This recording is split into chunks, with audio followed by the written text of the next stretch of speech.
with Salaiven 2025 ki aroiba pungbam numidasida tangdu leijadava aikoki hingsagi oiba thodok mayam ama thoktana miyoi kayana mayumakai thadua kanda relief camp da yatariba yamna laibak chiraba mikop hairiba numindasidagi horaga hogiba chahi khara asida manipur oirakliba aikoina nongmuta so asa tawrudaba atuguma ningamdaba nungnangbu thodok kaya na laiteng oikraba numit sing asidagi anoba sama da anoba chahigi yaphamangol minina bagi tangka adu ngasi lojabo ina chahi kuningi pangthukpa bai gi oiba mega conclave ama ngasi je aikoi infology gi sangai gol asida notice window na pudun laksabani haiba numit asida aikoi ngasi gi oina thamjariba event asi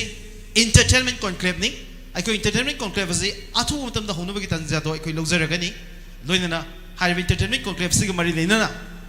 tongan tongan ba artist sing aduga manipur sangna public personality mayam aikoi lengsiduna leivire aduna aikoi atien matagi medung da haiba program asi hono bo hono jarake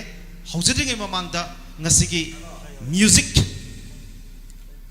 van oina leiba Salaiven ga kusam daduna entertainment conclave with Salaiven haidina mingthon java ngasigi event asida social media gi sensation mayam ama influencer mayam ama galoina artist sing singer sing film da sumang lilada amadi comedian sing yauna tongan tongan masak na ina prominent artist mayam ama saru yagadori ngasigi event ase aikoi hodok tingi mamang da lengbirikli ba audience sing abasu public personality singi maiki dagi koi sekra khudol tamhana bo hona jage yam atin matam de koi program se miyam khudol tam jargani haiba program se ISCOM MCTV amadi GTPL haiba tongan tongan ba cable network sing se khutang da amadi notice window tv.com loinana YouTube channel amadi Facebook haiba website ki khutang da miyam da phangana bagi aikoi khudong chabadu miyam da pijere duna miyam da su biyeng ta view haiba tuni lepa leitena aikoi ngasi ki program se sarga bi ga artist sing aikoi lengsin birak pa leptri mraga sida haiba program se hena nungaina hodok pa yana bagi da mang da phabi bi riba masang naiba personality singi maike de gi sekra khudol ta manam gi tanja do lojake ikai khumnazari ba aikoi ki volunteer aikoi ki anchor amada aikoi ki mic amada aikoi khudol ta bigani okay aina ko sinjage aikoi ki lengbira iba aikoi prominent personality singi maike de gi ahambada ko sinjage aigi yam nuksijabe yamba ozage sinfam da TJ High Secondary School ta political science ke lecturer roina leviba ozamani mayam ahubu khuba ma gulin ozamani bu kausen begeni adu ozamani se yam phajana sakpani aduga hana aikoi gi ngasi dagi sei khar gi mamang dadi tonga tonga ba saifum khar da su chacha da nai sei yam sakcharam ba ozani ozadagi sei khudol tamanjage ozage mathang da sei sakpi ge do busina aikoi manipu gi oina saknai rava artist olida radio infal da matam sangna aikoi thogol tawiriba oza tawiramba oza hemba gi maki degi sei khudol tamanjage hauzik ai ozamani da khusina jage mayam atien ma dang men da aikoi gi hauzik ki conclave se hono ba ki aikoi sem saba pun muk loisare. Thank you Miraz ngasi khoi gi entertainment conclave with Salaiven gi program notice video sin basi the ai saruk ya ba phang si am ai gi honor amni it's a great pleasure amni loina na ai sa se khoi gi professional singer mak tin se de khoi gi pam ja ba gi ai sei je dol tam se gi loina khoi gi ngasi se bye bye so wei banina khoi gi hana gi hogi pun si da khoi gi thok ki ban ngam da ba wa ba mai ba mayam du khoi kau tho ga khoi la ka dun sahis da khoi manipur da santi khoi nungai ai phaba porok words do hai nai na mayam da so wish of jerry adu loyal na ngasi gi ben Salaiven bisu aina yamna wish jerry thank you sai ani da ai kudon tam janam gi ngasi je thank you.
सुबह सही से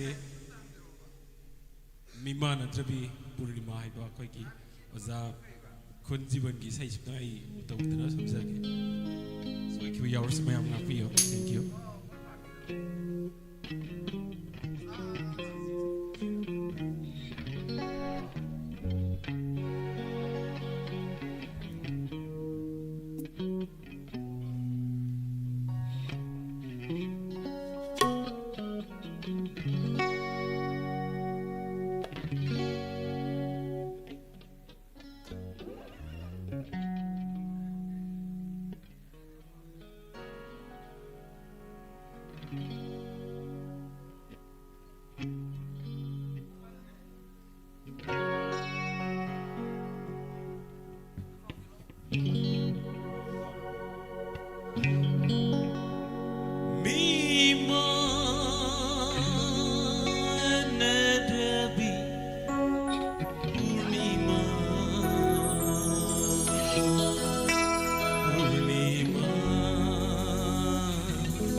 ma'am इसे दो कमाई तो बिगे दुखी मत फजाई को ओजा मालूद्रेबो ओजा ओरमद्रगदि इसे सकप चलमदौबने अदुबो ओजा ओरबदगी माइरोसिंग फाजनदने इसे सकप फंगद्रे मथंगसिदि अखोई इरक्तंगसी अखोई इवेंट सिबु थवाई हप्पा लक्पिरिबा मणिपुर संगनाइरबा performer artist all India radio की मियामना यामना पामनबा अदुंबा सैसकपा ओजा हेम्बा मैं हो खुवांग लोइन तराम नोपिगनी ओजादगी ꯑꯩꯈꯣꯏ ꯏꯁꯩ ꯑꯃꯅꯤꯗꯪ ꯑꯩꯈꯣꯏ ꯈꯨꯗꯣꯜ ꯇꯝꯍꯟꯖꯒꯦ ꯑꯗꯨꯒ ꯑꯣꯖꯥꯗꯒꯤ ꯏꯁꯩꯁꯤ ꯃꯌꯥꯝ ꯇꯥꯃꯤꯟꯅꯖꯦ ꯑꯗꯨꯒ ꯍꯦꯛ ꯂꯣꯏꯕꯒꯤ ꯃꯇꯨꯡꯗꯨꯗ ꯑꯩꯈꯣꯏ ꯀꯣꯟꯀ꯭ꯂꯦꯞꯁꯦ ꯍꯧꯅꯕꯒꯤ ꯇꯟꯖꯥꯗꯨ ꯃꯌꯥꯝꯗ ꯄꯤꯖꯒꯦ ꯃꯔꯝꯗꯤ ꯑꯩꯈꯣꯏ ꯌꯨꯇ꯭ꯌꯨꯕꯇ ꯑꯃꯗꯤ ꯐꯦꯁꯕꯨꯛꯇ ꯄꯤꯕꯤꯔꯛꯄ ꯃꯌꯥꯝꯒꯤ ꯀꯃꯦꯟꯁꯤꯡ ꯎꯖꯔꯦ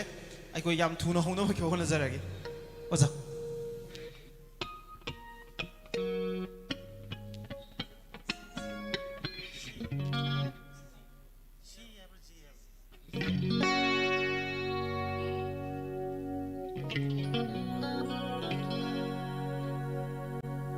ꯄꯨꯝꯅꯃꯛꯄꯨ ꯇꯣꯜꯂꯕ ꯃꯥꯏꯕꯝ ꯍꯦꯝꯕ ꯑꯩꯅ ꯈꯨꯔꯨꯝꯖꯔꯤ ꯏꯁꯩ ꯑꯃꯅꯤꯗꯪ ꯈꯨꯗꯣꯜ ꯇꯝꯖꯒꯦ ꯂꯦꯡꯕꯤꯔꯛꯂꯤꯕ ꯄꯨꯝꯅꯃꯛ ꯁꯨꯡꯁꯣꯏ ꯁꯣꯏꯗꯅ ꯄꯂꯦꯝ ꯏꯃꯥ ꯂꯩꯕꯤꯔꯝꯒꯅꯤ ꯑꯃꯗꯤ ꯏꯃꯥ ꯑꯗꯨ ꯀꯥꯏꯅꯕ ꯅꯨꯃꯤꯠ ꯊꯣꯛꯄ ꯀꯌꯥ ꯑꯃꯁꯨ ꯌꯥꯎꯕꯤꯔꯝꯒꯅꯤ ꯑꯩꯒꯤꯁꯨ ꯇꯣꯜꯂꯕ ꯑꯩꯒꯤꯁꯨ ꯄꯂꯦꯝ ꯏꯃꯥ ꯀꯥꯏꯅꯈꯤꯕꯅ ꯃꯌꯥꯝ ꯄꯨꯝꯅꯃꯛꯀꯤ ꯑꯃꯗꯤ ꯑꯩ ꯏꯁꯥꯃꯛꯀꯤ ꯈꯟꯖꯔꯒ ꯊꯤꯟꯖꯔꯒ ꯏꯃꯥ ꯍꯥꯏꯅ ꯃꯌꯥꯝꯗ ꯇꯦꯡꯊꯥꯖꯒꯦ ꯏꯃꯥ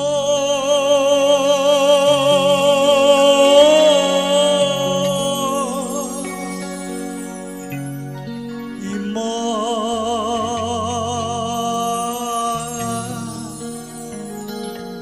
오 이마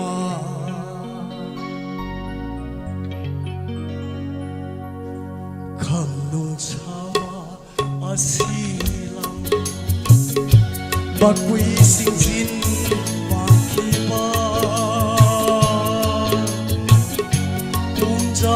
Một jam lek le palim sing lo u khi ta ba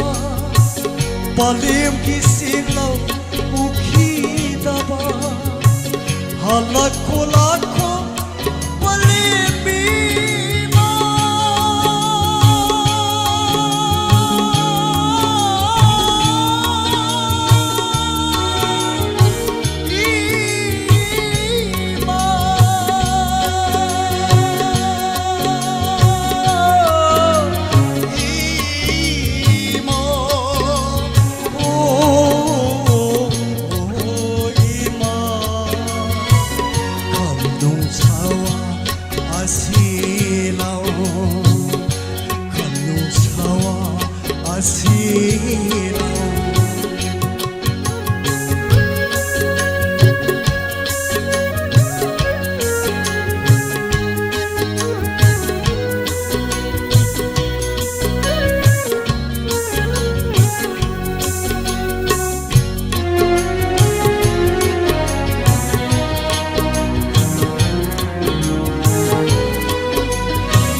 Parina sare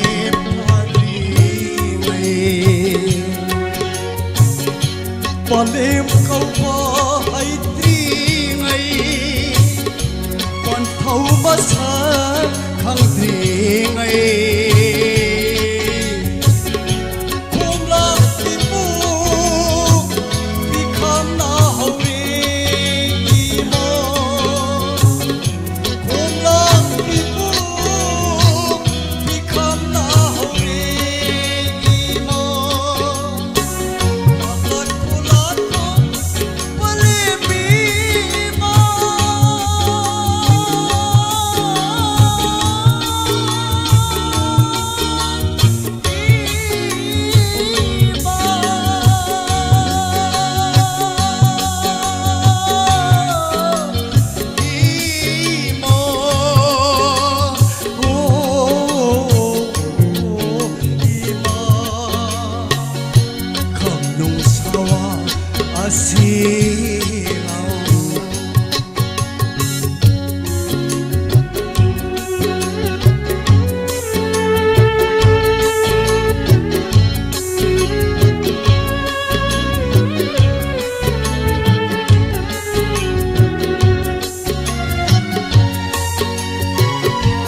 pangkiba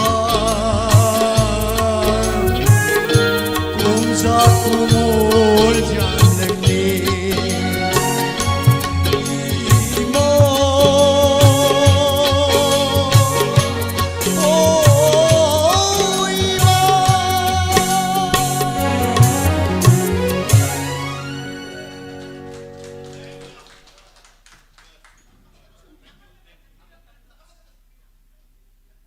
Lengbirak leba memanjam lebay sinaw singa sa iyang batangka hay na takpira pasi to labay gidi kwai di memanjam lebay ning asigi si umba stage ay thodong na kazarak tri aduna yam na sub yam si ubata harau sa bana ai thamoi sai bom khangchete sai batang kudon tamjaro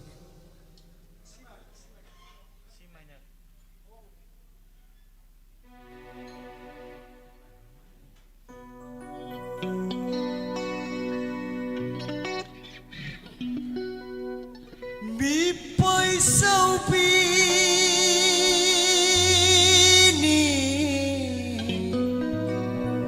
bakit sao bini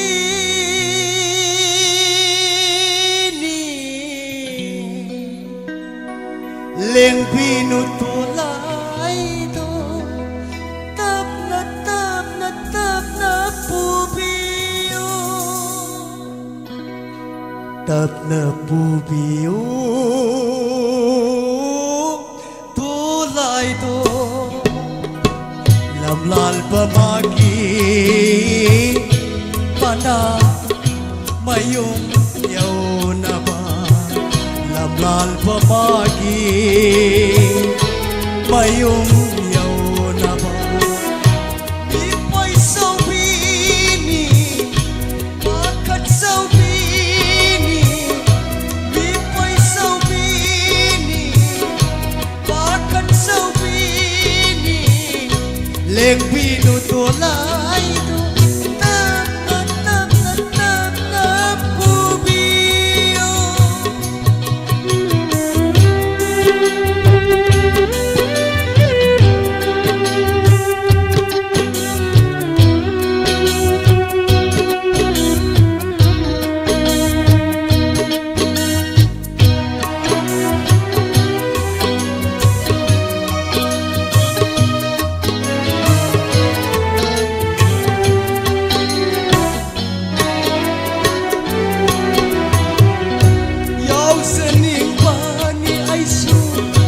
Kainya tal kat pato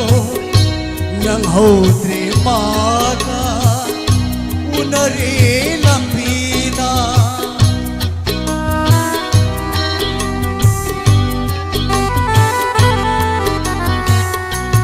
oh yau zani pani aisu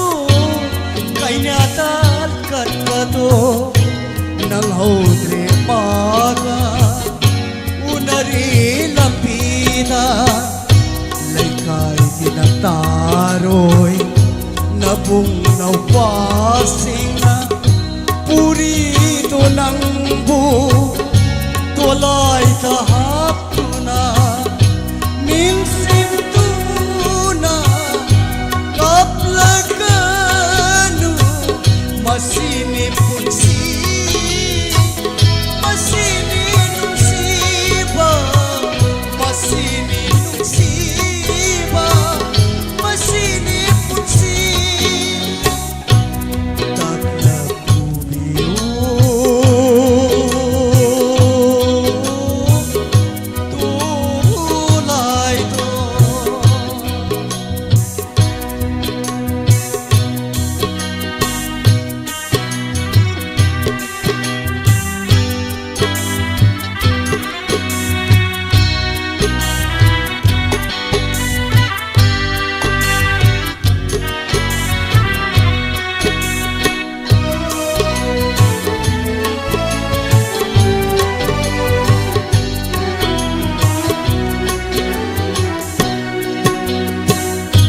Palipan thau na hai batin bini ahalla malgi ya thang hito phade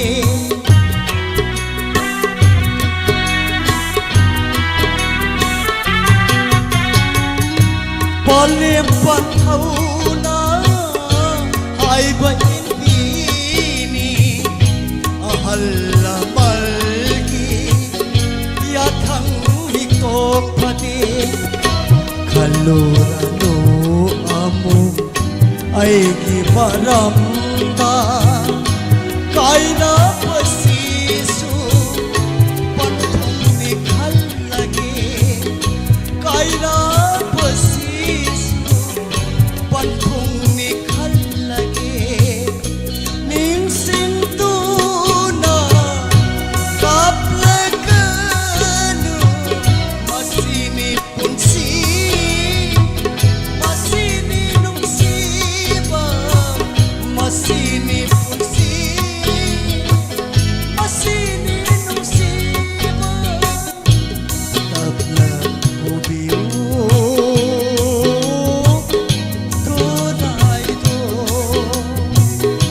Lal pamagi mayung yaw na ba ipay sawini pakat sawini ipay sawini pakat sawini leng pinutulay ito tap na pumiyo. Thank you.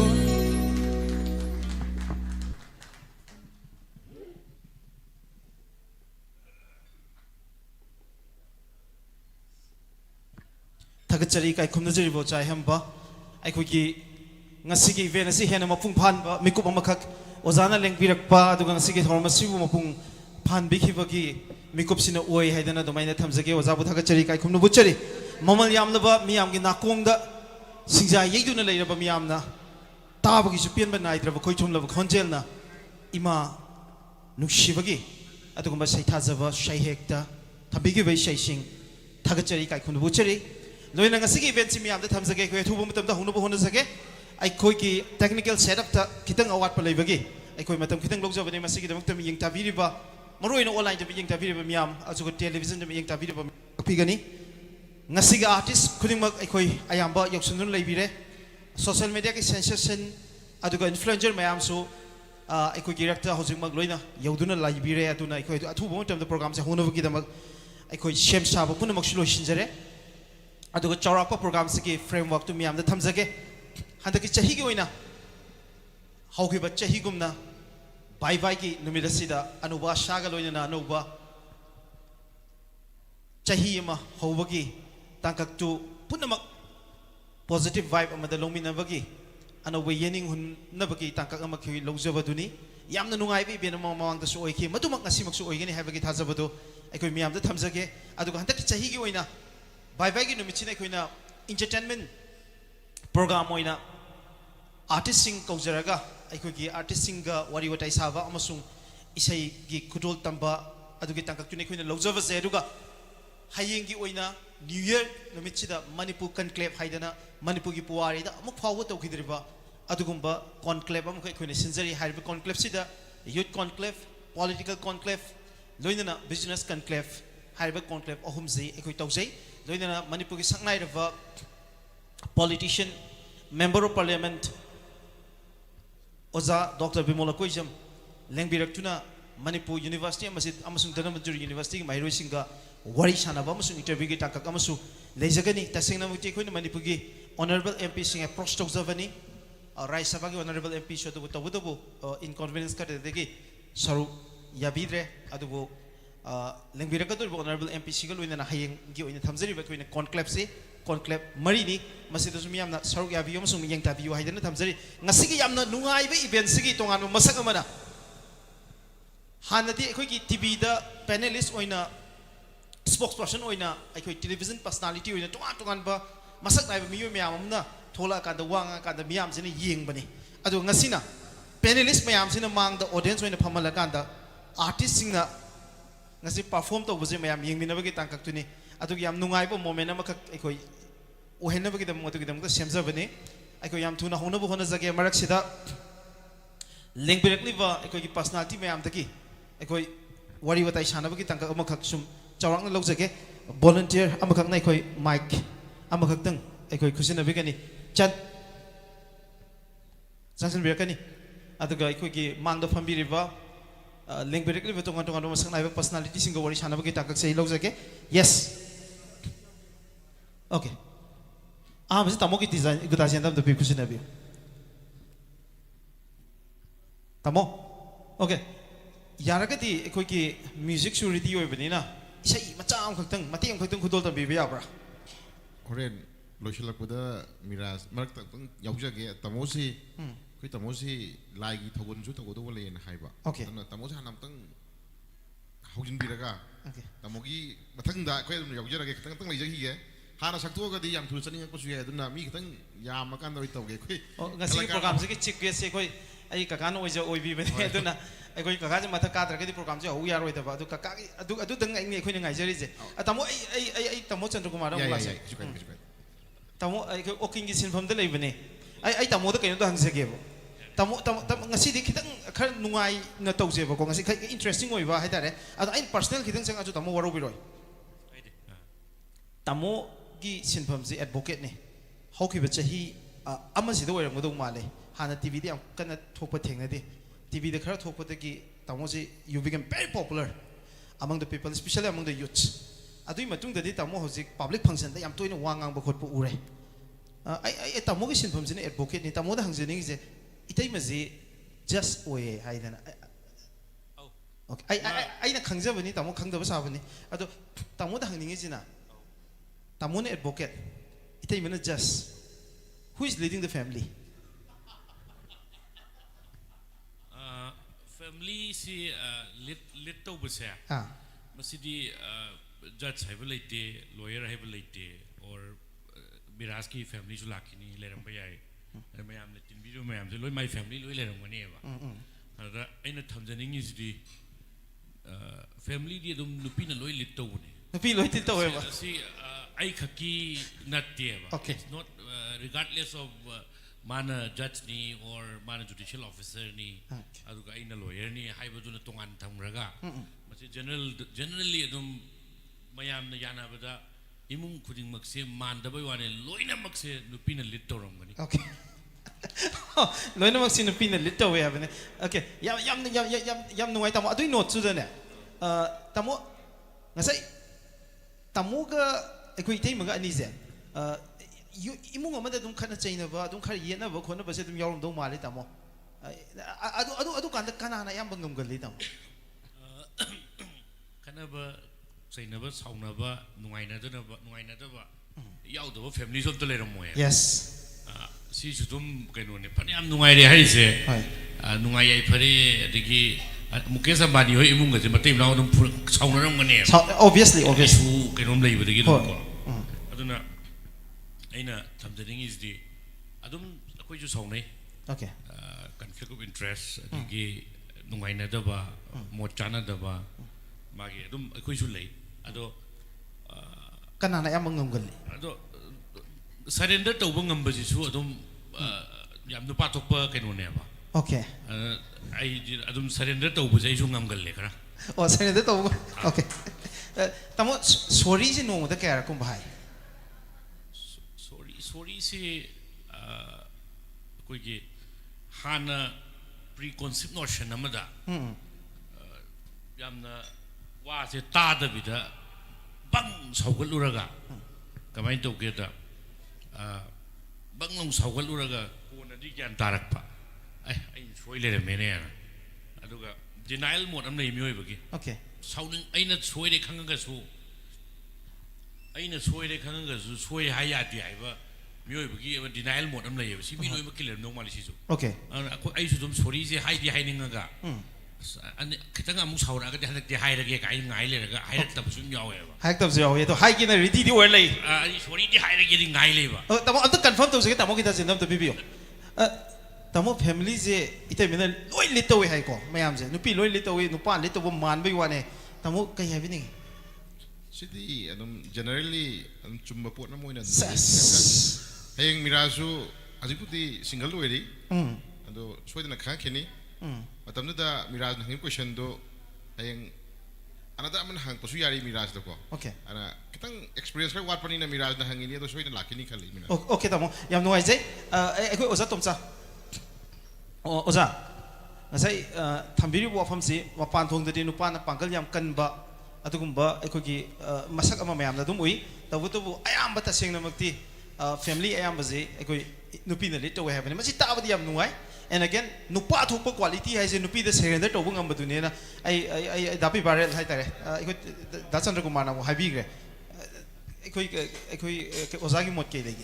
ไอ้ที่มาดูอยากจะนิ่งเด้ Ya zaning de okay. Okay nam ni ko hoje. Okay nam na mo nga okay nam na tum ye la tum ni ko that is the nature. Okay.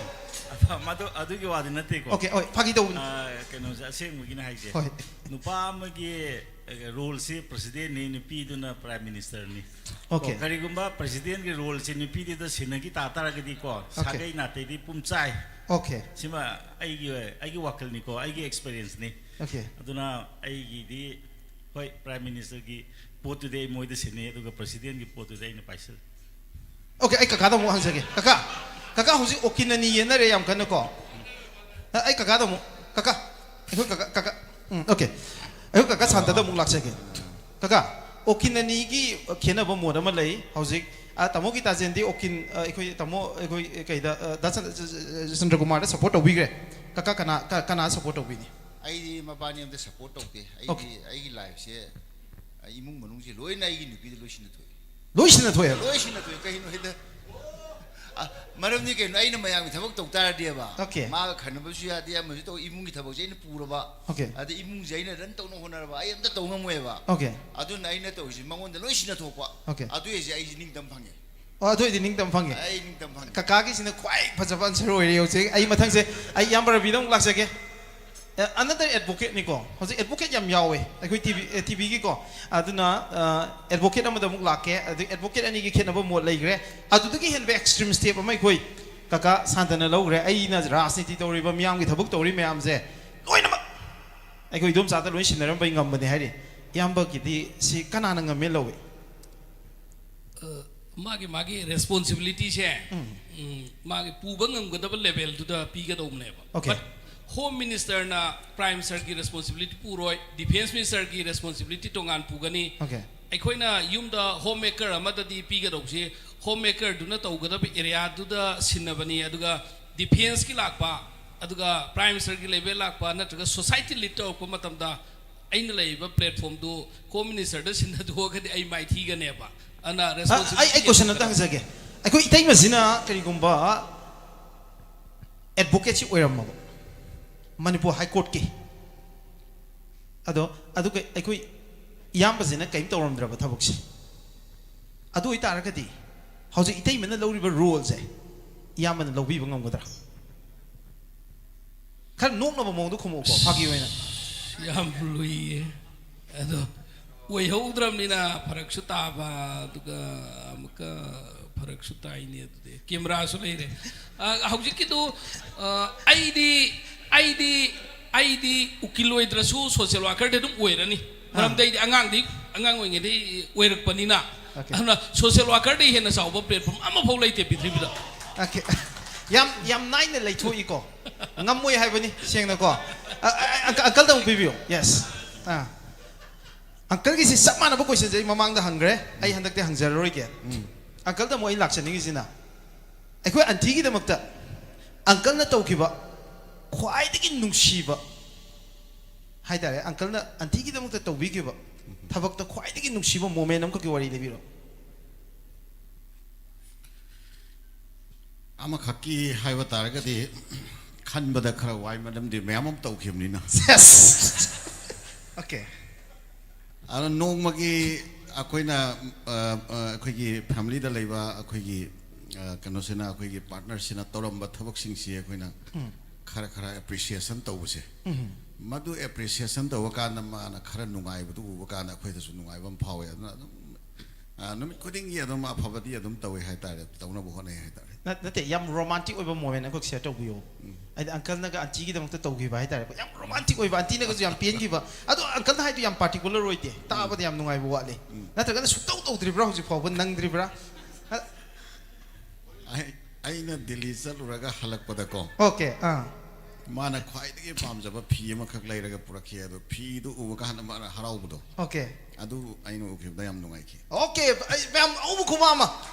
Uncle kita makta yam nungai ko. Aduga, aiko auntie na uncle kita makta tawrakpat yam tawre ko. Mayam sige manungda uncle na khwaidagi auntie bu singthaza baze. Masi mede aina khwaidagi penjai ga na khanja baze. Kari wai. अखोइगे थबक की यामना वाना लाकपा आइना वखल थोक्तबा नुमित अमदको अदु कमाइन तौगदोइनो आइना याम confuse तौरगा Lakpa नुमित अमखक्ता हलाकांदा करिगिनो हंगबकांदा अदुगी नुंगाइतबदो share तौबकांदा अदु यामना Laiba solution गी लंबी व नोमा पुथोरे मदुना ओइखि हाबा तारे Okay, haibadi. Kitang explain tawbiyo. Hausa ki matang do kitang phajana mayam da. Auntie su yengam ni ko program se. अखोइना थबक की यामना कंफ्यूज तौबा वखल याम लेता दबा नुमित अमदको युमदा हलकपा अदो अखोइदा वखल नुंगाइतबा फावबा कांदुदा करिगी नुंगाइतबा नो हंगबदा अदुगी नुंगाइतबदु शेयर तौबा कांदा आइना खनबदा थोक्तबा सोलुशन गी पोनमा Okay. इलाई इलाई न मंगोंदा लेरंबा Okay. अदमाइना थोकिबा लई Okay, yam nungai, yam thagachari. Ai mathang si tamo kang libal da muklak sage. Okay, tamo je ai kari no ina hang toi je sine tamo na hojing matha sari je. Ado ai tamo da laksaga da bje tamo itai mana tamo ki damakta ai tamo ki life simak yam travelent oiba yam na smooth oiba punshi ma dinate. Ado tamo ki punshi da itai magi sacrifice mama leiram ganin khale. Tamo na ngasi phawba tamo na hingakpa punshi si da haita atin matam si da ai khoi hek khangakpa da tamo ji adum tara abani ai di tara iba pochi tamo na yam nungai ai fana leibagi adung bagi wafam mata na te ai khoi tara is ji ko ma se ai yam kana palaroi ge to tamo itai mena kathoi iba mayam se kari gumba tamo na di ai na khanjari na itai men tawram tara ga di itai magi dam ta atu yam kathok ngambiram ngadra se Isam sam na hair kan ko. Yes. Koi da ai bu nuksi bi ba mi me amam leram bu suya ba nuksi da ba mi me am leram ba ya. Adu bu malem se dai da akoi na koi chat chalu ra ko. Ai gi isa se. Yes. Si bu kwai da gi nuksi bi do ri si di ai gi better half sin o ya. Yes. Adu na madu gi dong tai appreciate tong ni hai tar. Okay. Si da kai se ra gi. Adung appreciate to bini to ningi. Ada tamona ne itai magi si phawboda tamona tawkhiba thabakta tamona yam pinja base. Ai shimadi itai magi damta tawri haidana tamona pinja ba haitare. Yam romantic oiba moment ko tamo share to bu. Life se koi romance sung yaw de vida la kre. Dum kai tara koi je hek polok patagi isai yeng bu chalak tre thabal chong bu chalak tre sigi struggle da tum la kre tara duna adu kyam romance oi bu sigi tangka kamadi lai tre na vai lom no ya Adu tamo isai imta saksing ase adu di. ai di sai di di Isai haite. Okay tamo yam nungai jai. Akoi event si hauna bagi tang to logjage. Yes. Okay. Okay, akoi hauna bagi tang to logjage akoi na thamjari ba.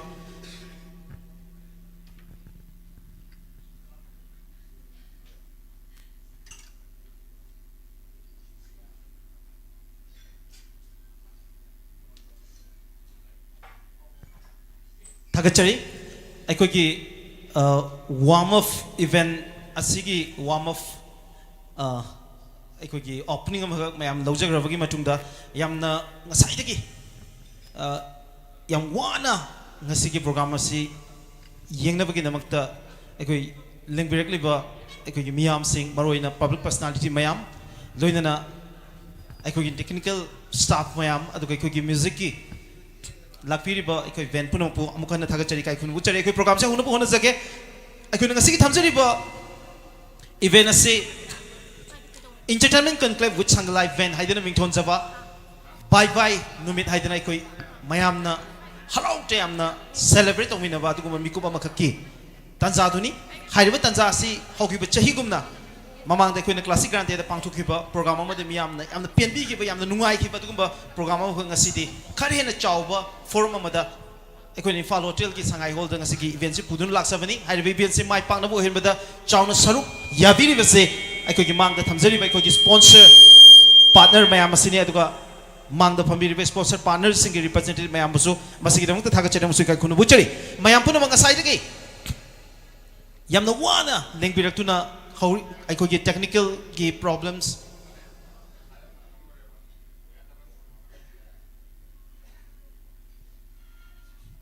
Okay, ꯑꯩꯈꯣꯏꯒꯤ general ꯉꯪꯕꯒꯤ ꯇꯥꯟꯖꯥ ꯑꯃꯈꯛꯇ ꯂꯧꯖꯒꯦ just for 1 minute.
with Salaivan Bye Bye 2025 Hadaki 2025 ki chahi loibagi Nungai raba mikuf asida haukiba chahi ge awaba pumba iram da meri pak asida thengneri ba laibak thiba thodok mayam ki China Maichak punamak pugiduna anuba yening mo hulaktuna anuba Manipurama lakadoriba 2026 ta lakpu oirasanu haiba pauzelu du puduna luxury notice window ki entertainment conclave with Salaivan ki musician single loina Manipur ki tonga tonga ba artist mayam ama ngasi khoi thamjari ba entertainment conclave asigi khutang da mafam asida puraktuna miyam da ngaktang oirabasu awa pothab nabagi mikup ama pijabaga loina nanoba sama de noba yeningi pauzelu du pinabagi mikup tuna khoi lojari ba mayam ahuba khuma maglo entaram nokmi nasi ngasi ki damak ten lengbiri ba tonga tonga ba artist sing amasung social media ki influencer sing ahamada taram nokchari Manipur miyam ni kai khumna duna lakliba amasung maki acting maki performing art ki tongan ma masak ama Manipur da leiba na ha al khaidana mioi khudimak ki thamoida mafam kanduna leigraba shumang lila da ki horaga Manipur film ki jagatta miyam ki superstar of Sumang Lila hairagati naito moina tom thinga liba Manipur ya tang mo mani ai khoi puna mani kai khunasari ba ai khoi puna ki oja kaka narendra ningo ba hobu khuma gol loina mayam na taram nokpi gani kaka loina ngasi ki benesi da saru yaba lakpi ri bai khoi ki artist sing ki marakta gi hojik dadi ne su yokshan pire aduga khoi devya su hojik oina yokshan pire aduga khoi Manipur ki sangnai ra ba actress Cheton Thoisu aikoi ngasai de election don leibire amasung singer Nawbomai aden aikoi Lanchen ba Monica mayam loinamak Dhiras na chingba aikoi ngasigi thoromsit saru aviga doriba miyam na khorang ngai riba social media ki influencer mayam sung ngasigi event si yaw lakpiri ai ahan ba panel goina ai kana kana kok singa de ge ba se ingon de so hausi yam chawna chawm nari bene du bai kok sin sake khalubana ama oirakbana ama ai one of the favorite song ni aduga tongan ba mahau ma haitare music ki trend anu mahau ma pb aduga anu ba yamna chamjaba masaklo na magaloina social media dagi aikoina mayam na urakhibi aduga ngasi makti Manipur miyam na khwai dagi pamna ba singer ma oiraklibi aigi chen devya mayam ahu khuba mo taram nok pigani devya khetrimeo please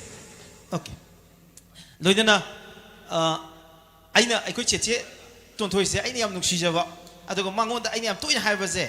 che you are the actor with a class and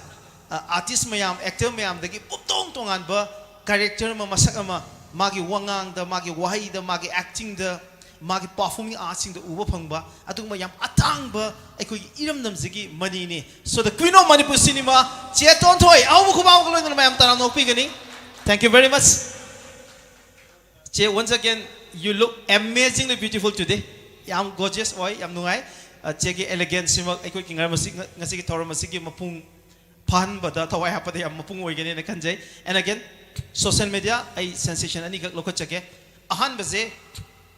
ngasai di yam wana ngai ga lakpi ba haitare aikoi ngasai ahan ba warm up ta Manipur ki sakna re ba public personality mayam ta hangjagi bo hang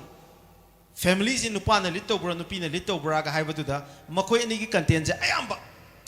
Lanchen ba amadi Monica je Monica na masak su khare hena phajaba ko Lanchen basu makun di wat panate adu bo makoi ani je moi ani ki social media ki content mayam je Monica na yam lakchaba khara ngamba haidare ko adu Lanchen bana mamai khara sonjaba ngamjadaba yam pangan thokjadaba dugumba nupani mana yam toina complaint to busina magi mubagi wafam jini adu ngasi loi khanarani ko mayam au khumang loi taram nokpi gani Monica amadi Lanchen ba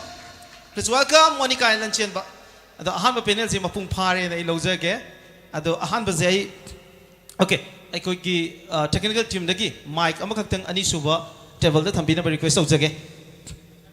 okay makhada putaki ba mic tom ta pukhat pirakani okay ai ahan ba se kaka narendra da laksake kaka ngasai ding yam wana ngai bi bani thina di chai birakano kaka na chaidra phauda yam kijari bani khoidi ado kaka aina yam nuksi jaba je ai kaka bu yam nuksi jai ado kaka ki hek inau nupa ani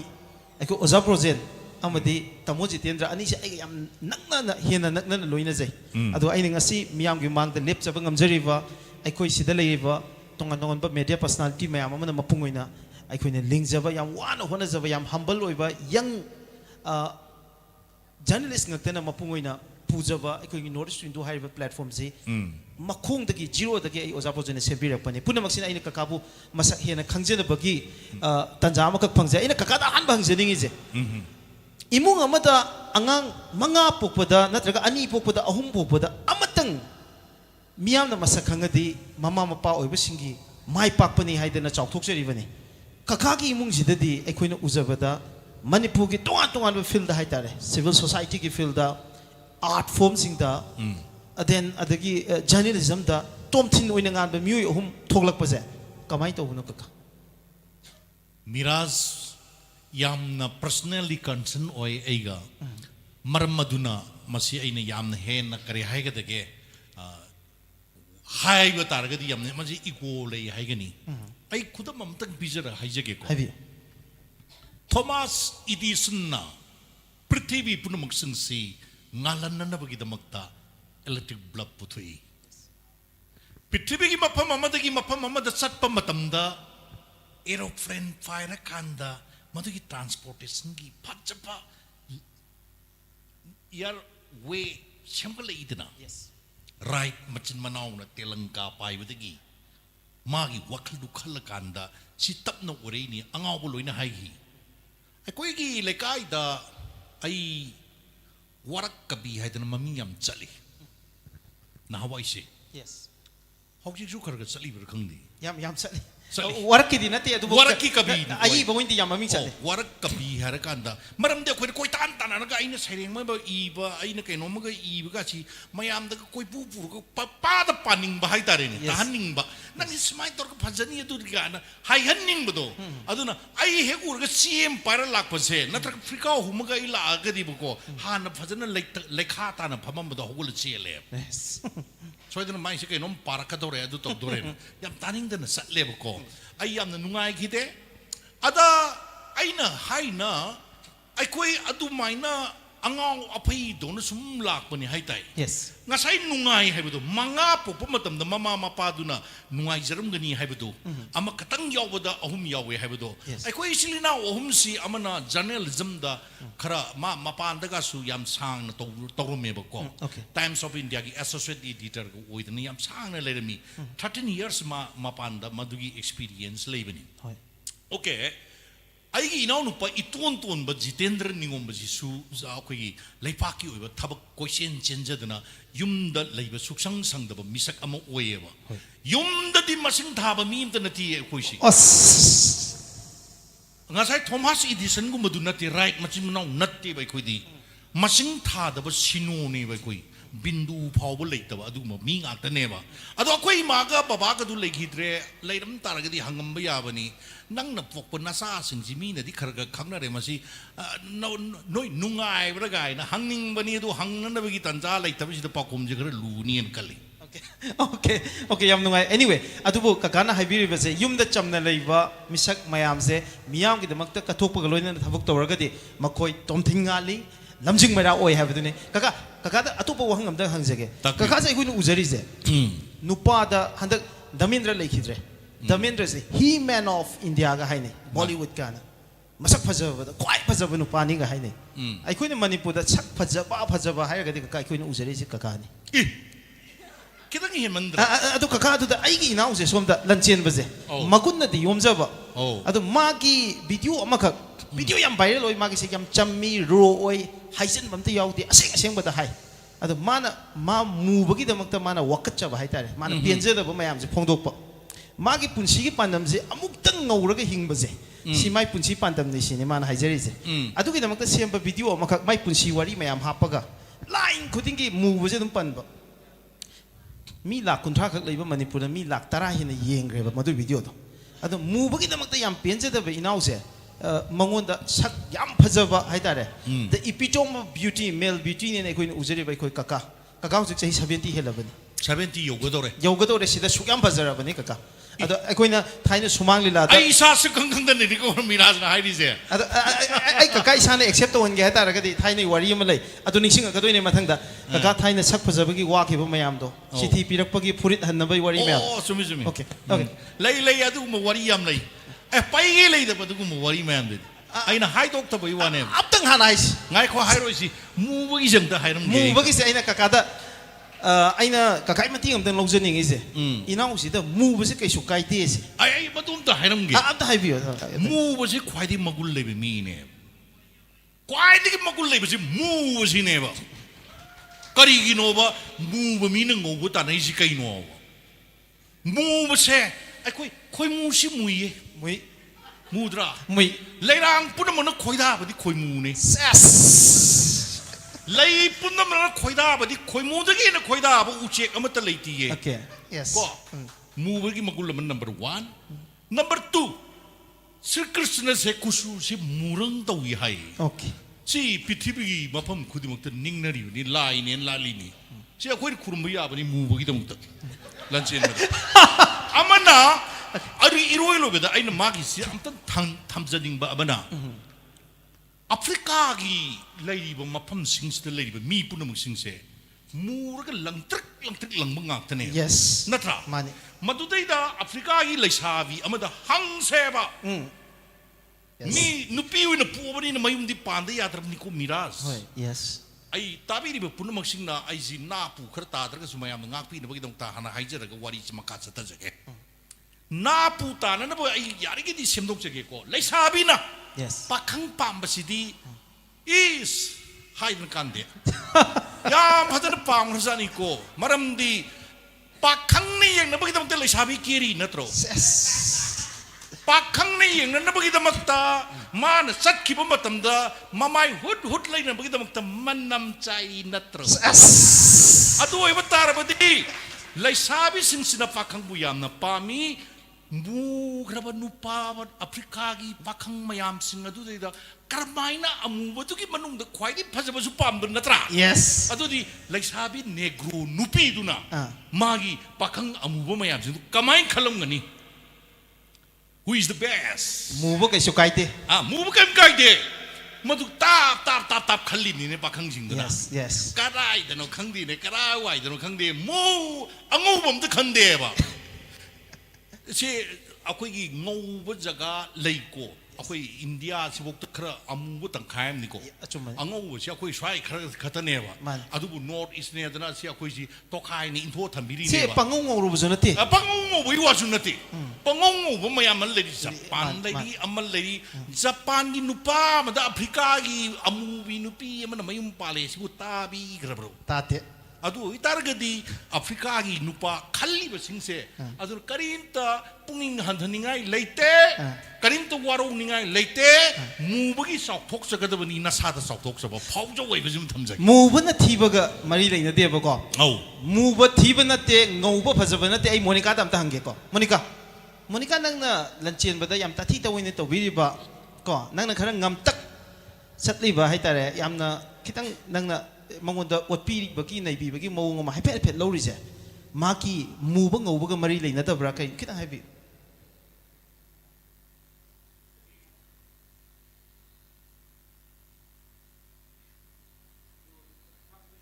कैसु काइदि नते freely हायो को सुम फागी तौनै नै सिदे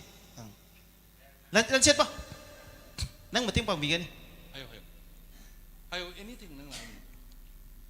hello अहमदा सिदा मणिपुर की सकनाइरबा ma'am की मरक्ता कैसु लैतबा इन फमजबजे सिंगना इकाइबजु फाउजै यामना कीबजु पाखतबजु फाउजै होरेन पुरा नुंग येरुंग येगाइना बै मो दने तौरकदै जि पुरा अखोइ कमता खुंबम लैतबदो ता तसेंग मकिदी आई इचलने इचल मोनिकाजे ngangbadi kya haijadamne ma itap tapchaba ipang pangjabane ba icham chamjabane aduna aina sum video khoi nambaje sumai tawga namji myam engak entertain tawba khotpa na tawga punna tawga naminna bane ba adu taseng makidi aigi mubagi tawjabaje hoi akoi society je tawna je ai nungsibiba mina aibu laknabi bane ba hadi nungsibidaba khangbidaba mi amda khoina laknar yade phuna dana sina doineba muiga ai muthiga hayorga de ado aibu nungsibibagi aibu khangbibagi khana chana mi dana ingonda laknabi baneba ko akhoina ne wari amtang haijage ba akhoina nungsa yam sare puri amtang listen ge ka harga di ko as nang ngausu ngauthora roidabda ka haiba angau mi amna as yam sare puri amtang listen la ke hari kam haideba aduga nungsa thok tore sunscreen amta tai ge na angau mi na haibda di kam haina deba adu akhoi ne hairo ba nang sunscreen phanam te ri bungo nang ngauthora roi ne na haiba adagi de amuk sida ju loi driba adagi de akhoi na ga ngaktang kachin namda ngaktang phamma ga leijab je wakhan nuai ta bagi ngaktang ga phamma leijab je angauba mi amana phamma ga leiramoba karim ta hairoi nang kai dorge wakhal nuai trobo ga hangne ba adubo akhoi na phamma leiram ba ji changjala ga nang kalai chakhra ne kachin daga leire muga murem ta udre ne ka adai mai muthalaga nang thi chana jira khak ne ngasi thabok leite ka to hen to go ba tawbu di nuksi bagi lakna birini adai taraga jo yam thi nungai je aduina sum mayam da aina sum aduna aingon da thengnari ba kaino mayam da nokningi dana adum sumaina mu bai matang da tawbo khotpa ga je aduna mayam sum entertain tawraga ain ta sengna pamjabdi ai gi video ji dagi kanaba pi ba ju pamjai ba aina samna haibda advertise kumba promote kumba tawri je kana kumba akoi gi irei cha mayamna karbar tawjari ba business am tawjari ba sing dadi ta sengna aina kanaba pi doine akoi video je yeng birak pada magi ju pot ama samna haibda ising je yondore ising je magi akoi view du de yenga bani na ising je lai gi doine mangon de kanaba ne bo hori je adu pot hongna yolak pagi ju akoi gi praja mayam da ju kanaba am ju lai re ko adu maina ta sengna akoi video dai di kanaba je pining bagi wakhalon da gi mu bo je lautho ga ina mayam da zum entertain taw bona adu gi matang da semja gi okay adu sengna khange ko mu bagi damak ta China amati maichang mayam amati inau do fauri yabasimati simati kakpa yaroi adugi damakta nuai tabado sau yazari aduga lanchen ba yamna aikogi nangon da haitare do you have any girlfriend nate maming hangoi laibra sini nate ai kainom tang hayak ke to bune ko lairadi lai hekta haido nate nang chance mang ning khalira adu ai chance mang ning khala break up to gre loi जी आइना secret ओना एकदम थमनिंग bye तारे थमो अदुदि को अदुदि आइना हाइनिंग सते नते दा नंगी मुबक ngौबक मरी लेना मी जे अदु खक्तने हैबने लै तारगदि नंग कै मुआरो नो से हाइगे दबने एनी मोनिका दा मुक्को मोनिका मुक लाक्से मोनिका से याम लाइव क्वेश्चन म हंगे को इचम चम क्वेश्चन ने नंगना ngसाइगी खर पांगन कन बाय तारे को नंगना थौना खर लेब नुपी म ओइना present with the nako mana ka suon badong tawe adu kan da nangon daga sinupi tawngam bini ga na mina ka chairak pa nangon da comment daga yaubra adu makti huziki oina di yauzade yaute ba ko adu mayam na pirak pa comment nang na khwai nuai ba comment na karam bano adu khwai nuai ta bang dang share tawsin khwai dei nuai bhar ga di mina yeng ba nuai masak phajai ne hai baje okay sak phajai absin khwai nuai ba ko oi sine nuai adu nang dalan chen basi masak phajai in khan bra kamai khalle magul lei ne khalle ko phajai de haning de anyway phajai de hai roi magun ni lei phajai de hai roi magun di lei ba ko adu monica nang ne nupa da masak phajaba je kamai define to ni aikoi ngasi ne male stereotype khara thugai bagi tanja ama lori ni ko fane am successful oi in khalle aikoi na mu ba gai je pallaga thina ngang taraga di that is racial oi kana racist oi ga hai doi ne ba ada nangon da phajaba nupa ama natraga afaba nupa ama gi magun je nang kamai describe to ni phajaba hai se aidi mana thabo oina tok thorak pada phajaba do adu ai phajai haina longninge okay man tok thorak pa thabak ki magun na lep kan have ni ko yam noi okay ai devya da mung lak sake devya mai pai si ko devya aikoi ki hana dadi ne soi na isai sakpa matam dadi aikoi ki audio cassette torakanda madudagi amuk yamna mi amana ga power adagi popular oiba gai je am difficult oiba ko adagi maka aikoi ki communication network si mobile le ponte natra even telephone network si power thuine leram pote matam dudadi adu manipur miyamna masak khang ba artist am oige hai tara ga di it was very complicated aduga yamna expensive oirame matam duda adu hojikti social media le rabanina kanaguma mi med talent le tara ga di miyam to utpa hai se adu yam lai greve ko sigi social media ke trend jina purakpa anova promising star mayam duni kuinga si pura lai mayam si adu da devya da lakning sina devya itself se aikuina aina jo devya ki isai jam pami aina isai sintara devya ko ri nu ko adu devya da ina devya ki khalubana ama isai se sigi se thar akan da mega haitare blockbuster ne sakiri se super hit ne ko sina devya se overnight popular of star am hengre and again sagi isai sakpagi haijaba talent ama manung da am yawrom bado aduna su ngasi di miyam na pam na ba artist mo ina mapam kuding da saifum kuding da chatlaga sasakpi mo oiri sigi isai si kamai to lakhi bano habi da khen thambi haijage ihan anbada ko gi mang da links number po za guru ma de tin bir ma yang ko pui ko na kram jari taseng na isai se yam cham na ai home studio da hai di yum da adu soundproof ko oi bidi na tre ada gi ka ma cham da ai gi hek po po ibung as da phama lai re ba se ideni ko we ibung sna anam bai gi music sempi ada gi ai gi mama ga ai ga pullaga lyrics ada tune gumba akoi hum punjan na ga da manam ba seme da hoji ke sai simadi aina sum kon phengi kan da aina sum kok ta idea am sum la ki ba na sur sungang ba da aina asimadi kitang aingon da nungai do male ano ba so aingon da oini hanadi adum competition gumba me ki competition me amya rak pada sum melody se tum sa aga so aina tongan bam tang kadom di oi do male na sum akan da khal laga ina mai eksi isan bane ba ada mai eksi so dum ai gi punsi da thoki ba mai ngak tani adaga music college ta music isai tamba chat pada bara yawm da na konung mamang da gi na yum ba khong na halle ba bara yawm da gi angang oi bani na hayongam da na dum khong na chat pa adagi sambal kala khongong segai ba se gi live ta thok ma ta ne ba ai na sum madak ai na sum ire ga sum ade khara ma sum hapchat laga antara surje tion doraga yum da lawe ade yum da records lore ade record law kan se cards da lawe ade ri koi di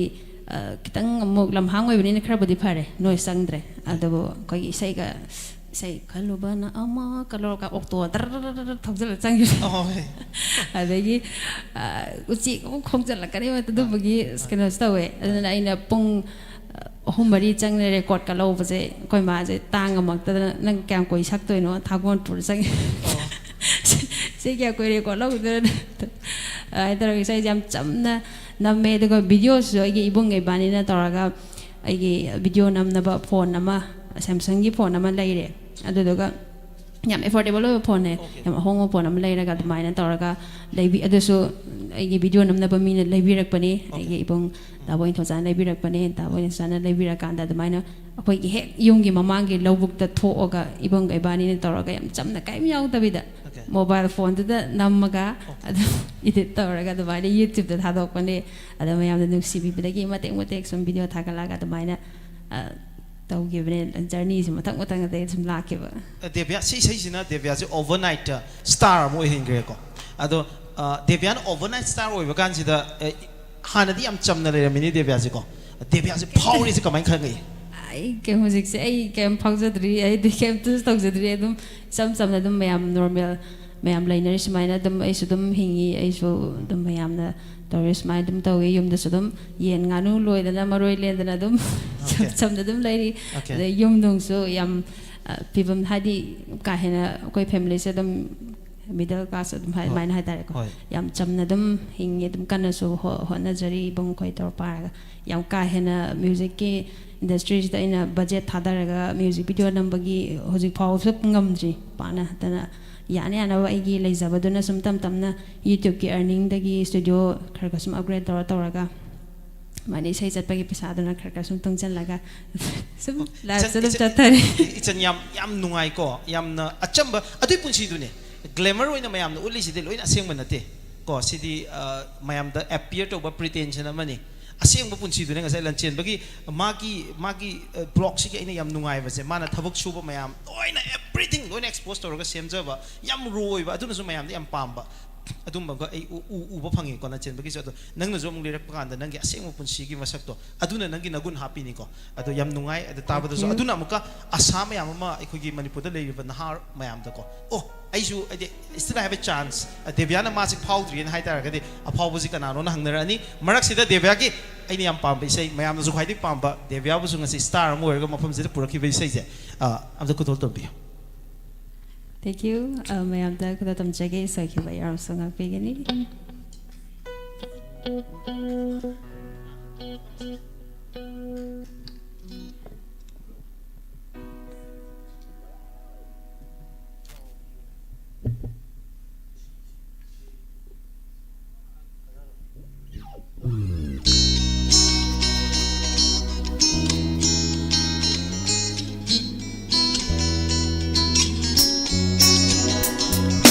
Kara donu yolu ꯆꯠꯄꯗ ꯑꯁꯨꯝꯕ ꯂꯝꯕꯤ ꯊꯤꯕꯗ ꯑꯁꯝꯕꯅ ꯑꯣꯏꯔꯛꯄꯅ ꯑꯃ ꯅꯤꯡꯖꯕꯅ ꯑꯃ ꯊꯨꯡꯕꯅ ꯑꯃ ꯈꯜꯂꯨꯕꯅ ꯑꯃ ꯑꯣꯏꯔꯛꯄꯅ ꯑꯃ ꯅꯤꯡꯖꯕꯅ ꯑꯃ ꯊꯨꯡꯕꯅ ꯑꯃ ꯆꯥꯎꯕꯒꯤ ꯂꯥꯏꯕꯛ. Thank you.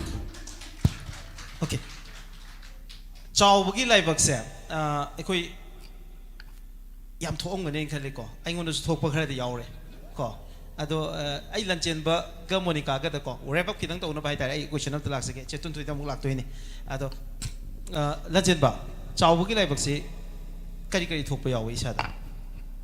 asa hai gre mayam se da mane singbane akoina khanjaru ga tokthorok ga loimo taiwan na bagum mayam yawe bako adum ai punsi da ju mayam thokti thoe hai khar panjini yamna chamba asengba ekoi ki punsi gi masak tu na bo na je ngasi di ikai bi yaw bra hai kai mi kai de ngasi khonggaw se khai bi yaw bra chamba gan ba da adu mak ti yaw de adu na taba adu ga haira mana ba ma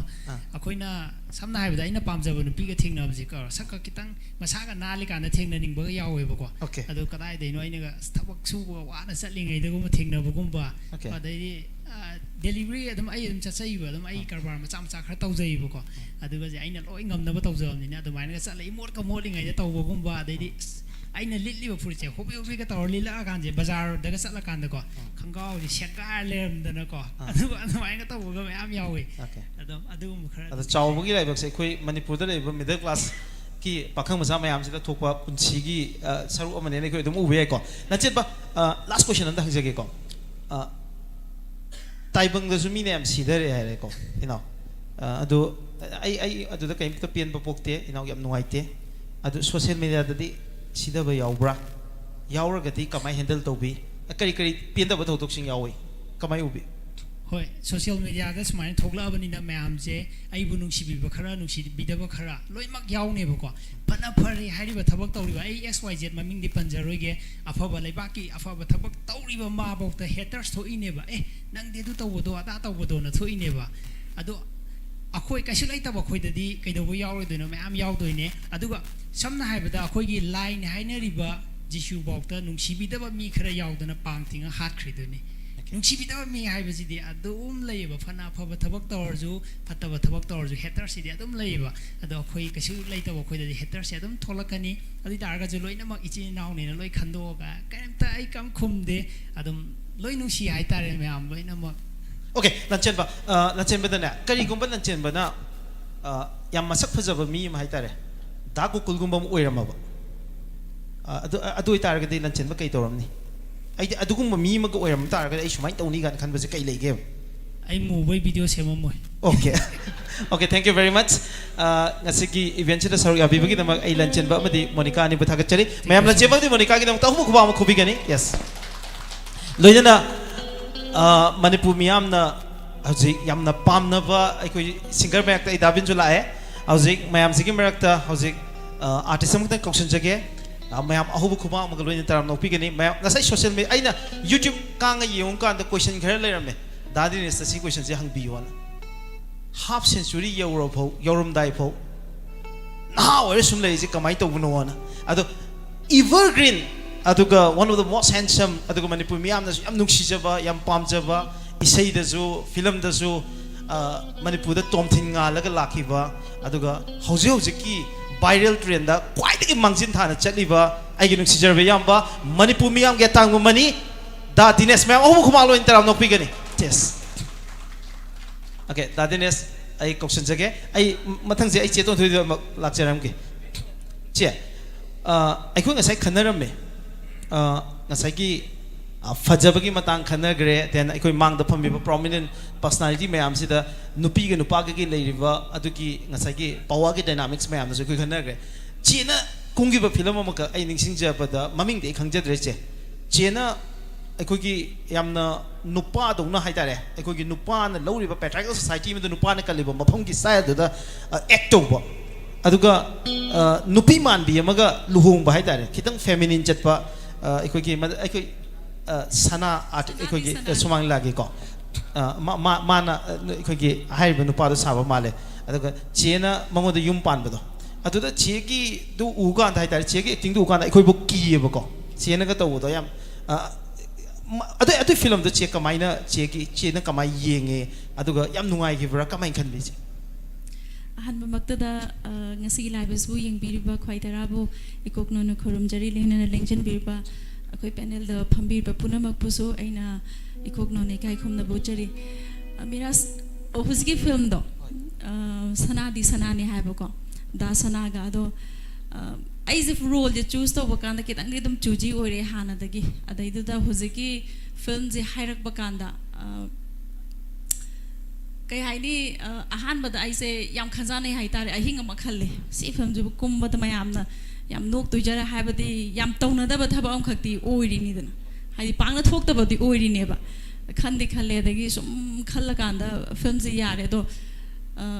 kitang different oi roles ju lo ju khar pam jaba haitare aduga society sida sisu chatna ba kaido bai yaroi do no kaina ka khalle ba adugi se namam dai sida kado bai chatna ba yai no haidi leitana khara dum hojikta ne akoina yar is hai tare lo na yaraktana kaidodana tawra aga mayam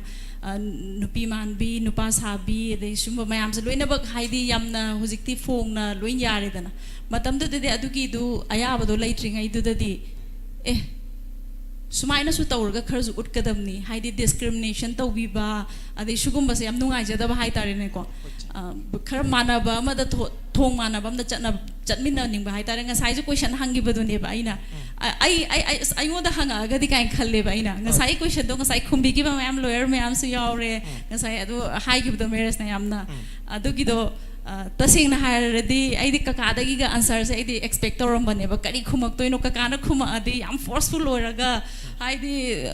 loina bakti forceful loigi ko khomi sing do mai magi haibadi opinion ni mai magi apam baduni aning baduni adagi kharam so yum da thok pa kharam ju yorom gani da ina khale cha henjang hapam da badi yaw bu su soina yong na batare soina yum na ina akoi sometimes na bi oi bani thoi da na nupa na ga seran twar ma pan thong mi na kan da wa seran twar ngang haning da ngang pa sauning bane ba okay ado ai nga sai haifet fawe ba ko ado na ina khalle ba nga sai ado question du do ko haidi yari gai che adu pakhum da pipi ne che ka mai to che ki family da di koi ibai ai tare ko che ibai ji advocate oi ko che ibai ji advocate ni ngasi advocate yam yaw koi advocate wari yam advocate ka artist ki type to re che ka mai to che ki family ki dynamics ri ka mai to ai gidi advocate se yum da ani ni lairi se hoji yum pal akan sa ani ne nupa ahum lai bai manung da icha nupa du na ahum su nupa du oi ne ba nupa ani madi advocate ne hai tare ko ai de chahi manga khatani hoji ai ne yum palak patagi thingna ri je ado yamna kai hai ni thok ba wari am khatang ju adum hairam ge ba advocate sing ji loi bak tau bra di khang de aina sum thengna bada ai di example macam khatang pizza gi ko yam chaw da pira roi ge ba yam na pick pe example da hai tare injang this mai chani kai na ga thonga ba ko ai gi best of the best hai di nupi oi bising je mina hai di ai husband ga compliment pirak pa se am nungai ba hai di morok ta me la su morok me pa je hawi ne nang gi se kai na harak pa se pa me ba loina ba loi pa mong ga ni di khali ko se pa bi sing ji so nupi sing se adu ai ma sam ta du mai na ga hawai thong ba da oi se kitang thong ba da ko adu ai to ba da how ena henjang chakluk se tangkhai henjal akan je as nang gi je sidai da kaino je maru marang je sigi maru marang je si how dung es mind shock je tak lang tor ma di how dong ni kai hairak ba se sigi how ti ti sungai hai roi ba ko su mo se am na hai di ina sung khalin advocate sing je loi tau jala sumain hai di marai ang phak na kan da kochi ma kak law ne he kas ko salam ba se loi tau jala kai na ga khalle ba ko ai mo da sum phau do aduna ai na kai khan ge da ai na sum hai di yum da lai mina di husband and wife or taragadi hai di equal oina hai mina bje fi su ju ma ju fi su bai ba ade injang thong ba hairam dra su aina khara takpi tam bira ma su he khara hain ba sometimes aina kullaga na lagi kan da di kanan to bi do no hai ba question amadi dum tholak tra ne che ke no da hangoge ngasai adu maina ekoi ki yenjang do thamoi sing na hawi ga haiba do adu haida bi da ekoi ki kochi ma sum yelam baje chen di pel hodri ni dana adu che jo arrive di na te laman ka mai khome ai ro ai di khum de maram di ngasai gi isum yengo ba ko mi gi habit hai se angang ma cha doi aina sem dok pa ya ne ba chahi 40 hena magi hainar ko habit se aina ngasi ekta semdo wai jam lu roidra ne adu shokpati magi nungai jaba du da mana dum answer do pizaraga aina di khangdoi ni dana ai gi best of the best tawre adu ma chakluk to tangkai henjan gramina hauraga di chaine hauta do ne khali da ko duna ai mara yam ta tawde okay hairaga dum to next sidagi better o helage hairaga dum ai du khum to okay che nangon to mayam no uzava hai tare that's how I feel actor ki class ama chena define to we na ina ujai ko maro in actress ki class ama the way you present yourself number 1 number 2 che ki thinking pattern totally different I shum uzava da yes there are some people che ki compatible over kardi lai to bu che na ga che ki character ma choose to bu da na traga na adu ki underlying significance kasi che na hairak po da khotar po yam tongan ba mu uba and again che ki genuineness ama as a human adu ki touch ama su che na ngang thorok po da then theng na ba da wari sana ba da adu su phangen how is it che sigi che ai khoi na de shumai no uba ni che na de kamai no uje masi po che I myself say kamai no ujage haira ba che yes I myself say still I so adum haidi human being amani dagi samasam de hingabani actor amani housewife ama oire adagi machanupi ma oirambade hojik daughter in law ma oire sumaina mathang lakba journey sida I di learning tawra chatleba aduna still aigi habadi growth amadi dum ui aduga aigi ngasai gi growth laitaba jaga asu dum uraga chatleba aduna aina ai kamaina ujage se aina haiba budi awuba mina define tawbirakpado aduna hena aduga define tawbirakpasu mi ama thinking manadamina yam different angle da loina bag define tawbireba aduduna aidi ayoina dum hingninge aduna aina tawjariba khara se sidaida aina semdokpa yai khanbadi dum semdo aduga semdokpa ya sida semdokpa sidagi semdokpa kanda serantoran chakhini khanba jaga dana dum semdokte duna sini haina hekta yega upambi madongna takba natraga si helicopter ni or si se botalam ne na sumaina takbadi yadabani na haitare ai isana su aigi oiba pose yam ka hena su ai haizaning de bino ina haibirakpado aduna phababu oiro phatabu oiro dum khalle aduga nungtigi end of the day ai mingsendadi dum yengchale yeng haitare nungtigi ko tumam dai se aduga sida aina wish tawjari hayengdi hena aina lairiba ngasi ton thoi oristagi hen afaba ton thoi ma hayeng haidi as a daughter in law as a mother adagi society gi kainoma citizen amo oina hena afaba mi ma ohen bion I wish tawraga tummeba that's all adu khatane adu atopadi ai kaisu beautiful answer say yam nungai yam fachaw answer ni ko ai dadines tong lak se ko dadines ai ni am admire to joba artist ni singer ni aduga da hojik se ngasai haibado devya hoina porko matam dadi matam yam laina haidare yam live dina te magju she has her own struggle ado sidale river social media gi influencer mayam se social media gi space sinarga yamna wadana wabadu khar handana ekoi sidadi popular river opportunity yam phange adadine soina di matam du dadi yam wana honer pagi adum wari ekoi su khangja hobuda adu maina ekoi ui adu manipur miyam se pan manipur oina not just manipur da river manipur miyam da nate bangladesh da river kasar da river assam adagi Tripura Burma da leiba mayam si magna pamba adugu mayam leading singer dadines oire ni adu dadines anoba mahaw mai tare how gi banu mit kharani sida social media gi paging Instagram gumba Facebook mayam se dadines ngai gre hojik sigi viral trend je dadines kamaina dadines na receive toke adi kamaina uge sini kamai feel toy dadines yam noi ahan bada guys the lingsin bire ba koi tamona rendra ming wona panjara bada aduga punamak subsin jaraga ikai kumna bochari lona na leng biragli ba kurimo pusu ai kurum jari ikai kumna bochari hojik hangbiri wo hangse yam seng ba haraga di ai matam sigi minute aseng badi ai reality haraga di ai Facebook pai de Instagram pai de ai WhatsApp pai de social media ai karim to pai de khabar yeng de radio pauta de I very mayam gi very kano se lifestyle ji I very different I gi oiba wakhalam khagla e tamosu okoi tamona rendra su yamna I gi punsi gi career hor ko da yam achoba dai ta ma lobi gi ba tamone I matang jabam dam tang haije ge na khan bu ma se di I di pungning bunung se ꯑꯩꯁꯤ ꯏꯁꯩ ꯁꯛꯄꯁꯨ ꯐꯖꯅ ꯍꯩꯕ ꯅꯠꯇꯦ ꯑꯗꯣ ꯍꯩꯇꯕꯁꯤ ꯃꯤꯑꯣꯏꯕꯒꯤ ꯑꯃ ꯂꯩ ꯃꯤꯑꯣꯏꯕꯒꯤ ꯄꯨꯟꯁꯤꯗ ꯁꯛꯁꯦꯁ ꯑꯣꯏꯕꯒꯤ ꯄꯣꯏꯟ ꯑꯅꯤꯈꯛ ꯂꯩꯌꯦꯕ ꯁ꯭ꯇꯥꯔ ꯍꯥꯏꯕ ꯑꯃꯒ ꯍꯣꯠꯅꯕ ꯍꯥꯏꯕ ꯑꯃꯒ ꯑꯗꯣ ꯍꯣꯠꯅꯔꯒ ꯐꯥꯎꯕꯁꯦ ꯑꯩꯅ ꯌꯥꯝꯅ ꯉꯥꯎꯖꯩꯌꯦꯕ ꯑꯗꯨꯒ ꯃꯥꯒꯤ ꯄꯤꯊꯣꯔꯛꯄꯅ ꯐꯥꯎꯕꯁꯦ ꯑꯩꯗꯤ ꯌꯥꯝ ꯌꯦꯡꯅꯤꯡꯗꯦ ꯍꯣꯠꯅꯕꯁꯤꯅ ꯑꯩꯅ ꯌꯥꯝ ꯉꯥꯎꯔꯤꯁꯦ ꯃꯈꯣꯟ ꯌꯥꯝ ꯐꯖꯕ ꯃꯤꯁꯦ ꯑꯩ ꯌꯥꯝ ꯀꯟꯅ ꯃꯥ ꯏꯁꯩ ꯇꯥꯗꯦ ꯐꯖꯔꯤꯕ ꯃꯈꯣꯟꯗꯨꯗ ꯃꯥꯅ ꯑꯃꯨꯛ ꯍꯣꯠꯅꯕ ꯑꯃꯒ ꯑꯃꯨꯛ ꯍꯥꯞꯄꯛꯑꯒ ꯁꯅꯥꯒꯤ ꯃꯊꯛꯇ ꯇꯝꯐꯥ ꯊꯤꯜꯂꯛꯄꯁꯦ ꯃꯁꯤꯅ ꯑꯩꯅ ꯉꯥꯎꯔꯤꯁꯦ ꯑꯩꯒꯤ ꯅꯦꯆꯔ ꯑꯃ ꯑꯗꯨꯝ ꯇꯣꯉꯥꯜꯂꯤ ꯑꯉꯥꯡ ꯑꯣꯏꯗꯩ ꯃꯄꯥꯟꯁꯨ ꯊꯣꯛꯇꯦ ꯏꯃꯥꯟꯅꯕꯁꯨ ꯌꯥꯝ ꯍꯦꯟꯅ ꯇꯤꯟꯅꯗꯦ ꯑꯩꯒꯤ ꯀ꯭ꯂꯥꯁꯃꯦꯠ ꯑꯃꯅꯤ ꯇꯤꯟꯅꯕ ꯑꯗꯒꯤ ꯏꯁꯩꯁꯨ ꯑꯩ ꯁ꯭ꯇꯦꯖ ꯏꯁꯩ ꯁꯛꯀꯦꯅ ꯁꯛꯂꯛꯄ ꯅꯠꯇꯦ ꯖꯁ ꯏꯁꯩ ꯁꯛꯄ ꯃꯤ ꯑꯃꯗꯤ ꯑꯣꯏꯅꯤꯡꯉꯦꯕ ꯁ꯭ꯇꯦꯖ ꯄꯔꯐꯣꯔꯃꯔ ꯅꯠꯇꯕ ꯑꯣꯟꯅ ꯇꯩꯅꯅꯁꯤ ꯁ꯭ꯇꯦꯖ ꯄꯔꯐꯣꯔꯃꯔ ꯑꯣꯏꯅ ꯄꯨꯕꯤꯈꯤꯕ ꯍꯥꯏꯇꯥꯔꯦ ꯑꯩꯅꯗꯤ ꯏꯁꯥꯅ ꯄꯥꯝꯖꯗꯕ ꯑꯗꯨꯕꯨ ꯌꯥꯗꯕꯅ ꯃꯇꯝꯅ ꯃꯤꯌꯥꯝꯅ ꯅꯨꯡꯁꯤꯕꯤꯕꯗꯨꯅ ꯍꯦꯟꯃꯟꯕꯗꯒꯤ ꯍꯥꯏꯇꯥꯔꯦ ꯀꯔꯤꯝꯇ ꯅꯠꯇꯕ ꯖꯤꯔꯣ ꯀꯔꯤꯝꯇ ꯑꯩꯉꯣꯟꯗ ꯀ꯭ꯋꯥꯂꯤꯇꯤ ꯌꯥꯎꯗꯕ ꯑꯩꯁꯦ ꯅꯝꯗꯅ ꯑꯗꯨꯝ ꯏꯁꯩ ꯁꯛꯄ ꯑꯃ ꯑꯗꯨꯝ ꯏꯁꯇꯥꯕ꯭ꯂꯤꯁ ꯇꯧꯋꯦꯕ ꯁꯤ ꯀꯩ ꯀꯧꯒꯦ ꯍꯥꯏ ꯀꯥꯟꯗ ꯁ꯭ꯇꯥꯔ ꯀꯧꯋꯦꯕ ꯑꯗꯨꯒꯤ ꯃꯇꯨꯡꯗ ꯏꯁꯥꯁꯤ ꯃꯇꯤꯛ ꯁꯨꯡꯆꯥ ꯆꯥꯗꯅ ꯆꯪꯕꯁꯦ ꯌꯥꯝ ꯂꯨꯏꯌꯦꯕ ꯄꯨꯟꯁꯤꯗ ꯊꯕꯛ ꯑꯃ ꯆꯪꯒꯦ ꯍꯥꯏꯔꯗꯤ ꯍꯥꯟꯅ ꯈꯔ ꯈꯪꯉꯣ ꯍꯩꯌꯣ ꯊꯤꯌꯣꯕ ꯑꯗꯨꯅ ꯏꯁꯩ ꯁꯛꯄꯗꯁꯨ ꯐꯤꯂꯝ ꯀꯨꯝꯕꯗꯁꯨ ꯑꯩ ꯍꯥꯏꯅꯤꯡꯉꯤꯗꯤ ꯑꯩꯒꯤ ꯑꯣꯏꯕ ꯁꯖꯦꯁꯟꯗꯤ ꯍꯥꯟꯅ ꯇꯝꯃꯣ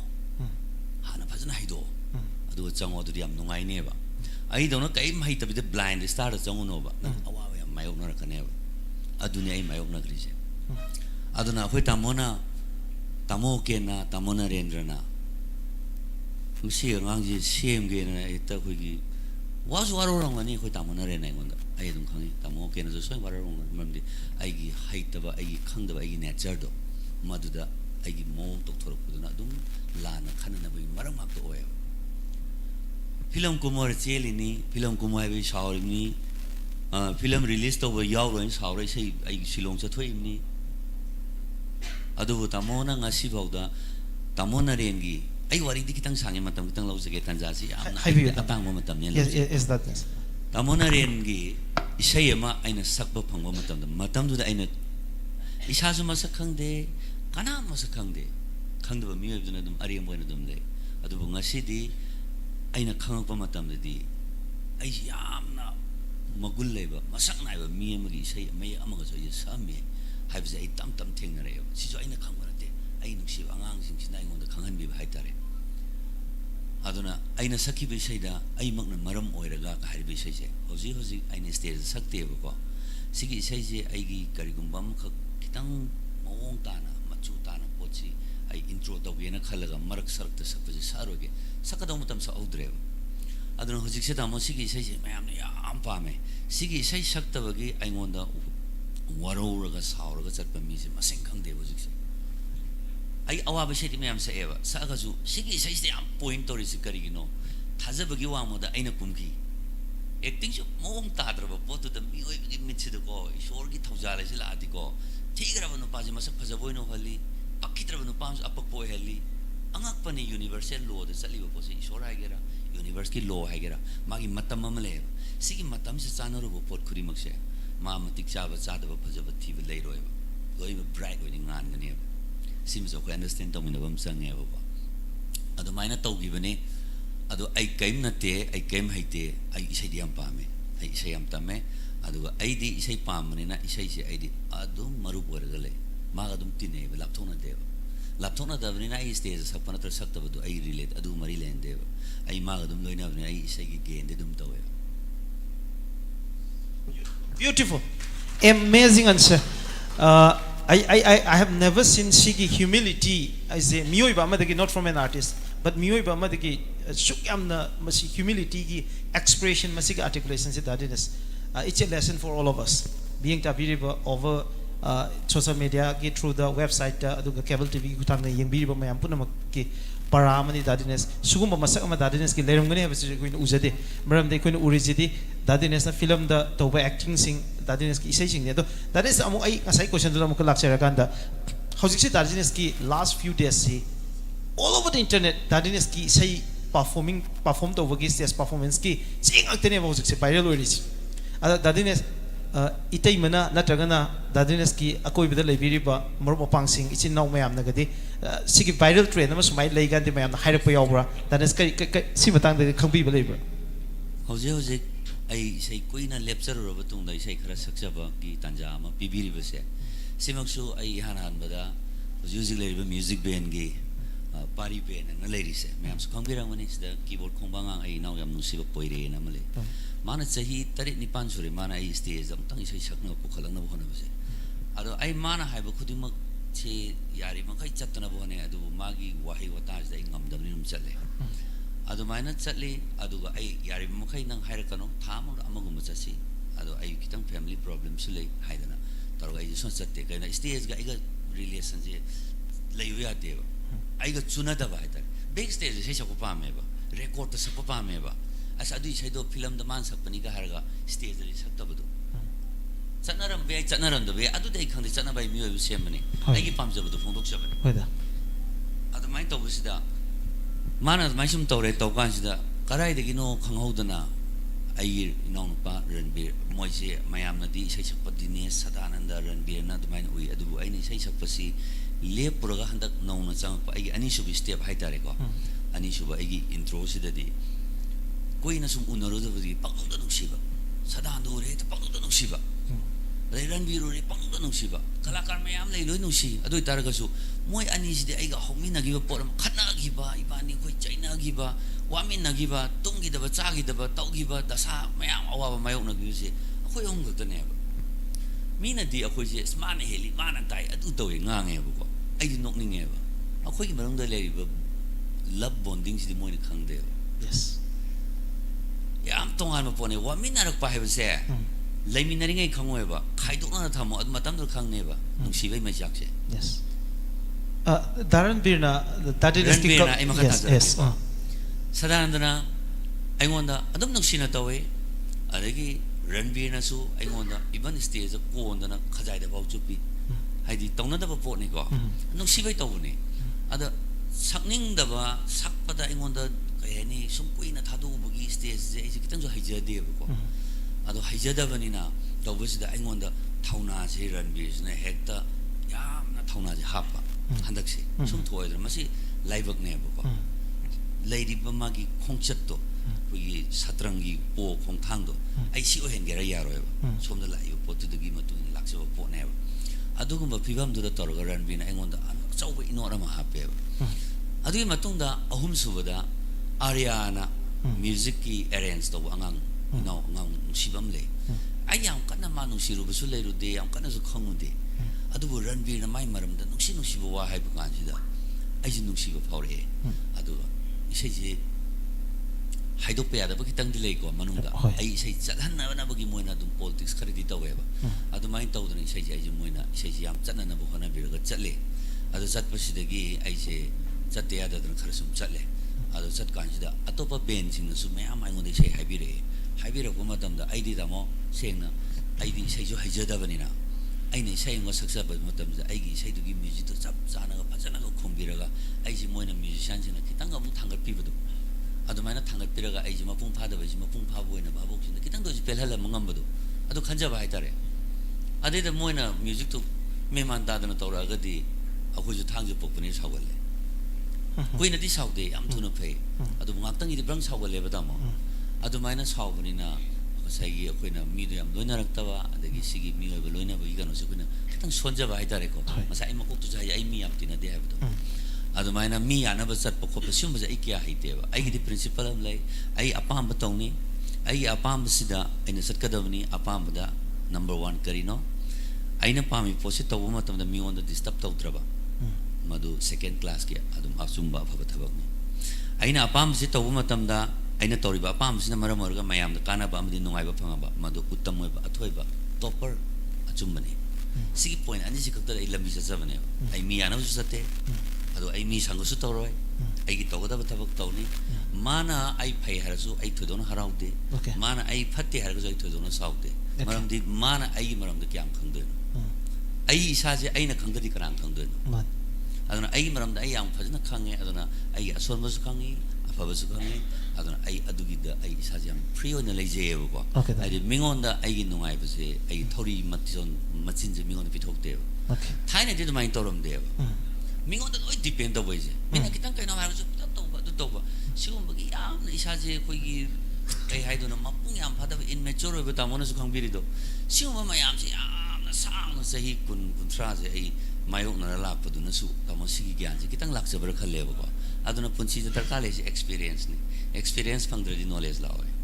ang akpa phangna ngasi ge thorom sike mogun happa ko ai kakana rindra da laksage wafung gar phongdok pining mo male dadines ki matang da mit ira chian ba ju ui ado kakaga ai ko ge tamuna rindra gi ai ko kakaga ai ko dadines ki leina relationship ai ko na hujuk tene uza ba se kaka phongdok pi freely yam nungsi yes dinesi masak pajaba angang ni masak am pajaba wangi ma hero kumba yani se khoi ka matam tu da satnabi amo oina khoi gi singer singji hero kumba gi mong da sum changjalak hai tare why not Dinesh ningjang ngani masu ai oken adagi khoi ahum mari damen adagi khoi si satpa matam se da mayum da ma si film yauna na ba hai ba sap ma lo li ne legidre yam nungsiye Dinesh ki imado yam nuksi yam na naksin na ba hai tare koi gasu adu Dinesh nga sai wari liba matam da ima to ning ure e ai gi mitta yam nungsi rei se aduni Dinesh na film kumba ngamoy na sila ba matam na moy ma da ngang nei ba sumiko Dinesh moy ma sin paigak pain pui ba macha si ta mana film yaw na ba nangi nang ai leire ai okay leire warim ni ko ai ko idina moy de gi khara akoi na mamang than satlabani na kare experience haige asmaina leibedu da karip tu wani ngai lite akoi mayam yom khala sem ni sini akoi na khalis asmai to dana yamna nungsi Dinesh ngasi hari mo mayam sing sideida achumba si ma si loina maksi bang mana hai ba kudi maksi loina achumba ngaktani mangonda yamna maturity oiba amasu leibane ma yam maturity oiba wa ngang bada khangde amada khangde haujik mana piri pakum mayam singdu yamna academic oi yamna fazai yam sati yam spiritual joy as very good ai yam tin thagali yamna phayena ai asoi buktang thamge aduga ma mai pakani ma si yaning dabam tangdi ai hairum ge waru ga de ko isai sakpada maji kaya haijati haibase simdi yaningde ai ju yaningde mayam ji yaning se ai nadende mana haibadi ma performance kaya haijati hari neba ma mi pudamaki khudimaki performance sai kaino mi gi amamam lege dongni yes sumaina tok dongni haiba rule leite niyom leite ba Dinesh na mana microphone pair ga stage to thora kanda mana isai sakpado madu mai performance ne da adugi the mount possible lei yes ai na haining idi madugi possible lei aduna mana ai di performance kaya kana tok jade haiba se ai makti ya janing de haira thamjage maramdi magi performance to excellent performance bi yanamda magi night ama to se ai punsi da kawroi ai punsi da kawroi gm holder night to give se maduda tin gibi miyam du kaya yam kro miyam no matam du da Dinesh adu yamna ka hen miyam na masak khange magi nang na ke ba hai bi sai sina mabu akoi victory stand the level ki nu famani yes nang na ke ba hai bi sai sidai si sai sina Dinesh pu victory stand da inkhat khibani yes si akoi kawu ya de si sai si ga loina na mana magi nai si tokjar pu matam sida akoi gi pochi kai bani gaino asuki mati yang ramni adu mal ai khoi da especially ai paisa pir ga ticket kakte yeng da ya de moina ahal sing akoi kana sum bebhar to bi ba hai tare ne ko mayam sing da khanda magi sai si karmai ne to buno ke to buno akoi mayam na section am fully support tor ga maji taugi ai punsi da kawroi matam du mana thorok matam da mana chingle madana ma kaidong dum maya higate yes discipline magi family da culture ki family da horpa misak ama oirubun maram murakanda kaidong da audience to onjal ga maya higate maram chadana nokte yes maram chadana ngangde si magi performance ki manung chan baneba adu man haijaba amakda aina swai sida eight knowledge to hugda ba yararoi ai di matam sigi mi oide haibado adu ai di ai yaninge adu pulang lang de langi ba mayam punamak singdo ma mai paksabani keno man paksabagi langoni keno paksada aina karagumba singer mana artist mana chuong ma phanmadu kai do nung da ina mai matok tam ngomoi ba mai matok du tam matam dai phawroi ba Yes. ai min masa khongoi ba dinesh na irem lem na magi haina jabi du da isai sakpada ni ne ngasi dinesh sarma ina hairi se sim di akoi mayam yamina ji da itam jage okay thank you so much kaka kaka isai amta danis ke khanbiyo ai amaga khanjage isai ani sidang danis ke do ai de aina nangna ke ba haibase ai isai da ma phawrim ne ba yes Lairang singna hairi Yes. ganto wei sei ini ibne si su powri niko hoki mo powri niko Yes. mana nga sai hairi ba kari hairi ba aga ai Ai mat na maram oira ga ga. hairi sei otong rak mung si sei ne ba ai di masi sei ko ru ba ni poire ina no nupi masam to ga sale ai ngon phone to re ba kaka adugi sei do kakana su ibu oile me ai masi anga ma salle masi ai youtube to thadoke kaka ya gadra ne yani tar kandu di as kaya nungsi adu dinesh na sakada as anga pang na pajabane adu sau haining ma pharam da basu ai ko na sake hai gre mana okay ma pham chana sake hai aduna ai sei du kaya bu taning di nang na ke bai du taning is mo khanjan ge okay aduga kaka da aroi ba wahang hai tare kaka da wahang am da kang joge aduga dadenes tagi nang na ke base tamina je ngasai cheton thoigi wahang do ai koina mayam da di loi hangra ba aduga kaka da di hangoudra ba okay kaka kamai to we family je idom chana lit to bra kaka na lit to bra kai happening yam ki na ni hangjeri je kirunu sidi mipum khudimak tal leiba story mamam ne akoina uri ba mi punamak sing se wari mamam loina pur salini ko wari do akoina khangda ba wani magi wari na kaino ai wari na kaino khangna da ba wani wari mamam yaurga bazar salini keri ni langin phajana kere ba mi do mai wari yaw yes wari mamam leibani wari du haidok na da ba wani ai gi oina di kitang haidok amage yes kaka ai dia koi nupi ni yana ba sali samna isam me hek samna aina ne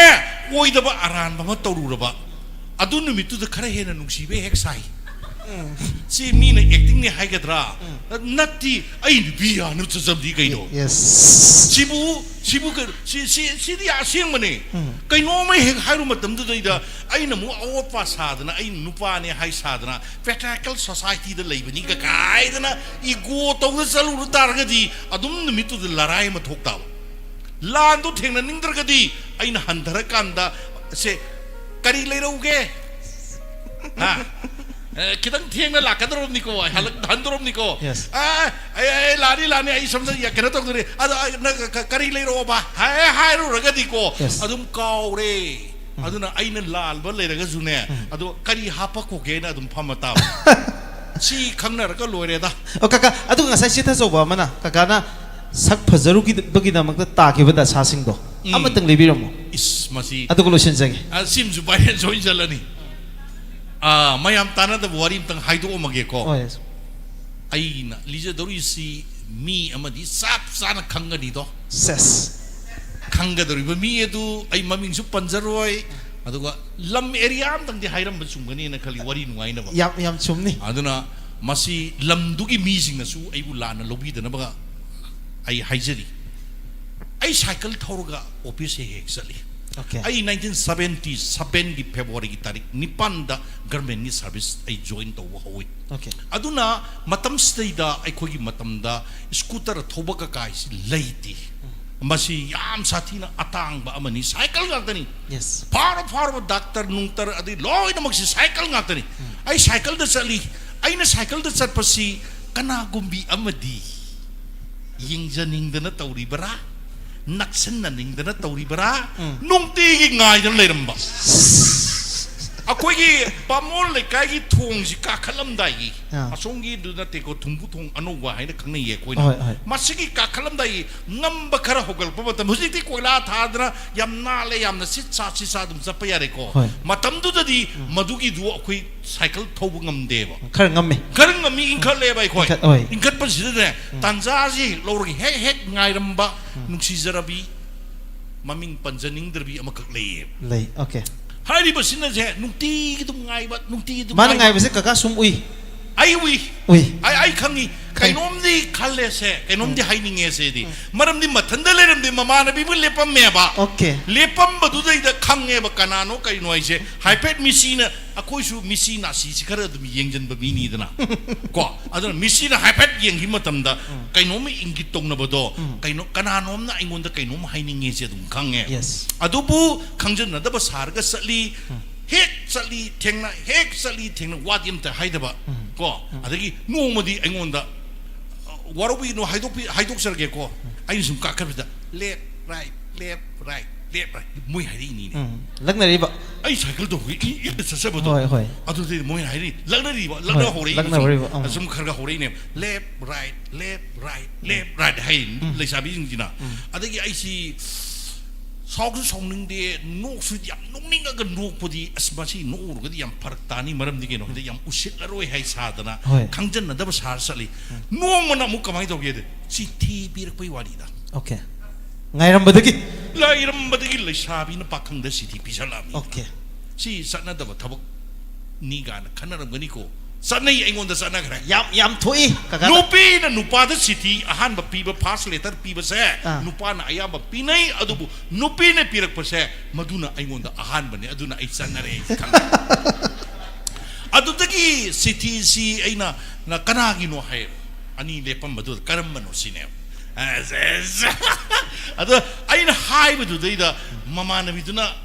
ta eko yenge ina midi kitang nem tak tawi mamai koidana radana adum kabak adum yaba haidare ne ko o hairam ga iso dum laura lai ai lambi du sum thawraga office yo lampian tan chatui ni dana lampian yodringai sidai da aina yam thu no paninge kari gi nu khangdi ni okay yam thu no paninge ni lambi du haido pabu i mai ekta nungsibagi wasine ekta lam yaugai faja literature go loinen iram bani adu dagi aisi adum no adum sali city ji hanjira hungumjira lambi di satu ini city hanjira ni adagi city thogolak bani ni okay city ji thogole ba ingon da sum adu da thogolak ba du dagi di ma mai thangda di aisu hanbam di phare dana ai halle ba ko city maron du di haijar roi ai yaring mai mong da dum haigre okay ai reply do ya janing bagi mong da hai gre ba okay sman khudung sa ba khulo se cinema yeng akoi matam du da di laisabim ga pakhang bagi nungsina ba se cinema ama yeng ga loire nungsina bagi panthung yo ga sapana rat adagi bazar da la aga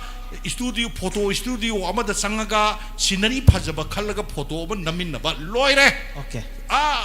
sarga yore harau gi nungai bi da adu mai na tong na me ba ko aduna cinema me yengji haye ba ade ai su hoye dum haye ba ko cinema ji english film yengji haye ba wani ade ne dum to si sai bok tan tham ge okay kaka thank you very much asiki event sida saruk yabiram bagi namak ai kaka narendra bu thagachari loinana ngasigi thorum sigi hena magun kaka leibe yari bra ngakta hanjanjan kaurabani adu das dialogue amta dingang ningi da nate kaka adu ngatang leigi se kaka ngatang di leiro edu dialogue se haito biro kaka nate kaka narendra la amakanda manipur ki sumang lagi superstar ne nai koi loina mangda thajanari ba aduga kaka ga yengba kaka na ngangba taba punamak se koi loina ki thamoi huba aduga mitpham hongma ngamda ba matang ne ada kakagi dialogue kami ai dialogue matek matang ai thamjage dialogue si sahi kuntram ki mamangda kuntra khara helamagane haina aina khali adugi matamduda aina kumjakiba role amakhakta yamna nungsibani hujiksu ningsinguraga adum pi ihodana tatu leiba mayam sa dum yengbiramgane na khali ainaga akhoi leirum pi amagi illakanda yamna nungsiba role ama lalhougi changba abudungba lalhougi liladi yam sanareba ise aduna lalhoubu si mali ra mandre khangde kamando pangpha phaba nupa ne ba ise lalhougi leader ne leader ne lilagi leader di boy lalhougi di nataba okay aduna adugi lila ama kaktagi lokot sage yamna lairaba machil mopani aina mabungni ai isan nupi si mayum panbani isan nupi sigi damaktani haidana mabung amo oina aina kudol pot tambangamde sokol aun pot tambangamdaba adugumba mabung ama kakni adugumba mabung adugu masi piron yamna moli aduga matam sigi mi oide khaw ma yalaga adum makoi o marang koisa satpamini asumai tawdana masi nongma Myanmar romda hujipudi Myanmar haire Burma da sakkadaba matam amakakta satlamdaida masanubi manakta ngarang di isanubi do mangdu urami kaido bu yorbono na hangba lakpani ado tanjasida magi masanubi du da manem pok aduna oun posu ulaktabi ni haidana katang tathi ta win to birba tanja thokku da mapung hek lakpu ubuda mamiti mapi tarakpani madudai da ngang ba dialog to ai angtang ningsing jage parei laksage ningsing parei laksage kariguma soiraba soidana aina haipetang ithoga zu puzari marak makta yengjaba yabagi ayabadu su mayamdagi logjage hai angaubi adugi maktabu nang namitagi napi taraga kapang nabrane ha nabung lagi sidi hai nangi namang dan nabung kami saw berlihat dari bus nangkari kang nabagene cumi lain apa nabung ini selgi demak tani haidan ngasi pawai banung dekari betepi bangamdri kari kita muda kini senyawan puat hei ibung bibi ma yengo isal da pina na ba on pot kita magtadi nabung ay tamoy kwakokta sana tampaya yoy berloto na tamine adugune ibung namon da wang matang di hangge nabung ay napirik ka dori ba on pot na dudi nang di kaday ta tamge ay nakali yengo ngasi ko gilaywa kasidi mabung sing na machalgi da bakta tamgadaba on pot thambam sana sangkai di yung pam laitaba na itaw tawagum makong da makal kayagi mayri thok na sakalakni mayri sinatak da tum na sakiba matamda sana pige kiam likpangi sana pam amata layroy mayri si hanu mutat na buhon kisini bungi bema sana ni ingri laba lambi sorok tasat pida na babi amat tasutoroy hey ay kangi isali apamba nabung ay sapsana kangi nong manatraka nong madi isal kita mak ni haidana lahir ba nabung ay nasubda tagi langlamat ang wala basu isal gi un por kudol tabak kanine ibema lehura ay isal lagi katalang kurami ibema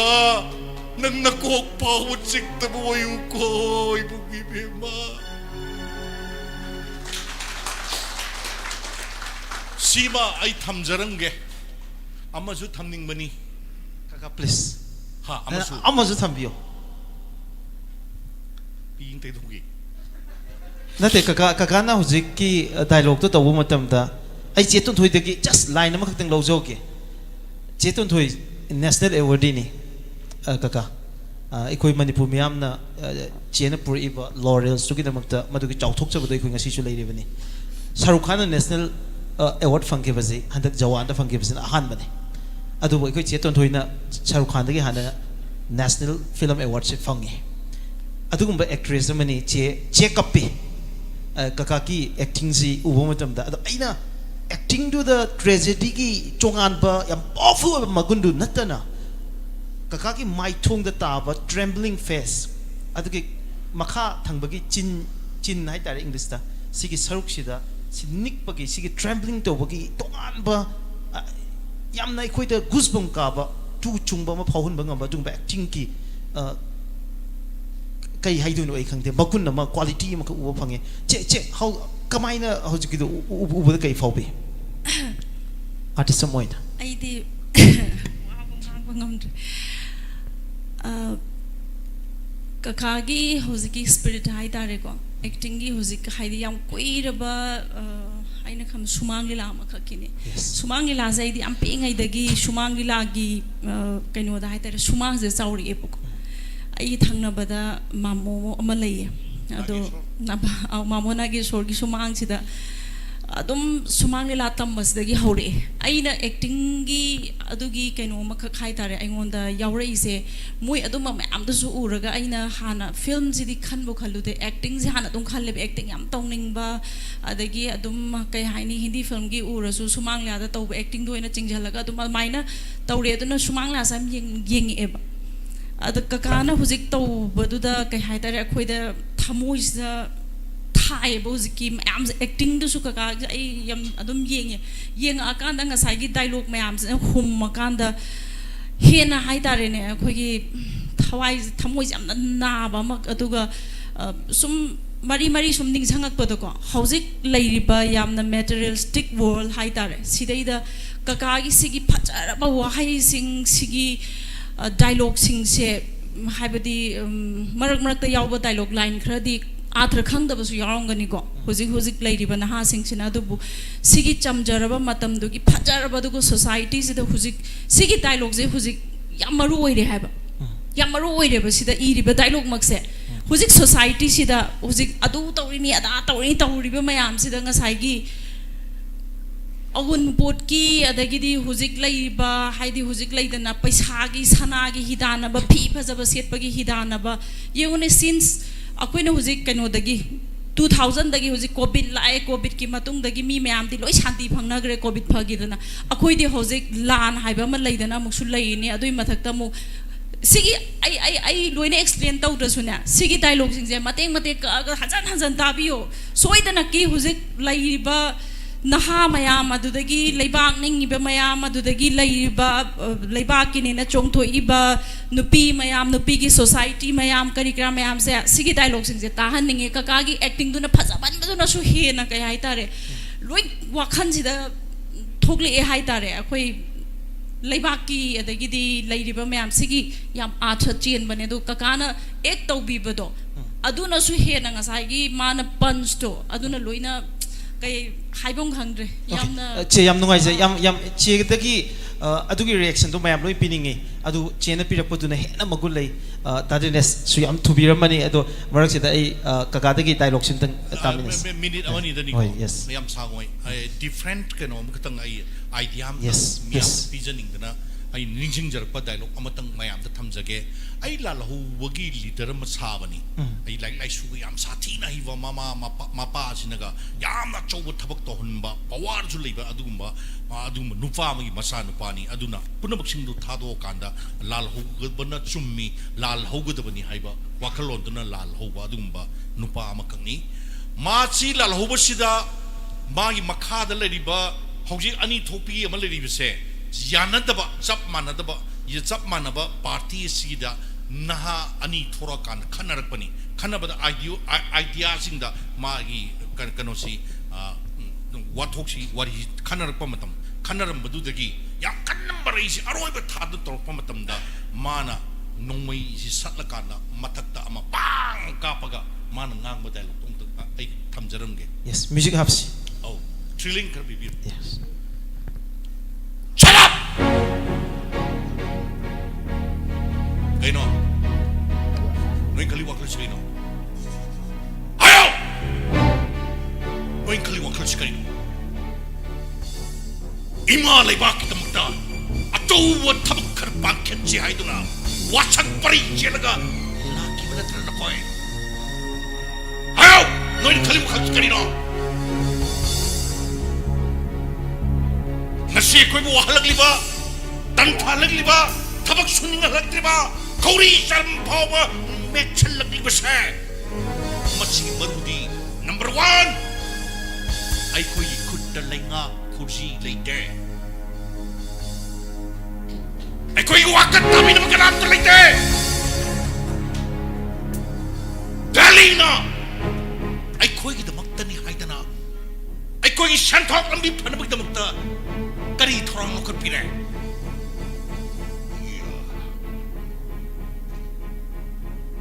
ai ngasi koi gi labuk ta phangiba chinja kada se mapandi thomjelak mian sa sing hoiki masidi yumthong kuding lairane laira rakpatagi nupi nupa gi bari phanaraktre thakshi khasin naraktre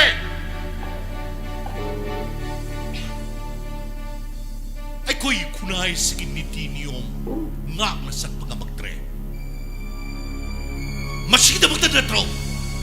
noi ai koi na aing mungkil tupam chapam kang da ba makai mapam masiyara tar lagi pase hediga kari sulik traba wapam mama sigi da bakta noi na aku mieng mada pusin na bohona kadagina wa ngangi to da ai go ai wasita ko ngasi aku ni thengna ka to la na se set pacha baning batung da bagi la na te ai koi lenga on gi kurji ai koi sel tungi kurji ishana paijana ba loina na ai koi na chatam kanjana bagi da makta ho ba la ni masida nupa osno nupi osno makong taxno mamitang sno mipom kudi maki chap mana batudang ni yese ai koi pun na kambina ka tabani tarap amazing kaka ki damda oh khuma once again thaga chari kaka ki presence in haitare ngasi ki event ki kwai digi mapung phaba adugumba saru omo oi haidena kaka thamjage ngasai ki aikoina yam deep oiba serious state ama leirambadagi tongan ba aikoi ki thamoi da tu chungbam hon ba adugi ireiba ki oiba firim mayam ama longna bagi adugumba para mayam ama lesson mayam tabiram gi namta kaka thaga chari ai dadines gi isai kaka thaga chari thank you very much adu kaka isai de tamina gi ngat yes okay okay okay ai dadines isai ani gaktan kudol tambira moduga ai dadine samadi devya ai kogi kainana bagi tanjadu lojage and before that mayam ahubu khuma magulun taramno okpigani ai koi social media ki sensation ani ka koksun jage adugi machungda ai dabo binju leire dabin amo koksun jage dadines ai chalaba machungda mayam ki favorite niko highest subscriber on YouTube leiba aduga ngasai devya dagi natraga lanchen badagi khoina fangi ba mahau hai batare yam ru oiba yam chamjagraba mioi bagi acham punsi amagi magun mayam do phongdu akanda ngasi manipur miyam na khwai digi pamba influencer oina hojik thogla iba manipur ki promising star ni makhoi ani ki acting je mayam na yenging de kana su yawi roi ai koi dira su lei ko mathangda mayam ahu khu ba nglo interam no pigani Sachingar amadi naubamai wari ju yam nungai ne nai asata we ngasai de sida mathak ta wari sanaba basida naubamai ge Sachingar gi makha gi acting si yeng bada so yam nungai jai thank you please okay now we section bigani dadines aina khoi pam jabai sei mosoi khanja doine but nang na ke ba haiba simati dadines ki masterpiece ne da sigi matang da su kitang matam leibiraga de kitang phongdok piramo isai si kamai tauga lakhiba isai no aduga mayamna pamkhibasi ngasi gi nataba isai si phongba matam tu gi public ki response kamai no oiki edu kinan thambi isai si kogatel thokchom lekai de thokchom Sacindra tamosi gi magi production ni mama sagi makes mane ijabani aduga git ka tomba thangjam gana isai si music direction piba compose to haitare ko adamai toro sakhi we sei ne ado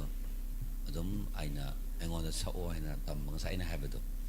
tamma nga tani laki sing se mai toro to gi ne yam kana ma sei khangde adamai amna dum ꯑꯩꯅ ꯌꯥꯝ ꯃꯗꯨꯗ ꯍꯣꯠꯅꯔꯨꯕ ꯍꯣꯠꯅꯗꯕ ꯀꯩꯁꯨ ꯊꯣꯏꯗꯣꯛꯄ ꯂꯩꯇꯦ ꯃꯤꯑꯣꯏꯕꯒꯤ star ꯃꯤꯑꯣꯏꯕꯒꯤ ꯃꯇꯝ ꯍꯥꯏꯗꯣ ꯂꯥꯛꯑꯗꯤ ꯑꯗꯨꯝ ꯑꯣꯏꯕ ꯉꯥꯛꯇꯅꯤ ꯑꯗꯨꯅ ꯑꯩꯅ ꯍꯧꯖꯤꯛ ꯁꯨꯝ ꯔꯤꯄꯤꯇꯦꯁꯟ ꯑꯩ ꯍꯩꯖꯔꯤꯁꯦ ꯁ꯭ꯇꯥꯔ ꯉꯥꯛꯇꯅ ꯌꯥꯔꯣꯏ ꯍꯣꯠꯅꯕ ꯑꯃꯈꯛ ꯌꯥꯝ ꯃꯊꯧ ꯇꯥꯏ ꯃꯌꯥꯝ ꯑꯅꯧꯕ ꯅ꯭ꯌꯨ ꯀꯃꯔꯁꯤꯡ ꯌꯨꯇ꯭ꯌꯨꯕꯔ ꯑꯣꯏꯒꯦꯔꯥ ꯏꯁꯩ ꯁꯛꯄ ꯑꯣꯏꯒꯦꯔꯥ ꯑꯦꯛꯇꯔ ꯑꯣꯏꯒꯦꯔꯥ ꯑꯗꯩ ꯖꯔꯅꯦꯂꯤꯁ ꯑꯣꯏꯒꯦꯔꯥ एवरी ꯈꯨꯗꯤꯡꯃꯛꯇ ꯍꯣꯠꯅꯕꯁꯦ ꯌꯥꯝ ꯃꯔꯨ ꯑꯣꯏ ꯑꯗꯨꯒ ꯍꯣꯠꯅꯔꯒ ꯃꯇꯝꯗꯨꯗ ꯂꯥꯛꯄ ꯁ꯭ꯇꯥꯔꯗꯨꯗꯤ ꯉꯁꯥꯏꯒꯤ ꯑꯩꯅ ꯍꯥꯏꯖꯕꯗꯣ ꯁꯅꯥꯒꯤ ꯃꯊꯛꯇ ꯇꯝꯐꯥ ꯊꯤꯟꯕ ꯍꯥꯏꯕ ꯄꯨꯟꯁꯤꯗꯣ ꯑꯗꯨꯝ ꯁꯣꯏꯗꯅ ꯑꯣꯏꯒꯅꯤ ꯑꯗꯨꯃꯥꯏꯅ ꯇꯧꯗꯅ ꯑꯩꯒꯤꯗꯨꯅ ꯁꯨꯝ ꯂꯥꯏꯕꯛꯅꯤ ꯑꯗꯨꯃꯥꯏꯅ ꯑꯣꯏꯈ꯭ರೆ ꯑꯗꯨꯅ ꯉꯁꯤ ꯃꯤꯌꯥꯝꯅꯁꯨ ꯑꯗꯨꯝ ꯅꯨꯡꯁꯤꯕꯤꯗꯅ ꯃꯁꯛ ꯈꯪꯕꯤꯗꯅ ꯑꯗꯨꯃꯥꯏꯅ ꯇꯧꯈꯤꯕꯅꯦ ꯑꯩ ꯌꯥꯝ ꯀꯨꯞꯅ ꯑꯩ ꯌꯥꯝ ꯍꯩꯖꯗꯦ ꯋꯥ ꯉꯥꯡꯕꯁꯨꯀꯣ ꯑꯗꯣ ꯑꯩ ꯈꯤꯇꯪ ꯇꯦꯟꯁꯟꯖꯔꯒ ꯏꯁꯩꯁꯦ ꯑꯩ ꯏꯁꯩ ꯃꯇꯦꯛ ꯑꯃꯇꯪ ꯈꯨꯗꯣꯜ ꯇꯝꯖꯒꯦ ꯋꯥꯔꯧꯕꯤꯔꯣꯏ ꯏꯁꯩ ꯃꯐꯝꯁꯦ ꯑꯩꯗꯤ ꯃꯌꯥꯝ ꯇꯧꯔꯒ ꯅꯪꯅꯕ ꯆꯦꯟꯕꯁꯨ ꯑꯩ ꯍꯩꯖꯗꯦ isai mafam ani lebda ama nangdribani aidi isai mina tara manga taruk chatlise ai ani chatpada ama nangdeba aduna aigidi kitang kano je warobiya de isai amatang tentang na kudol tamsage d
Dadines na isay je mati amakak ni habne ko ado ay gisu isay mati amakak sapiram da yate Dadines ay na ngasi gi moments ay gi di punsi hanbo phangjabani ado gi khudong chaba da lojaraga Dadines waro biroi thamoi pan da bira nang buto buto ay na nga oi yam pan sabi isay ni Dadines mati am do bigani waro biro Dadines ahobu kubam de kubisi yes thank you very much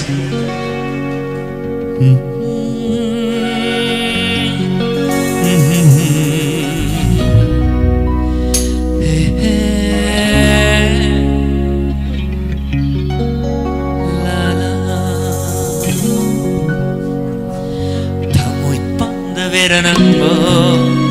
Nusikanga वीर नंगो थमुई पंद वीर नंगो नुक्से कंद वीर नंगो जानवी नंगी वखला लुक्चरी बकैनी नुक्से we नंगी मित्यंगा मौजरी बकैनी थमुई पंद वीर नंगो नुक्से कंद वीर नंगो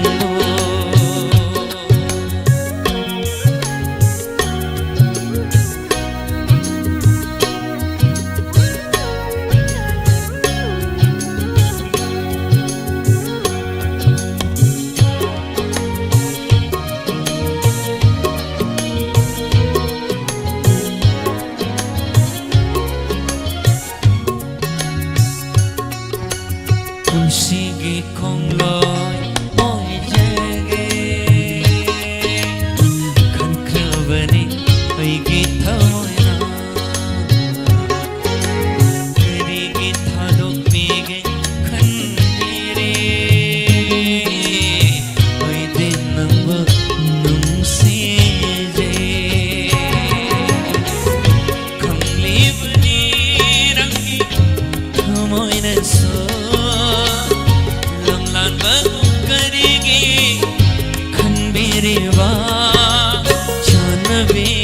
wakda lukjari pakini nung sivi nang gimityangna mauzari pakini thamoy panda vera nangbo nung sikanda vera nangbo thamoy panda vera nangbo nung sikanda vera nangbo thamoy panda vera nangbo nung sikanda vera nangbo.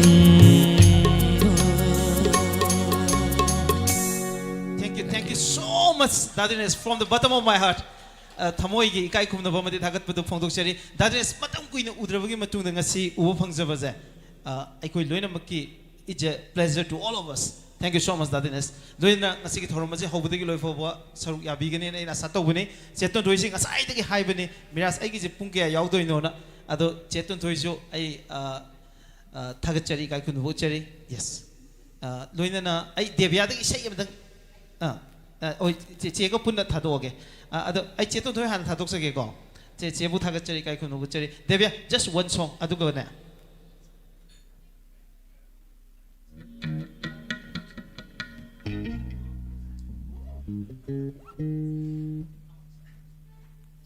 오케이 데비야드기 아이 얌 사닝 보세 에코기 리기 라이도 오케이 아두 난 sakpiro mo aduga 데비야 Chaki chana ai chana basinjara ke waro biroi marak sida ai koi gi ngasi gi event si da saru abina begina betul lengber iba Manipur gi tangla artist Dabin okay mayam pun ma hobu khuba ma goloi na social issues the isai sakpada Manipur miyam the quite relate to ba matam chupada evergreen oirga leiraba Manipur gi tanglaba star Dabin amu khuba mo loin tanam no figani thank you very much okay loina na aikoi Norris window ki family oina de leibani to boto social media ki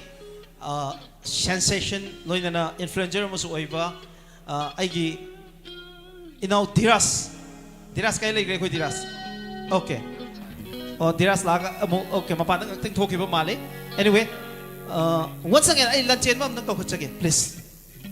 Lanchen ba worry kaya hindi nungay na boko. Thagat chari. Marak sida Devya dagi ligi lai isay siyem tang kudol taman sige. Aduga ay Devya so makata ba isay ki program lai bini na ithadok sige.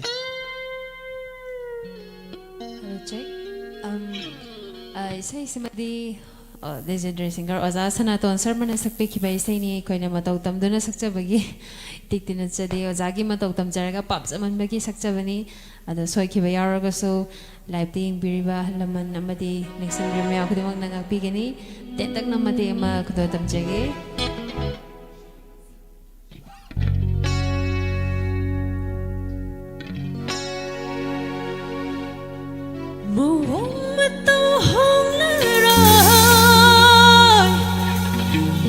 Chuma men kok nerai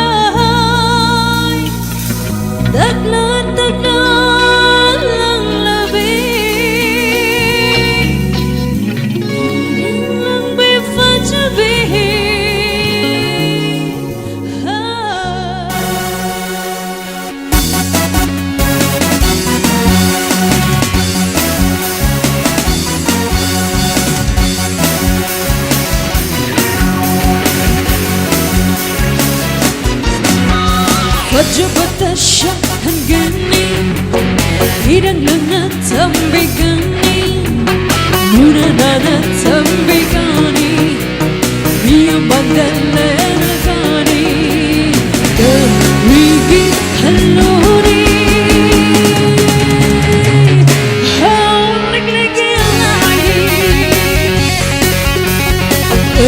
Rigi halori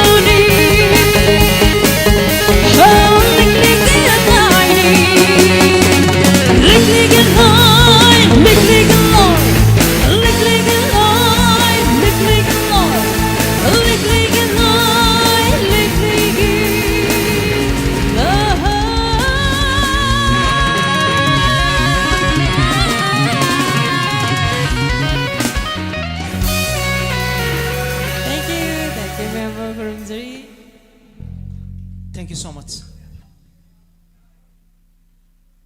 Devya ki isai je mana sakwe isai je yamdri mama saki original songs je, but some of the songs are very popular. Aduga yam phajaba dabi na kai nom haiba male. Mic to mai be dabi. Yes. Thank you. Mayam punam pu ahan muktada ikokno kurumjari. Ngasi yamna yai ferba numitchida yam ngakna haiba tare. Ngasi se Tanava Haigadra, Debiaga Gay Masak Minaba. You say the Hosi release story had now Tadu A Heduna. Okay. Hybirapa. Nuxiredi? Oh, Nuxirekaino. Adu Hybrid say Hosi release story had na Nasi. Okay. The timing of Sana Haitare, plant or work it after. Adu I think Kuimu Haiva, Films da Saksakiva is a duet song Moka Debiaga Iga, Saksakivani, Ado Mayam Nasu. You say do. Mayam na nungsiba, mayam ki thawjal, mayam ki thawgal tobong am baisai, ohin biu, aduga isai do, Devya chatringai da. Yes. Line namatang, et amdang toro masi promotion am basa amata. Let's see.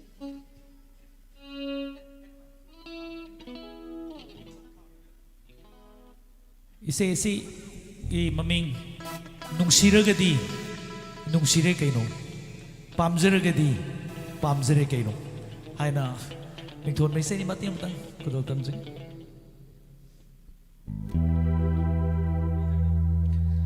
Nung siragadi, nung sire kaino. Pamzeragadi, pamzere kaino. Nung siragadi, nung sire kaino. Pamzeragadi, pamzere kaino. O musumo kera, o moro mo kera, o neptrik nem kera. Wangrik wangkera mathau de sukta de mathau de Nushira gadi nushira kaino Pamjere gadi pamjere kaino Musumo kira hongoro ngokira Nakku nakira hola pola kira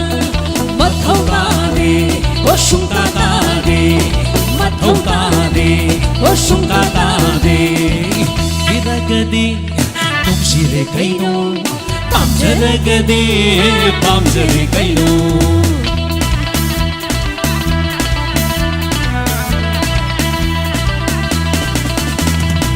Haining bakayana haina jasanu Nganing bakayana nganga jasanu Haining bakayana haina jasanu Ngang bagayana nganga jasanu Jana basambana chakun chawani Yena basambana mamin nawani O musumo kera, o mauro kera,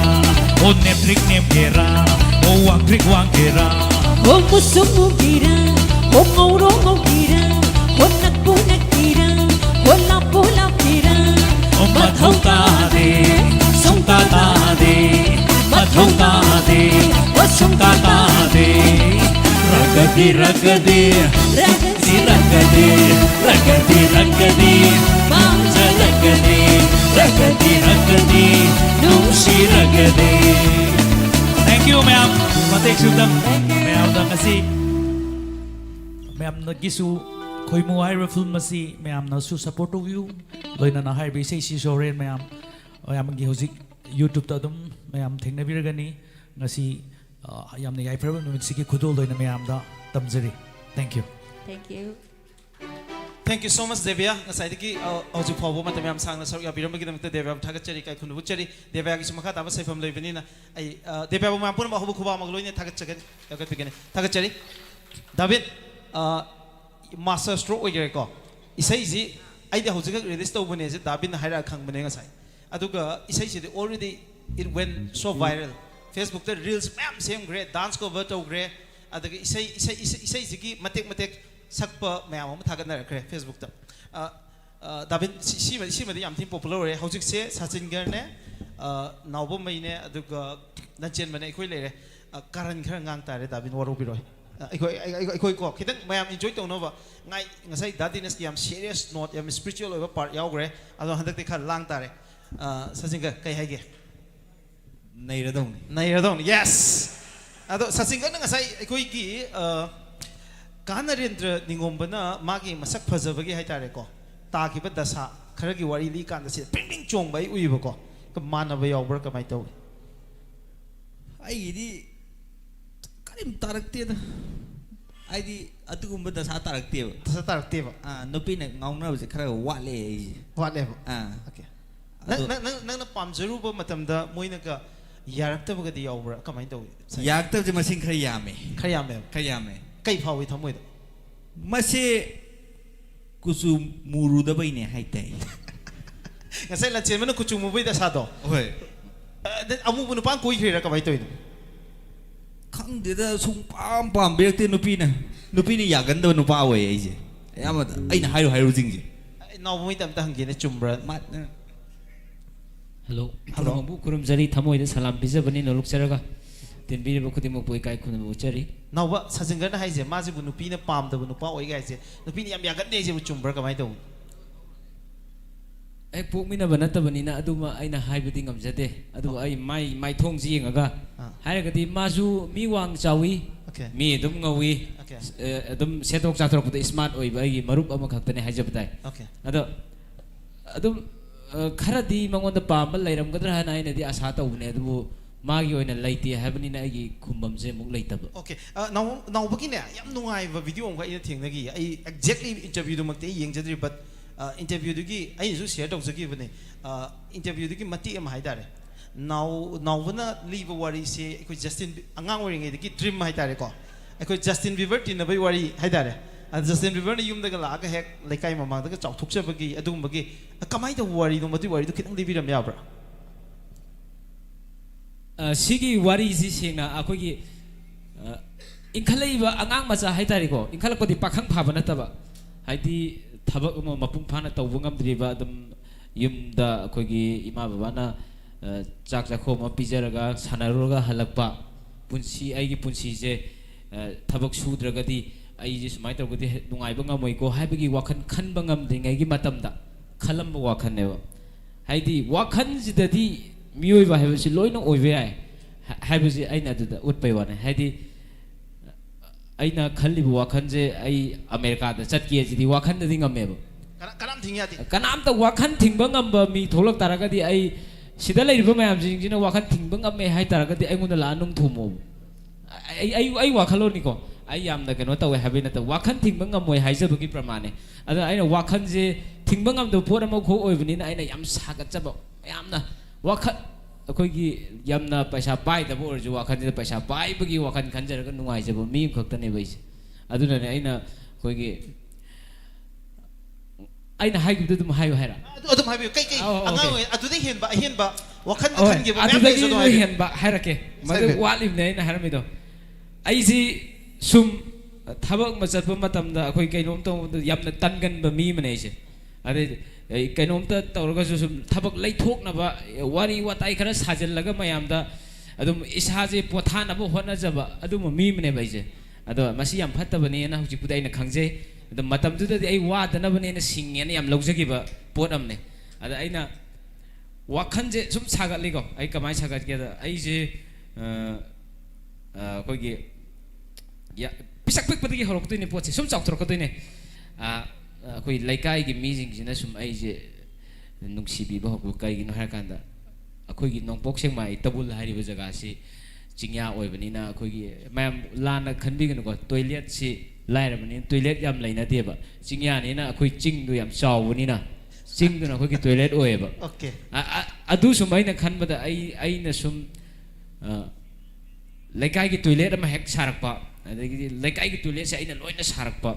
ꯂꯩꯀꯥꯏꯒꯤ ꯃꯤꯅ ꯌꯥꯔꯛꯄ ꯂꯩꯀꯥꯏꯒꯤ ꯀꯣꯏꯂꯥ ꯊꯥꯗ꯭ꯔꯕ ꯑꯩꯈꯣꯏꯒꯤ ꯑꯩꯅ ꯀꯣꯏꯂꯥ ꯊꯥꯒꯠꯂꯛꯄ ꯃꯤꯌꯥꯝꯅ ꯌꯥꯔꯛꯄ ꯑꯗꯩꯗꯤ ꯑꯩꯈꯣꯏꯒꯤ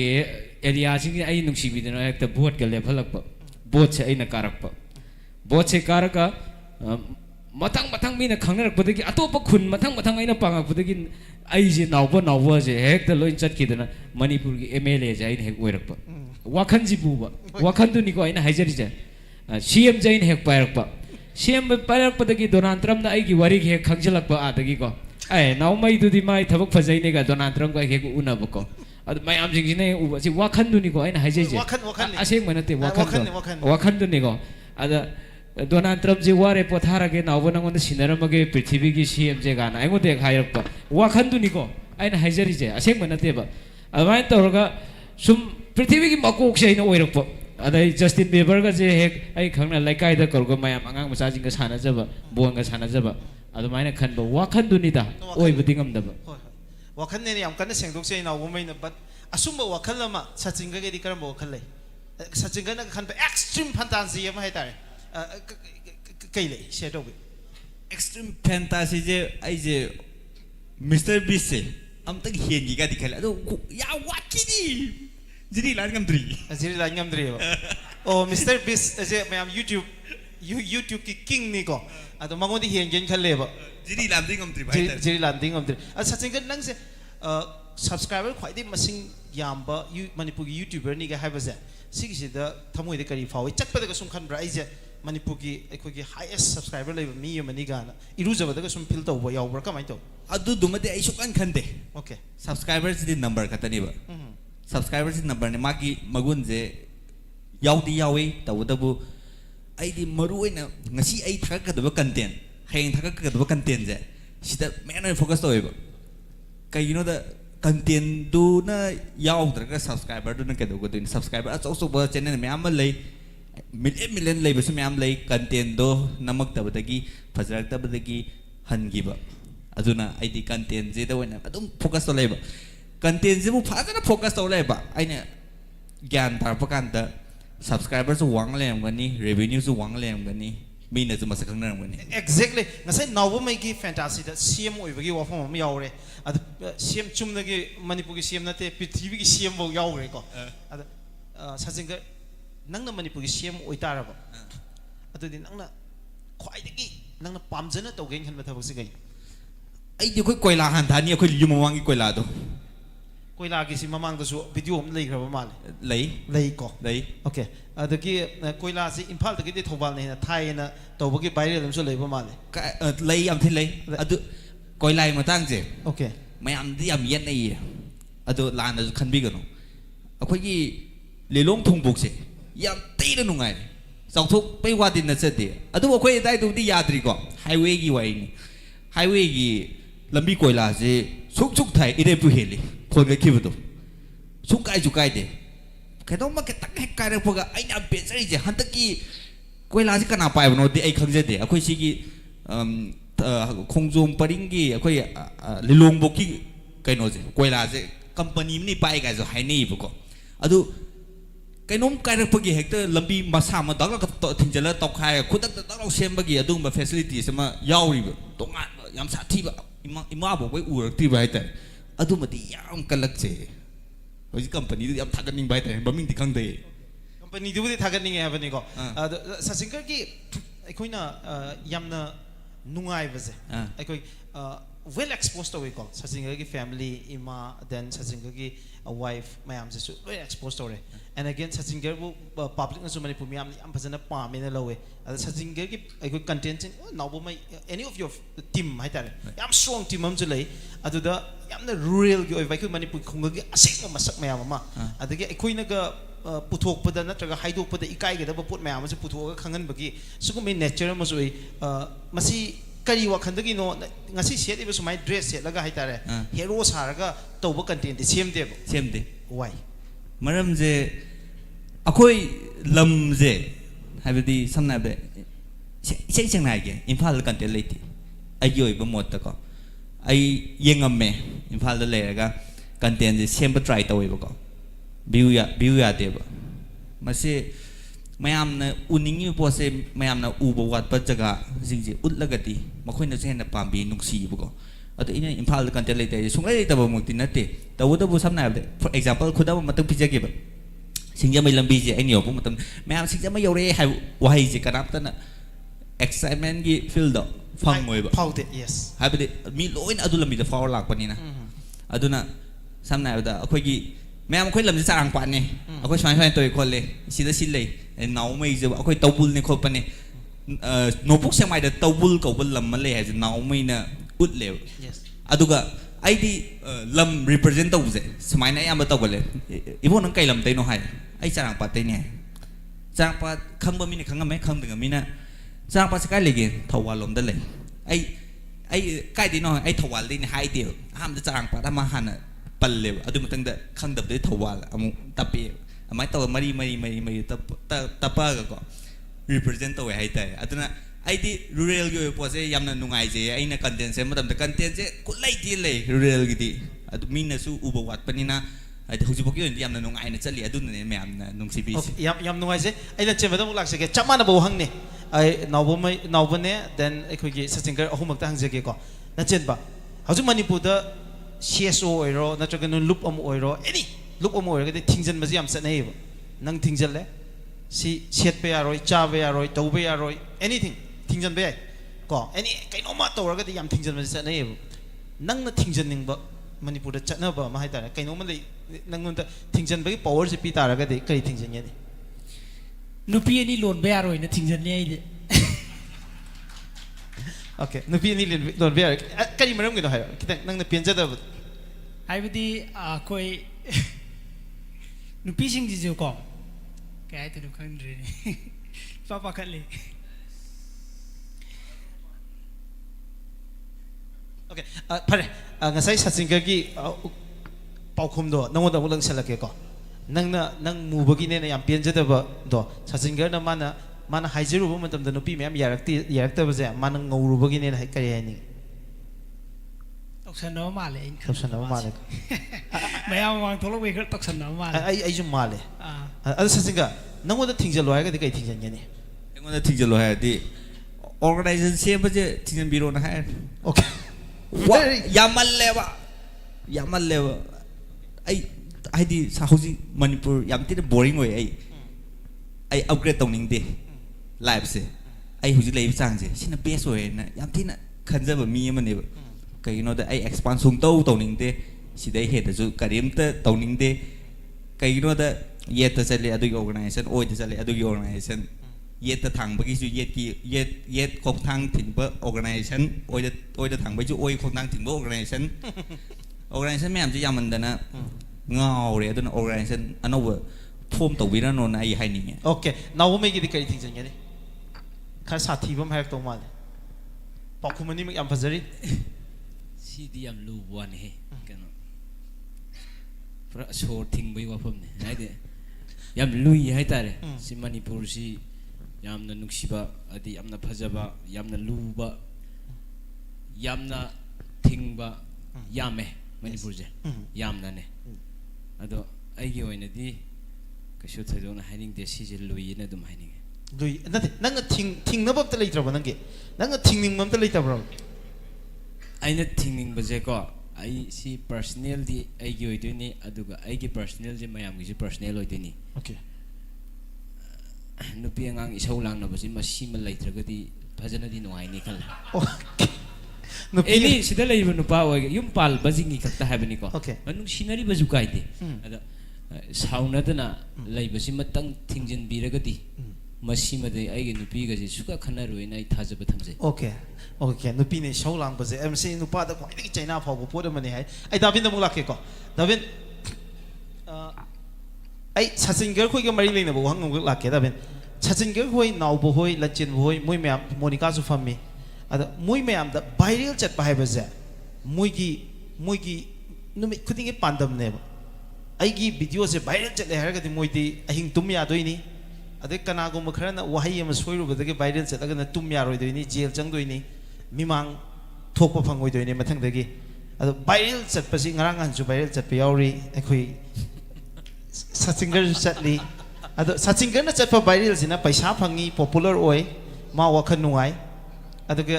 अतोप मी कनागुम viral चलगना दशा तादोनी viral अनी खेनबसे दाविन कमाई थैंक यू वहां से याम फजबा वहां अमना हान होबिरे दो आई सेंगना सिगी कैनो पार्ट सिदा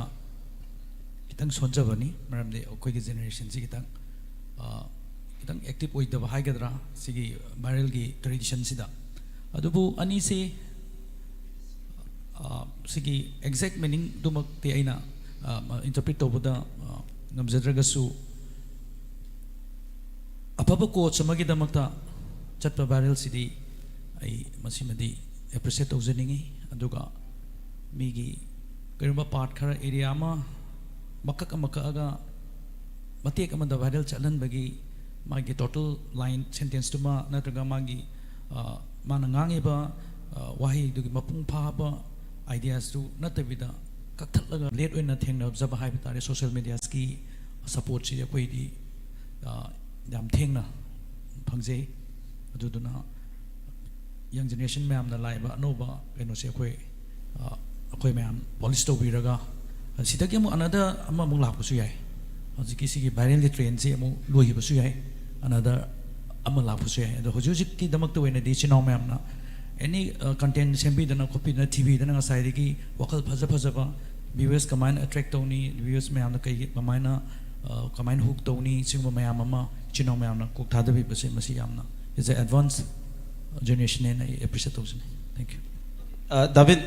isay ma tang tanjaje loge David atang lai minera jeng asi di loidre po adu isay kharayam na David de tajar ge ngasi di David isay ga wari ju ka saje David gi ngasai gi tikadar highway isay je Manipur hai tare Manipur gi miyam si khang da isay je le ram and again shine piriba message si it was so big अदुगा ठिकादार की train सिगी project की train गाइजे याम मयेक सेंगना अखोगी फोंगदोक पाइ तारे अखोई ठिकादार ओइनिंगबगी अदुगी ngasai fantasy नावो मैन ngasai ठिकादार ओइर कदोइनि कोमा टोइले छाबा गाइदो लंबी सेम गाइदो ठिकादार की पार्ट यावरिने कमाइ तौर सके बेसै नो अदुगा इसै दुमदंग खुतोन तबि तबि सिगी इसै सि तसेंगनदी आइना ममांग अतोप खरा दसु पंदि पंजगरे सीता सेंग ना प्रोफेशन अमु इकाय खुमनदबा खर खर आई लाइफ टाइम दे थेंगनजकी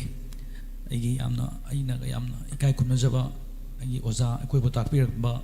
ओजा सिंगदुना एनी फंक्शन नमदगा मकोगी प्लेटफॉर्म से फंगतबा आइदी अकोइना खोंगसोग खुरमजबो ओजा अकोगी कैरियर बु सेमबेरिबो ओजा सिंगदुना आई लाइकाय की थौदो म थोकपदा आई इवेंट नम थोकप मतमदा महाकी चौकी थाबम लेरक्तबा अदुगी महुत्ता ngarang na handang अखोई तीनरप जेनरेशन दा ख्वाइदगी मीन्स मैडम कईनोमद लेजब लाइक लाइसुग क्या इंटरेस्ट लेजदब मैम खितंग अहलमनग तीनबदग साव अदुब मरक्तगी ओवरनाइट मा ठिकादारनेन ओइरकांदा मागिदमक्तदी अखोई मी लापगसे हंदोकनदना अदुगी पोटनमक अखोइद फिदासी अखोइना पैसा खरा डोनेट तौरगदी सेल खरा कनो तौरगदी अखोई अदुमक याबा अदुगुंबगी पिक्चर अमखक अइना अइगी अदुगी तांकक्तुदु उजकी अदुगा अयाम हाइरगा कनो सेमजबदि नसेदे अइगी सुम पामजरबगी ओइना अइना अइ प्रैक्टिकली थेंगजब सिंगजे सुम कोट तौजरगा अइना इसैदु माइना सागतजगिबनी अदुगा हौजिक अदुगी मतम दुदा हाइबा तारे अदुगी फोंबगी मतम दुददी अखोइगी ठिकादार हाइबा केनोसी अवांगबा यामना रेस्पेक्ट तौबा हाइतारे मतम दुदा प्रोफेसर डॉक्टर गसी मवा लोगदब डॉक्टर गसी फुगलक्पा ओजा गसी छात्र कुपांगना थागलक्पा ngасai हाइबी बदमाना ऑर्गेनाइजेशन मैम अमनागा ओजा नुसा अखोइ ट्रेडिशन सि मैम छ लोइबक दोइगी कैनोमा थेंगनजकी अदवाइदगी वखल जे फावर अकांदा अखोइना इसा इशु मैम सि करम guidelines तौदुन हाबसी mas amabroomdadi ai Korean nargadi saksabani adi akhoi hujik chanariba poche kitang utpa yagadra haina adumaina sagachagibani aduga last tadi sum isai ja hamba sakpa khotpa da kitang problem kitang lege toromi last sum miyam na yabi gi isai da ngai go kai lang jo ge ta isai sin ba je thikadar na ju yam sil ko ado thikadar na isai si sil ba ado si thikadar gi isai je sakpa da pharak ta ba ga yaw bar kamai to adu gi isai du da ai miyeng se ani thokna thamjake amana thikadar si thikada hai base profession nama oina su ai isai du da thamjake mamde hai ba doctor du dagi engineer du dagi professor du dagi thikadar na hena phai hai ba amakak ne isai da pizari se aduna thikadar sing nadi am pambi ke aduma makna su matam du isai do moina adum kobi rabani na adu isai du so adum yam na accept to bi ge isai mo bi gre okay da please thikadar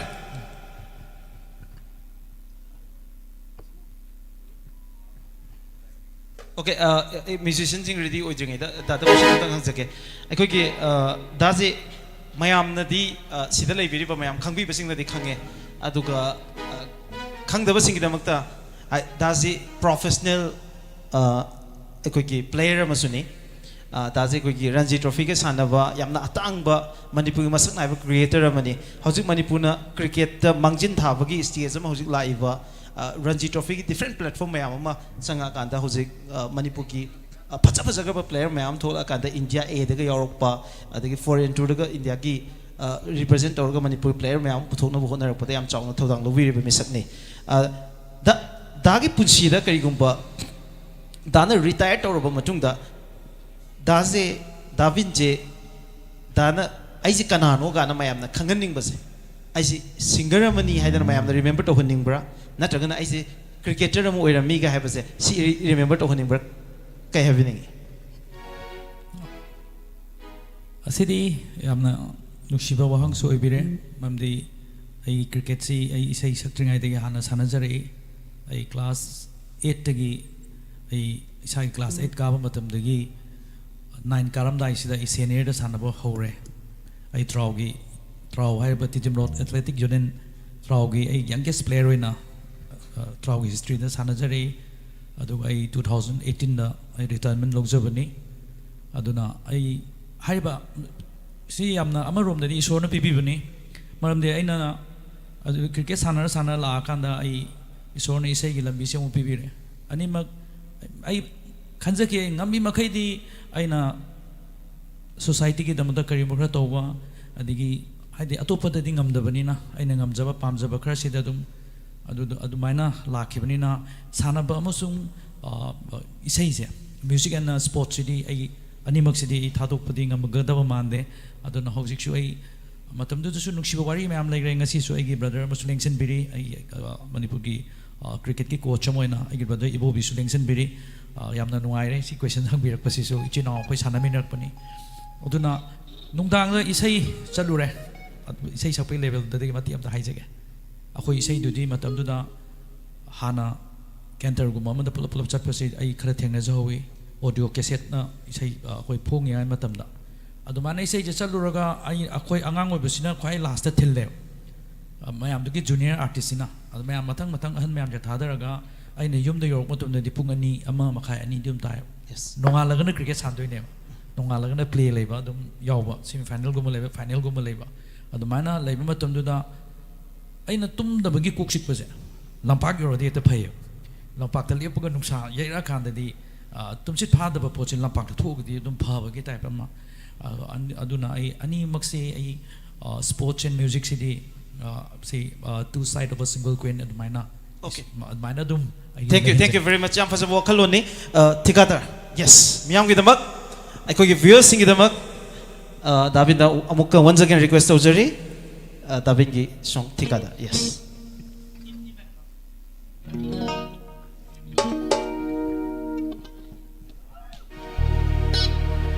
Dokter engineer pamjadi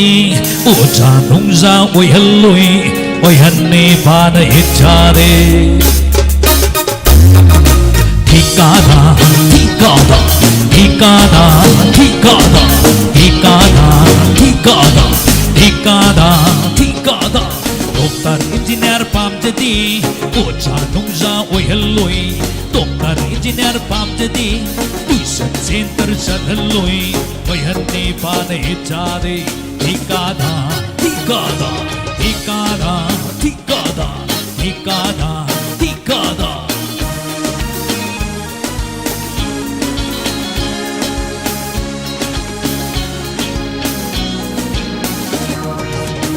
Haruini suspension bal ipa matha sani oja huini singapuni ipa ku ngauge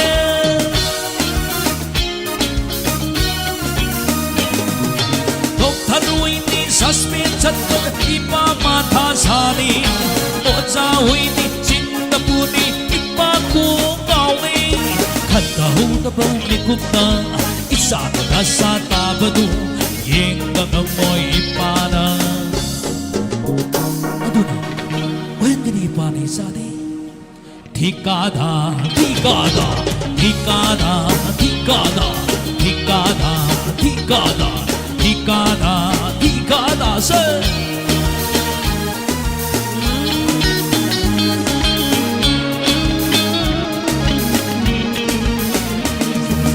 Sahiga chana daba jit khungao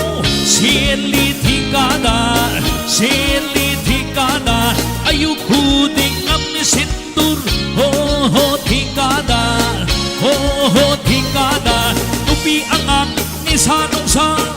esa saidu Thikadar, esa saidu Thikadar,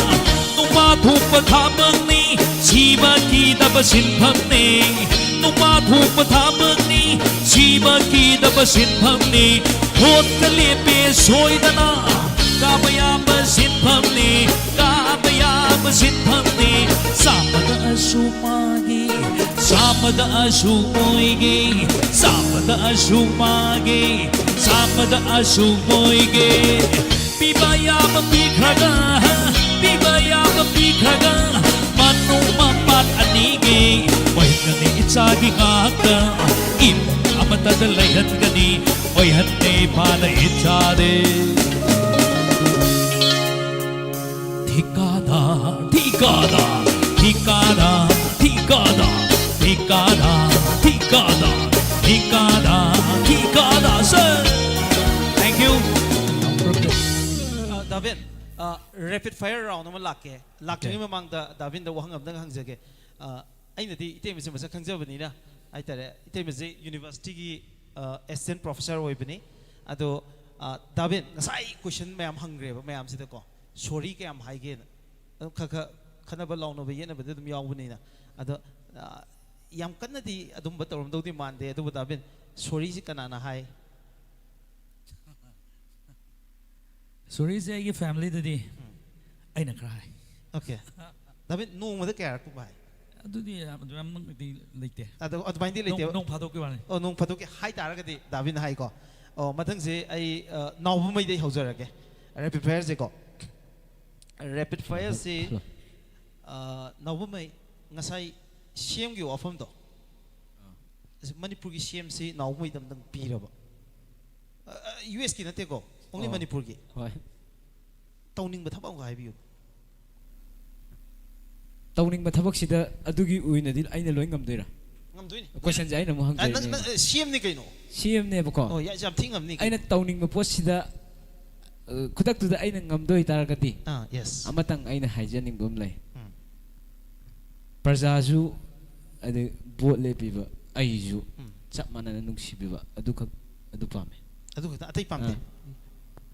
loina nungsibada loina yaure hai tare nungsibadu khak pame okay atai nungsibagi matung dadi atai di nungsibana tawkradani sitang haininge okay Manipur da khwai di tawna ba thabak khwai di chatna ba hai tare habit amoina nang na ju tawba amtang hai biyo migi matau tamba migi matau tamba okay adu nangi na taw mi na tamba da nang khwai nuai tabasina karamba chintumba chintumba ado chintumba sida ke nawbana sema content yam leiba male lai aingonda di chintumba ngaktane chintumba ngaktane ba ado thamoi de nuai jete ba nuai te adu bu nuai taw mayam jena thomjilamne anabje hanjin sodi chaina phauti adun tawris okay aduga nawbana overthinking yam taw hai tare si wakhanda gi su ꯂꯥꯞꯊꯣꯛꯄ ꯉꯝꯗꯕ ꯍꯟꯖꯤꯟ ꯍꯟꯖꯤꯟ ꯁꯨꯝ ꯈꯜꯂ ꯂꯩꯕ ꯌꯥꯝ ꯍꯦꯟꯖꯟꯅ ꯈꯟꯕ ꯄꯣꯠ ꯑꯃ ꯍꯥꯏꯔꯒꯗꯤ ꯀꯔꯤ ꯑꯣꯏꯅꯤ ꯑꯩꯅ ꯁꯨꯝ ꯁꯤ ꯂꯥꯞꯊꯣꯛꯄ ꯁꯨꯡꯉꯝ ꯉꯝꯗꯕ ꯑꯩꯉꯣꯟꯗ ꯑꯗꯨꯝ ꯈꯟꯖꯜꯂ ꯂꯩꯕ ꯑꯁ ꯃꯁꯤꯕꯨ ꯑꯩꯕꯨ ꯂꯩꯕ꯭ꯔꯅꯦ ꯑꯝꯇ ꯑꯗꯣ ꯑꯩ ꯆꯈꯥꯎ ꯅꯥꯏꯌꯦ ꯁꯤꯁꯦ ꯑꯗꯨꯝ ꯑꯩ ꯃꯔꯛ ꯃꯔꯛꯇ ꯅꯥꯔꯛꯑꯀꯥꯟꯗ ꯅꯤꯡꯁꯤꯡꯕꯅꯤꯅ ꯃꯁꯤꯃꯗꯤ ꯁꯨꯝ ꯅꯤꯡꯁꯤꯡꯉ ꯂꯩ ꯁꯨꯡꯂꯥꯞ ꯂꯥꯞꯊꯣꯛꯇ꯭ꯔꯦꯕ ꯁꯨꯡꯂꯥꯞ ꯂꯥꯞꯊꯣꯛꯇ꯭ꯔꯦꯕ ꯆꯈꯥꯎ ꯅꯥꯕꯒꯤ ꯑꯩꯈꯣꯏꯒꯤ ꯏꯁꯥꯗ ꯅꯨꯡꯉꯥꯏꯇꯕ ꯄꯣꯠꯁꯦ ꯑꯗꯨꯝ ꯑꯩꯈꯣꯏꯅ ꯊꯥꯎ ꯊꯨꯝ ꯈꯔ ꯍꯦꯟꯅ ꯆꯥꯁꯤꯜꯂꯕ ꯑꯗꯩꯗꯤ ꯆꯈꯥꯎ ꯒꯨꯂꯤ ꯆꯥꯔꯛꯇꯕ ꯃꯇꯝꯗ ꯁꯤꯒꯤ ꯑꯅꯥꯕꯁꯦ ꯍꯧꯔꯛꯄ ꯃꯇꯝꯗ ꯃꯥꯗꯤ ꯁꯨꯡꯂꯥꯞ ꯂꯥꯞꯄ ꯌꯥꯗꯦ ꯁꯤꯗꯤ ꯁꯨꯝ ꯅꯤꯡꯁꯤꯡꯉꯦ ꯑꯣꯀꯦ ꯅꯥꯎꯕꯁꯤ ꯌꯨꯝ ꯄꯥꯜꯂꯦ ꯅꯥꯎꯕꯅ ꯑꯩ ꯌꯨꯝ ꯄꯥꯟꯕ ꯅꯠꯇꯦ ꯅꯨꯄꯤ ꯊꯤꯕ ꯀꯣ ꯑꯣꯀꯦ ꯅꯨꯄꯤ ꯊꯤꯔꯦ ꯅꯥꯎꯕ ꯌꯨꯝ ꯄꯥꯟꯗ꯭ꯔꯤꯕ꯭ꯔꯥ ꯌꯨꯝ ꯄꯥꯟꯗ꯭ꯔꯤꯕ꯭ꯔꯥ ꯑꯩꯗꯤ ꯅꯨꯄꯤ ꯊꯤꯔꯦꯕ ꯌꯨꯝ ꯄꯥꯟꯕꯅ ꯑꯩ ꯅꯨꯄꯤꯅ ꯑꯩ ꯌꯨꯝꯗ ꯄꯥꯜꯂꯛꯀꯗꯕ ꯅꯨꯄꯤꯅ ꯌꯨꯝ ꯄꯥꯜꯂꯛꯀꯗꯕ ꯌꯥꯝ ꯐꯖꯩ ꯅꯥꯎꯕꯒꯤ ꯑꯩꯈꯣꯏ ꯅꯨꯄꯤ ꯊꯤꯔꯕꯅꯤꯅ ꯅꯥꯎꯕꯒꯤ ꯂꯣꯏꯅꯕꯤꯁꯦ ꯁꯤꯒꯤ ꯅꯥꯎꯕꯅ ꯈ꯭ꯋꯥꯏꯗꯒꯤ ꯄꯥꯝꯖꯕ ꯑꯃ ꯑꯗꯨꯒꯤ ꯃꯥꯒꯤ ꯈ꯭ꯋꯥꯏ ꯄꯥꯝꯖꯗꯕ ꯑꯃ ꯇꯣꯂꯔꯦꯠ ꯇꯧꯕ ꯑꯃ ꯑꯅꯤ ꯑꯝꯇ ꯍꯥꯏꯕꯤꯌꯨ ꯄꯥꯝꯖꯕ ꯑꯃ ꯄꯥꯝꯖꯗꯕ ꯑꯃ ꯌꯦꯁ ꯑꯩꯅ ꯈ꯭ꯋꯥꯏꯗꯒꯤ ꯃꯉꯣꯟꯗ ꯄꯥꯝꯖꯕꯁꯤ ꯃꯥꯒꯤ ꯃꯁꯛꯁꯦ ꯑꯍꯥꯟꯕ ꯌꯦꯡꯕꯗ ꯀꯔꯤꯝꯇ ꯆꯥꯔꯝꯃꯣꯏꯗꯕ ꯉꯥꯗ ꯍꯦꯟꯅ ꯆꯥꯔꯝꯃꯣꯏꯗꯕ ꯃꯥꯟꯕ ꯅꯨꯄꯤ ꯑꯃꯈꯛ ꯑꯣꯏꯕꯒꯤ ꯑꯩꯅ ꯃꯁꯤ ꯍꯌꯦꯡ ꯂꯩꯃꯤꯟꯅꯕꯗ ꯋꯥꯁꯨ ꯌꯥꯝ ꯉꯥꯡꯗꯦꯕ ꯑꯗꯨꯅ ꯑꯩꯅ ꯃꯁꯤꯕꯨ ꯍꯌꯦꯡ ꯆꯤꯟꯖꯥꯛ ꯄꯨꯟꯗ꯭ꯔꯒꯗꯤ ꯅꯨꯡꯉꯥꯏꯒꯗ꯭ꯔꯥ ꯍꯥꯏꯔꯒ ꯃꯥꯗꯤ ꯑꯩꯉꯣꯟꯗ ꯍꯦꯟꯅ ꯁꯥ ꯉꯥ ꯆꯥꯔꯝꯃꯦ ꯑꯁꯤꯃ ꯑꯩꯅ ꯈ꯭ꯋꯥꯏꯗꯒꯤ ꯄꯥꯝꯖꯕ ꯑꯃ ꯑꯣꯏ ꯈ꯭ꯋꯥꯏꯗꯒꯤ ꯄꯥꯝꯖꯗꯕ ꯑꯃ ꯍꯥꯏꯔꯒ ꯑꯩꯅ ꯉꯥꯡꯕꯗ ꯈꯨꯝꯒꯟꯗꯕꯁꯦ ꯃꯁꯤꯃꯒ ꯈꯨꯝꯗꯕꯁꯦ ꯄꯥꯝꯗꯦꯕ ꯑꯩ ꯈꯨꯝꯗꯕ ꯄꯥꯝꯗꯦ ꯑꯩꯗꯤ ꯈꯨꯝꯃꯒ ꯃꯥꯅ ꯉꯝꯈꯠꯂꯛꯄꯁꯤꯗ ꯑꯩꯅ ꯅꯣꯛꯐꯦꯠ ꯇꯧꯕꯁꯤꯅꯦ ꯑꯩꯅ ꯄꯥꯝꯖꯩꯁꯦ ꯅꯨꯄꯤꯅ ꯉꯝꯅ ꯆꯠꯄꯁꯤ ꯂꯥꯟꯅꯗꯤ ꯅꯠꯇꯕꯀꯣ ꯑꯐꯕꯗ ꯉꯝꯃꯛꯄꯁꯦ ꯅꯨꯄꯥꯁꯦ ꯑꯐꯕꯗ ꯅꯨꯄꯤꯅ ꯂꯥꯛꯑꯣꯕ ꯃꯗꯨꯏ ꯅꯨꯄꯥꯗꯣ ꯃꯤ ꯑꯣꯏꯔꯗꯕꯅꯤ ꯑꯐꯕꯗ ꯂꯥꯛꯄꯗ ꯑꯗꯨ ꯅꯥꯎꯕꯒꯤ ꯀꯔꯝꯕ ꯃꯒꯨꯟꯗꯅꯣ ꯑꯩꯈꯣꯏꯒꯤ ꯍꯧꯖꯤꯛꯀꯤ ꯅꯥꯎꯕꯒꯤ ꯅꯨꯄꯤꯁꯦ ꯁꯤꯅ ꯅꯥꯎꯕꯗ ꯌꯥꯔꯛꯈ꯭ꯔꯤꯁꯦ ꯅꯥꯎꯕꯒꯤ ꯀꯔꯝꯕ ꯀ꯭ꯋꯥꯂꯤꯇꯤ ꯀꯔꯝꯕ ꯀꯦꯔꯦꯛꯇꯔ ꯑꯃꯗꯅꯣ ꯅꯦ ꯍꯥꯏꯔꯒꯗꯤ ꯀꯩ ꯍꯥꯏꯕꯤꯅꯤ ꯀꯔꯝꯕ ꯍꯥꯏ ꯑꯩꯅ ꯑꯗꯨ ꯀꯣꯏꯁꯟꯗꯨꯃꯛ ꯑꯩ ꯅꯨꯄꯤꯗ ꯍꯪꯖꯩ ꯃꯇꯝ ꯑꯃꯗ ꯆꯍꯤ 4ꯒꯤ ꯃꯃꯥꯡꯗ ꯃꯥꯅ ꯅꯪꯒꯤ ꯁꯛꯇ ꯅꯠꯇꯦ ꯑꯩꯅ ꯄꯥꯝꯃꯤꯁꯦ ꯑꯩꯒꯤ ꯁꯛꯁꯤꯗꯗꯤ ꯑꯣꯏꯔꯝꯃꯔꯣꯏꯁꯦ ꯑꯩ ꯑꯗꯨꯝ ꯈꯪꯖꯩ ꯑꯩꯈꯣꯏ ꯁꯛꯁꯤꯗꯤ ꯄꯨꯔꯥ ꯀꯩꯅꯣꯝꯅꯦ ꯑꯗꯨ ꯀꯣꯔꯤꯌꯟ ꯁꯥꯕꯗꯗꯤ ꯌꯥꯝ ꯄꯛꯏ ꯀꯣꯔꯤꯌꯟ ꯑꯁ ꯃꯗꯨ ꯀꯣꯔꯤꯌꯟ ꯁꯥꯕꯗꯣ ꯀꯣꯂꯤꯡ ꯀꯥꯏ ꯑꯗꯨꯅꯦ ꯍꯟꯗꯛ ꯇꯧꯔꯤꯁꯦ ꯑꯗꯣ ꯑꯩ ꯅꯨꯄꯤꯅ ꯑꯩꯉꯣꯟꯗ ꯄꯥꯝꯖꯔꯤꯁꯤꯗꯤ ꯑꯩꯅ ꯌꯥꯝ ꯍꯦꯛ ꯍꯧꯔꯛꯄꯗ ꯌꯥꯝ ꯆꯝꯅ ꯑꯗꯩ ꯚꯤꯗꯤꯑꯣ ꯑꯃꯈꯛ ꯂꯩꯈꯤ ꯑꯩꯒꯤ ꯑꯣꯏꯅ ꯄꯦꯇꯤ ꯂꯩꯇꯅ ꯑꯩꯈꯣꯏꯒꯤ ꯁꯨꯇꯔꯤꯁꯤꯅ ꯄꯦꯇꯤ ꯐꯥꯔꯒ ꯅꯨꯄꯤ ꯎꯅꯕ ꯆꯠꯄ ꯄꯪꯇꯛ ꯁꯨꯇꯛ ꯌꯥꯝ ꯇꯧꯕ ꯁꯥꯕ ꯑꯦꯛꯇꯤꯡ ꯑꯃꯈꯛ ꯇꯧꯈꯤ ꯃꯥꯅ ꯑꯦꯛꯇꯤꯡꯗꯨꯗ ꯉꯥꯎꯈꯤꯕ ꯍꯥꯏꯇꯥꯔꯦ ꯁꯨꯇꯔꯤꯗꯨꯗ ꯍꯥꯏꯇꯥꯔꯦ ꯁꯨꯇꯔꯤꯗꯨꯗ ꯃꯥ ꯑꯩ ꯅꯥꯛꯇ ꯂꯥꯛꯄꯅꯦ ꯑꯗꯨꯅ ꯁꯨꯇꯔꯤꯗꯣ ꯑꯩꯒꯤ ꯑꯣꯏꯅꯗꯤ ꯌꯥꯝ ꯃꯔꯨ ꯑꯣꯏꯅ ꯈꯟꯖꯩ ꯑꯣꯀꯦ ꯁꯨꯇ꯭ꯔꯤꯗꯨ ꯌꯥꯝ ꯃꯔꯨ ꯑꯣꯏ ꯁꯨꯇ꯭ꯔꯤꯗꯒꯤ ꯐꯪꯕꯅꯦꯕꯀꯣ ꯑꯗꯣ ꯅꯥꯎꯃꯩꯒꯤ ꯑꯇꯣꯞꯄ ꯑꯩꯅ ꯍꯪꯖꯅꯤꯡꯕ ꯋꯥꯍꯪ ꯑꯃꯅ ꯑꯩꯈꯣꯏꯒꯤ ꯍꯧꯖꯤꯛ ꯍꯧꯖꯤꯛꯇꯤ ꯆꯠꯅꯕ ꯇ꯭ꯔꯦꯟ ꯑꯃꯗꯤ ꯑꯣꯏꯗꯣꯏꯅꯤꯀꯣ ꯍꯧꯖꯤꯛ ꯁꯣꯁꯤꯌꯦꯜ ꯃꯦꯗꯤꯌꯥꯒꯤ ꯏꯟꯐ꯭ꯂꯨꯌꯦꯟꯁꯔ ꯃꯌꯥꯝꯅ ꯌꯥꯝ ꯇꯧꯕ ꯇ꯭ꯔꯦꯟ ꯑꯃ ꯍꯥꯏꯕ ꯇ꯭ꯔꯦꯟꯁꯦ ꯅꯪꯅ ꯍꯟꯗꯛ ꯉꯁꯤ ꯕꯥꯏ ꯕꯥꯏ ꯅꯨꯃꯤꯠꯁꯤꯗꯒꯤ ꯄꯨꯝꯂꯦꯞ ꯂꯦꯞꯍꯟꯅꯤꯡꯕ ꯍꯥꯏꯇꯥꯔꯦ ꯍꯌꯦꯡꯗꯩꯗꯤ ꯁꯨꯡꯂꯩ ꯂꯩꯍꯟꯅꯤꯡꯗꯕ ꯇ꯭ꯔꯦꯟ ꯑꯃ ꯍꯥꯏꯔꯒꯗꯤ ꯀꯔꯝꯕ ꯂꯧꯈꯠꯅꯤꯡꯉꯤ ꯇ꯭ꯔꯦꯟꯁꯦ ꯃꯈꯜ ꯃꯈꯜ ꯂꯩ ꯑꯗꯣ ꯍꯦꯂꯤꯀꯣꯞꯇꯔꯁꯨ ꯂꯩ ꯑꯩꯅ ꯍꯥꯏꯅꯤꯡꯕꯗꯤ ꯑꯩꯈꯣꯏꯒꯤ ꯃꯤꯑꯣꯏꯕꯁꯦ ट्रेन हायरगदी नते हौजिक लेदना अखोकी डांस की ट्रेन अमा लेरेना खनजिने कोरियन डांस अमगी अदो अदो उन तौदने बॉलीवुड की अमा लाए न खनजे अदो ट्रेन अमा लेदना ट्रेन हौजिक याम कन्ना तौनरिदना सुमांग लेदा बो यावो ट्रेन अमा लेदना हौजिक जगोई साबगी ट्रेन अमा सुमाइगे तौबी ट्रेन दो एनी ट्रेन अमा अदुमा ट्रेन अमा नंगना लेफनिंग बाय तारे ngasi bye bye sida chathaning ba manipurgi youtuber mayam oh hayeng nongalaga mathang chahi oirani yes asa ningsing e hojik tai bhab lae mayam ngakpi gani hayeng nongalaga di aina haijaning budi akoi iram damda hingminari si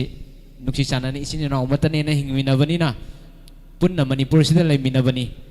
jat bijat khaidana ado punna manipur gi isini na umukhaktani haijaning hambada yengsinariba adagi akoi amaga हुन्नरिबा सिगी train जी हेनकल इनेबा हौजिक नेना नाहावाइददी कमेल लैतबनिना हाइनरम बनते हजिदि कमेल लेमनिना पक्ते येनिंगदे थोखरो आदा करी तौजे साइनो हाइबगी ट्रेन जी मांगहलगा इबुंग नंगना तौरिदो नत्रगना अंगांग ओरगना इयाबा नंगना तौरिदो सुमायना तौरगदी हेना फजगदरा अखोय नोकना बनतब अखोयगी ओइना सपोर्ट तौरगा सोनथब जगादो ताकपीरगा पीरगा काखटपो ओइना तौरसी नोकनबसे लेपसी अदुके मतिक फज ब्यूटीफुल नवमे अदुगा वहंग खिदंग लाक्जगे को अखोइना थाइदगी याम तुइन Tarak वहंग अमनेबा आइदे पुखी रुब अमदा nangi nupiga nangi imaga ani si tasaladi kanana han kan ganedo ayun lak ningi sina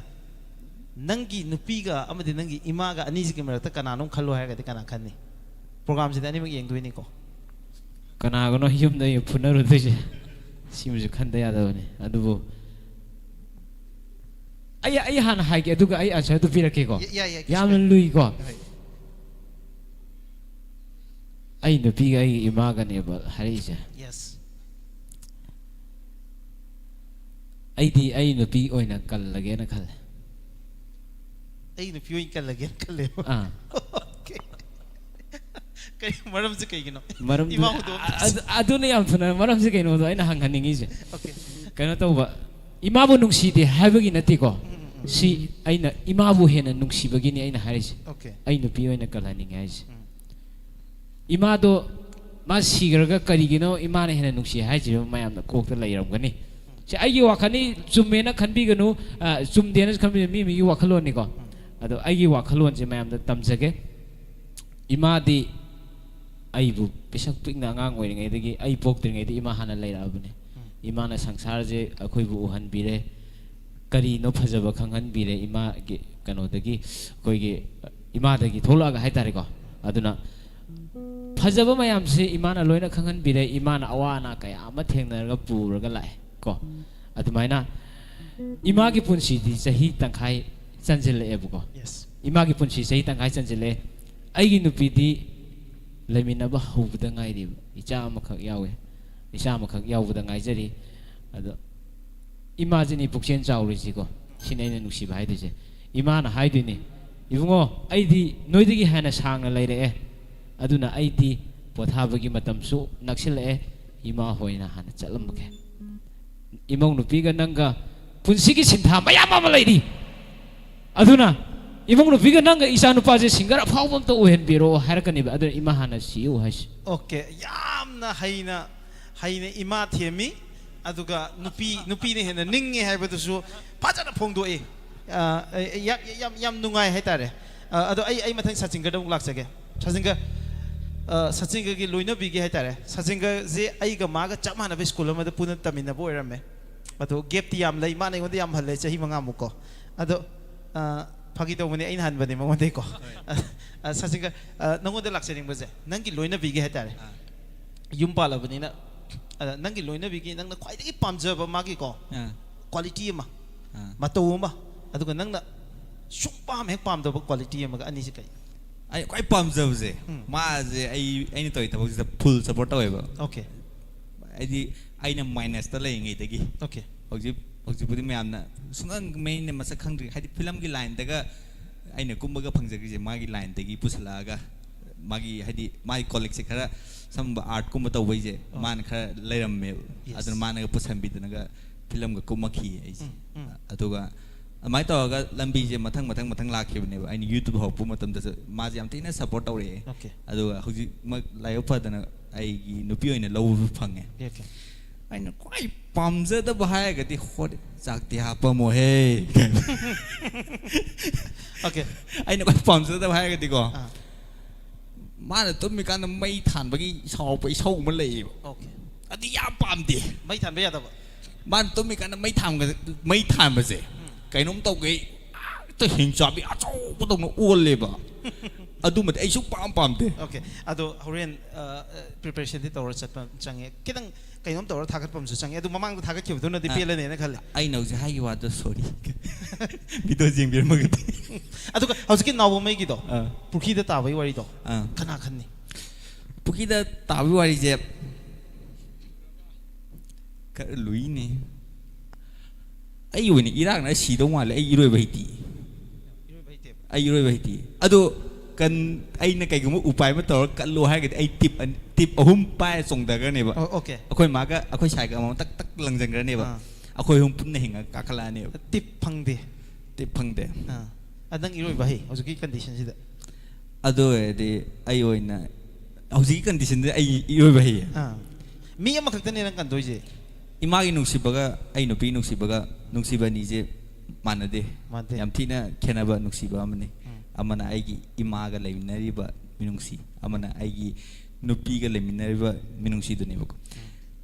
ani je aigi life tadi yamna maroi ba mi atane aduna karamba kaduna ai ka tang ngo wa tang di kan duine ba am tang kan duine nupi ka loi nupi ka loi ro akhoi man kamai tau ba kani noi maga di lemina noi dana horan machi question je ai yam ki za ba question ne okay yung kai ga da boy di tosi machi tosi sasingar go ki okay adu sasingar je yung pale haji sasingar da sasingar gi insta da message tharak ba je nupi ne tharak pa yoram ni na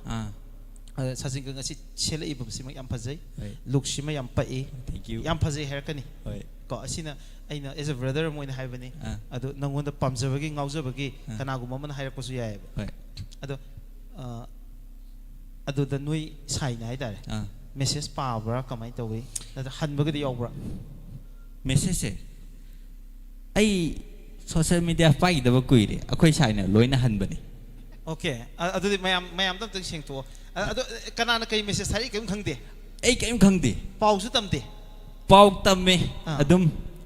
yamna nungai nungai pau tamme mana message ai no ai di no heng ambaga video nam garni okay number chakhrani halani editor ni social media gi thabak tawja he wani isama thajar moi nawo su loi tawon sida leiba influencer map loi tawng ne ba nga tang sangma matam da moi phone pai je wa khatani ba okay akoi phone pai matam sang de ba youtube pak sang de facebook pak sang de instagram pak sang de ba koi je trend matam da akoi thabak tawning kan da tang chang pai wani ba adubu kaigino changdri sai kan da akoi ni edit tawlo ni edit tawlo mutung da video thagalamani thagalam mutung da next content mu khan ba mu chat kharni loop am da lei de live se ai social media sung bai pai de okay aseng ba real life tadi adubu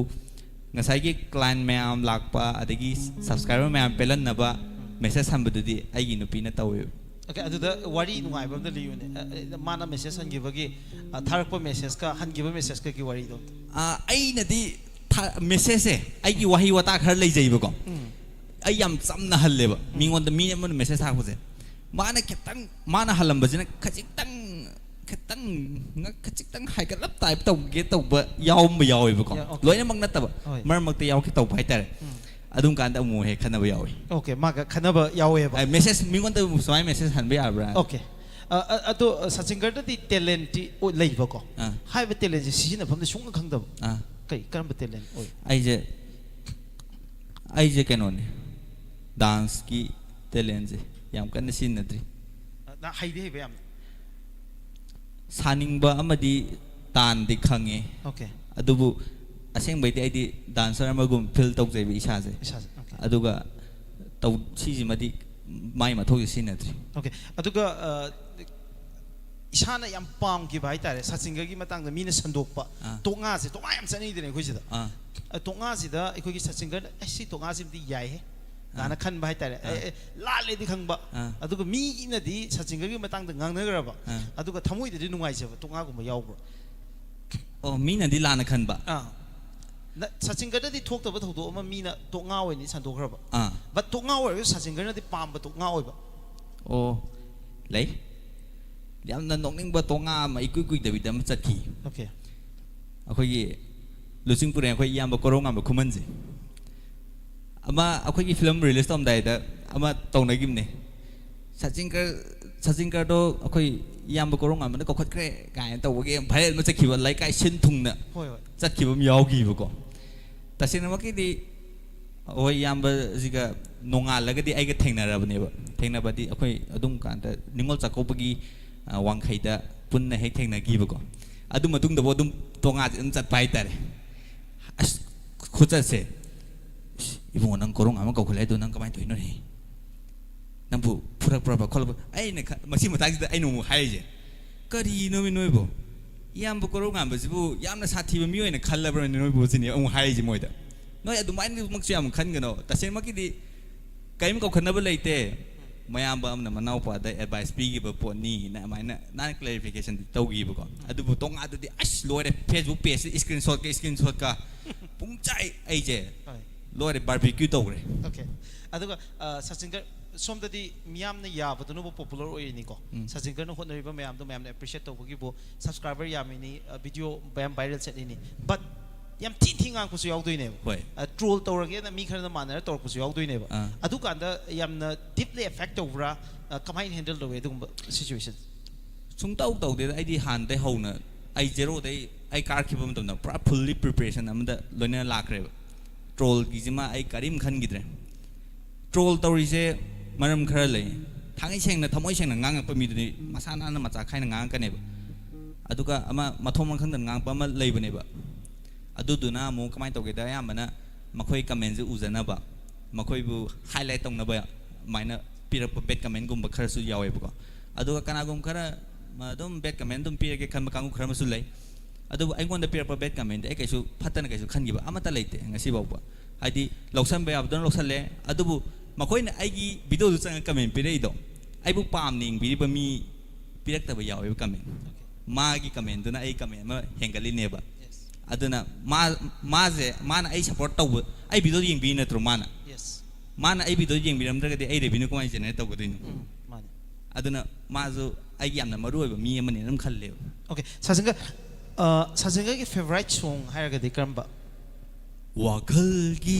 music am ta tawsi ai sadra nei ba yes babu mayam tu loi hor sing gi na oza ngatang pha oza sing ngatang phajan view ka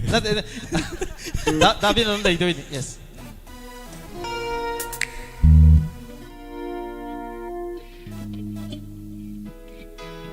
ngasi di subscriber hengka pra subscriber handa pra di tau to di news tv ki channel wakhal gi yes ikoi Sachingar ki namto mayam ahum kuba am khuzi yes thank you very much tamo music hana hu dai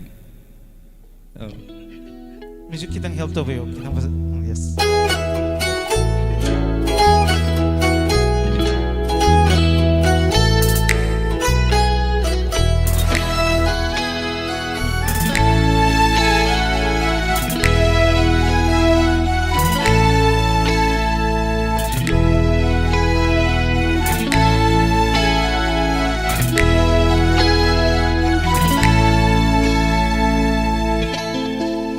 wakhal gi aurak phamoi bana nongmata su kaudra bana haku aina karamna insingani sanging tauke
Tegup tanik le thawaka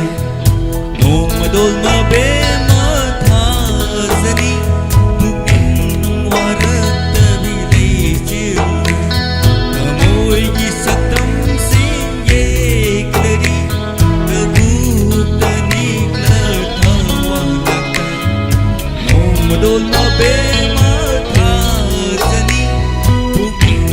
warat Kamoy gi sakam singye kari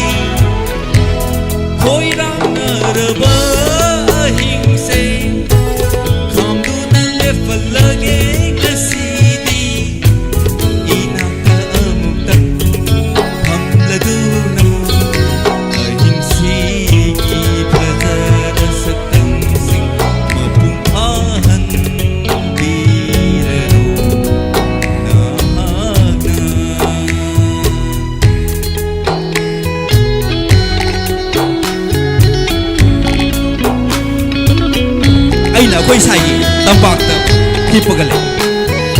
ꯑꯗꯨꯒ ꯃꯥꯅ ꯑꯩꯒꯤ ꯃꯥꯏꯊꯣꯡꯗ ꯌꯦꯡꯉꯤ ꯌꯥꯝꯅ ꯅꯨꯡꯁꯤꯕ Roman ꯃꯗꯨꯗ ꯑꯩꯅ ꯃꯥꯒꯤ ꯃꯥꯏꯊꯣꯡꯁꯤ ꯎꯕ ꯃꯇꯝꯗ ꯑꯩꯅ ꯁꯨꯝ ꯈꯜꯂꯦ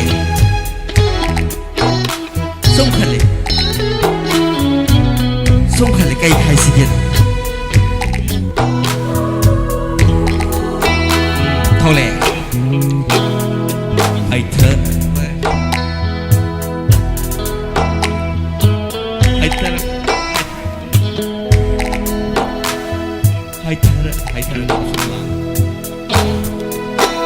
ꯍꯥꯏꯊꯔꯕ ꯁꯝꯂꯥꯡꯅ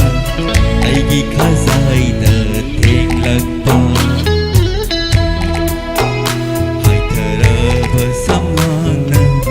ꯑꯩꯒꯤ ꯈꯖꯥꯏꯗ ꯊꯦꯡꯂꯛꯄ ꯀꯣꯛꯂꯔꯣꯏꯗ꯭ꯔꯕ ꯅꯪꯒꯤ ꯁꯛꯇꯝꯒꯤ ꯃꯆꯨꯁꯤꯡ ꯑꯩꯒꯤ ꯊꯃꯣꯏꯗ ꯍꯟꯖꯤꯟ ꯍꯟꯖꯤꯟ ꯍꯟꯖꯤꯟ ꯁꯪꯈꯔꯦ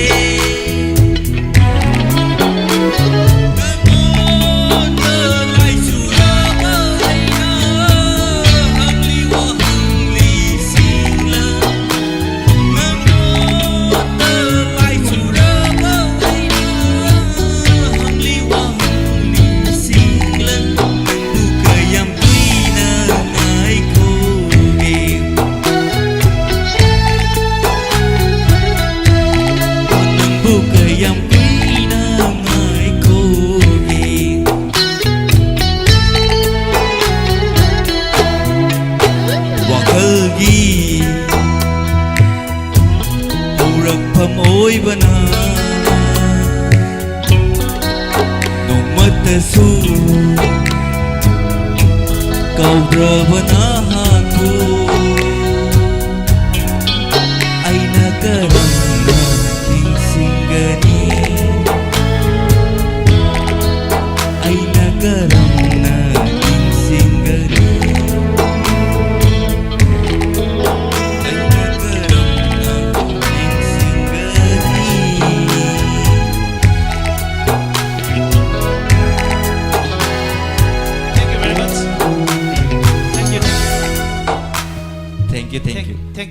Thank you very much.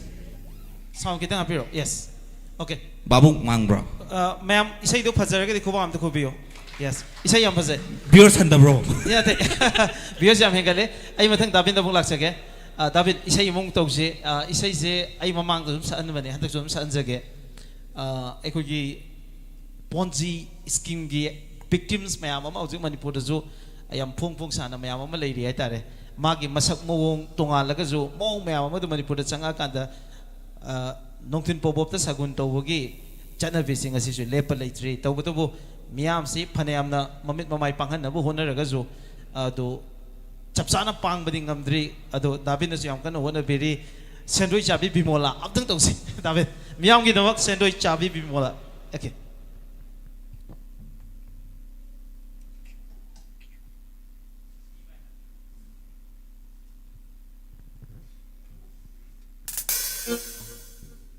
Sendoi chabi bimola. Yes, David.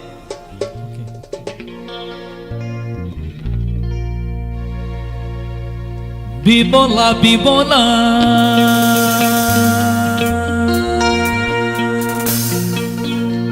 O sendoi chabi bimola hai.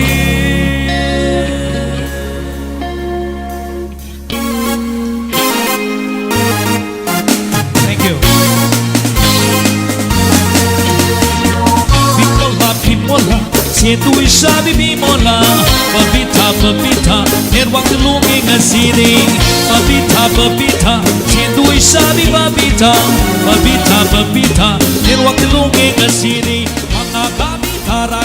charagalir bimola do, ahin papamu juar do, loire ulle chaire do. Mga darati oike khallu batabang tari tong tongri, kanada haini kanada thaurni, upaili ti bimola. Dagir dahi bimola, sendoi chabi bimola, papita, nerwak lunging asiri.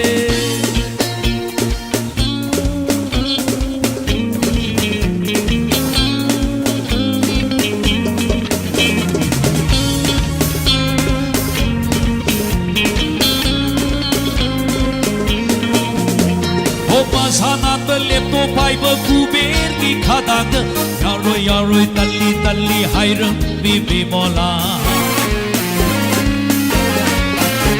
ओ मजानात लेतो पाइब कुबेर की खदांग यारोय तल्ली तल्ली Chelam Bimla Nadarani koike khallu matai bak tari tomambi kanada taini kanada thauri upaili ki bimolla dagir dagir dagir dahi bimolla bimolla sendu isabi bimolla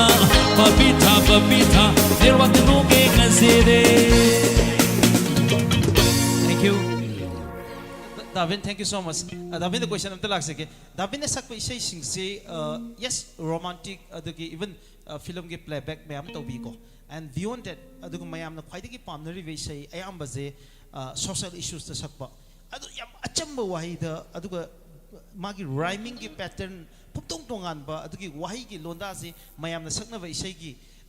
sei hek aduga even sei gi mayek shu pumtong tongan ba masigi even sei ji puthorok pagi album oin puthorok pagi production jo animation gi happy adugi oida khena ba mahau ma pi bagi masa ma kha oi Davin na social issues sing je yeng ve mi yeng se kari तसेंगमदी इदी याम कैसु खंगजब नसदे अइना सुम्मा इदी इना पामजबा लंबी दुदा अइना करिम खरदंग मयाम गी मो छिनजरगा फोंदोक जब खक्तनी अदुना छिनसु हेना अइना पामजबा दी ओइग्रे अदुना अइना हाइजब दो ngасai इन करिम खरा अइ life time दा हिंगिंगाय दा करिम खरा दी तोगजगे हाबसी अइ सुम ngaliंगाय दे खंजरई अदुगा अदुगी प्रिंसिपल दुदा आई होजिक सुदुम लेजे अदुना यारगदी मिनगा हाइबा ओजासी नगा थाइना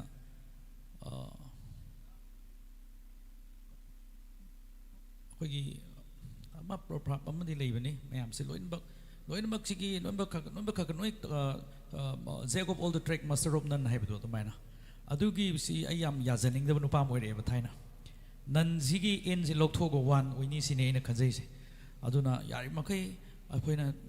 हिंगिंगाय लाइफ टाइम से आई क्याम कोइना पुनसिनी अदि आई करम कान कैदोगिनी खंगदबनिना अखोइना ngamiङायदा अइना आइगी इरमदम सिगी दमकता करि मुखरा तो बंगमजबा हाबसे मसी गे वखलोन सिदा अइना सुम अदुमाइना तौजबनी हाइरगा खोलगा केसुम नसेदे अइना पामजबा खरा दु मियामना नुक्सिबि खक्तनी आइदी इसेसु कैसु याम आई कैसु हाइजदे अदुगा आई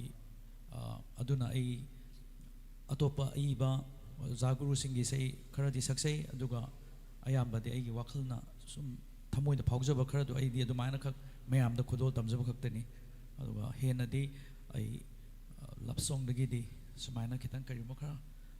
तोबो याब्रा हाइबगा वखलोन दो अदुदा सक्सबा खक्तनी अतै थोइतोप कैसे लेजा Davin yam no lukpa humility dumakna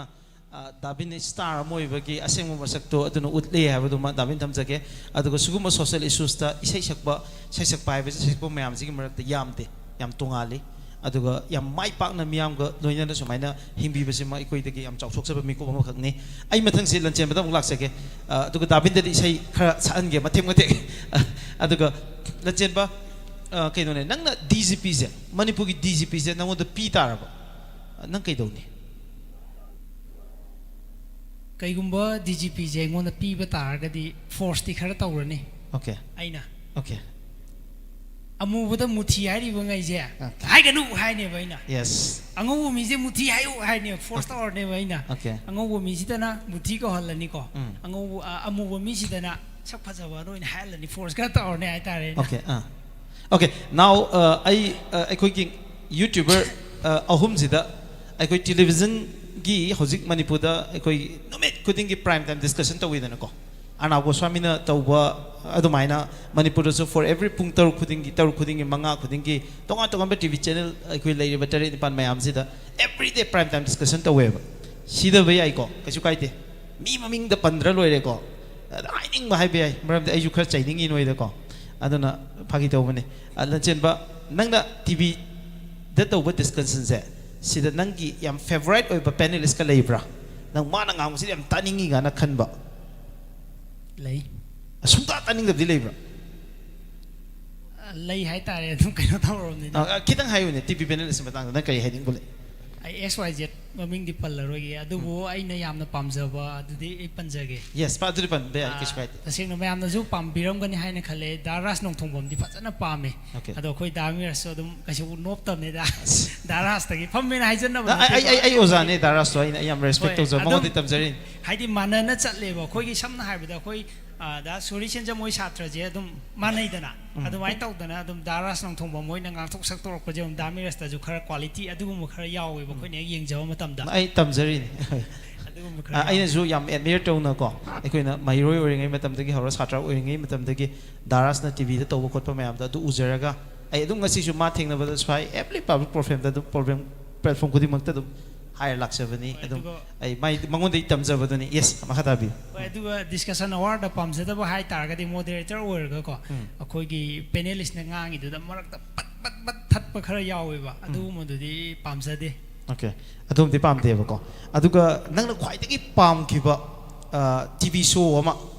nang ngasi fo da ningsing bam le ga di adum dang pan bi asi bok ta ningjang ba adu pikling ai de adum kaino Mr. Bean jem de as pamje yam Mr. Bean je okay Mr. Bean gi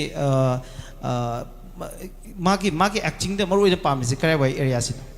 magi ai de wa song ngang draga ju machin na kai na magi acting na poster na torga mi no khan bangam ma je chem de am ti pamje okay aduga la chen bada aina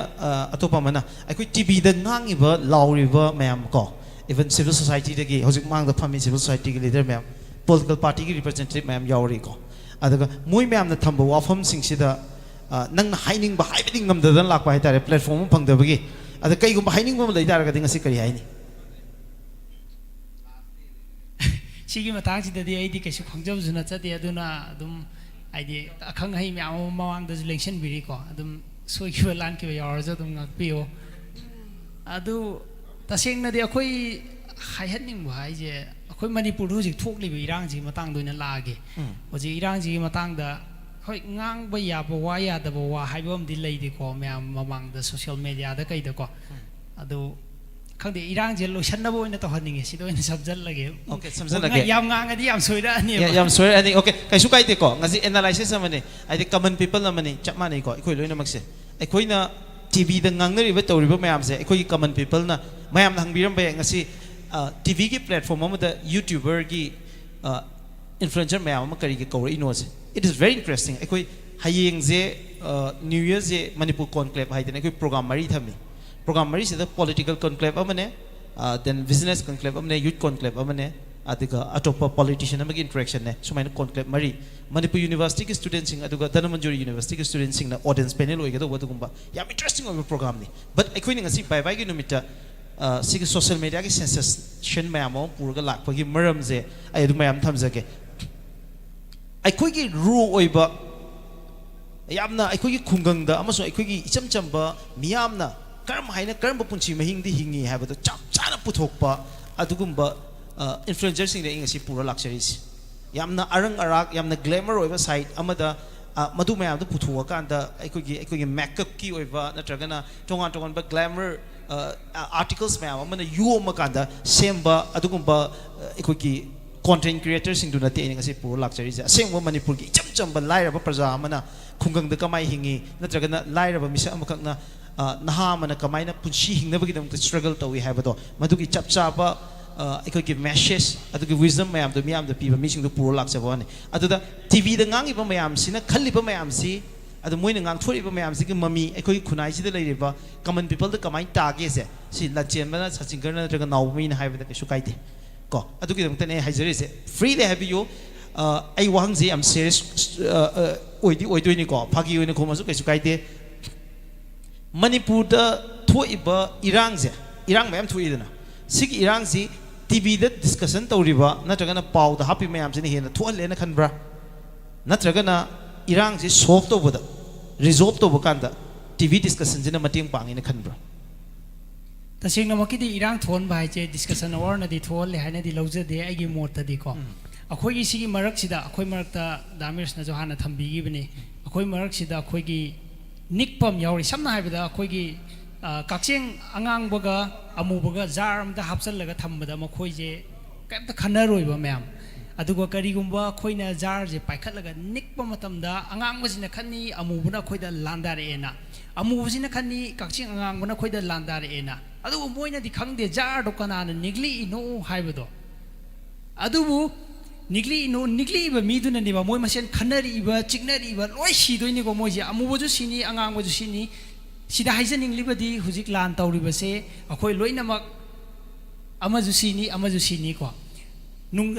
hunaradi nung laitung wate haibaduni ko mayam nigli ba mido khoina khangdokpa ma changi ba khoi sida hawdorakpa ma yauri ba hawdorakpa mido thigatabida akhoi masen oina khanarakpa yengthinarakpa ja siamde ai tasengna yaningde adu kanano haina thidok mina ba khoina samna haibada kaigumak tawraga jo karai deino na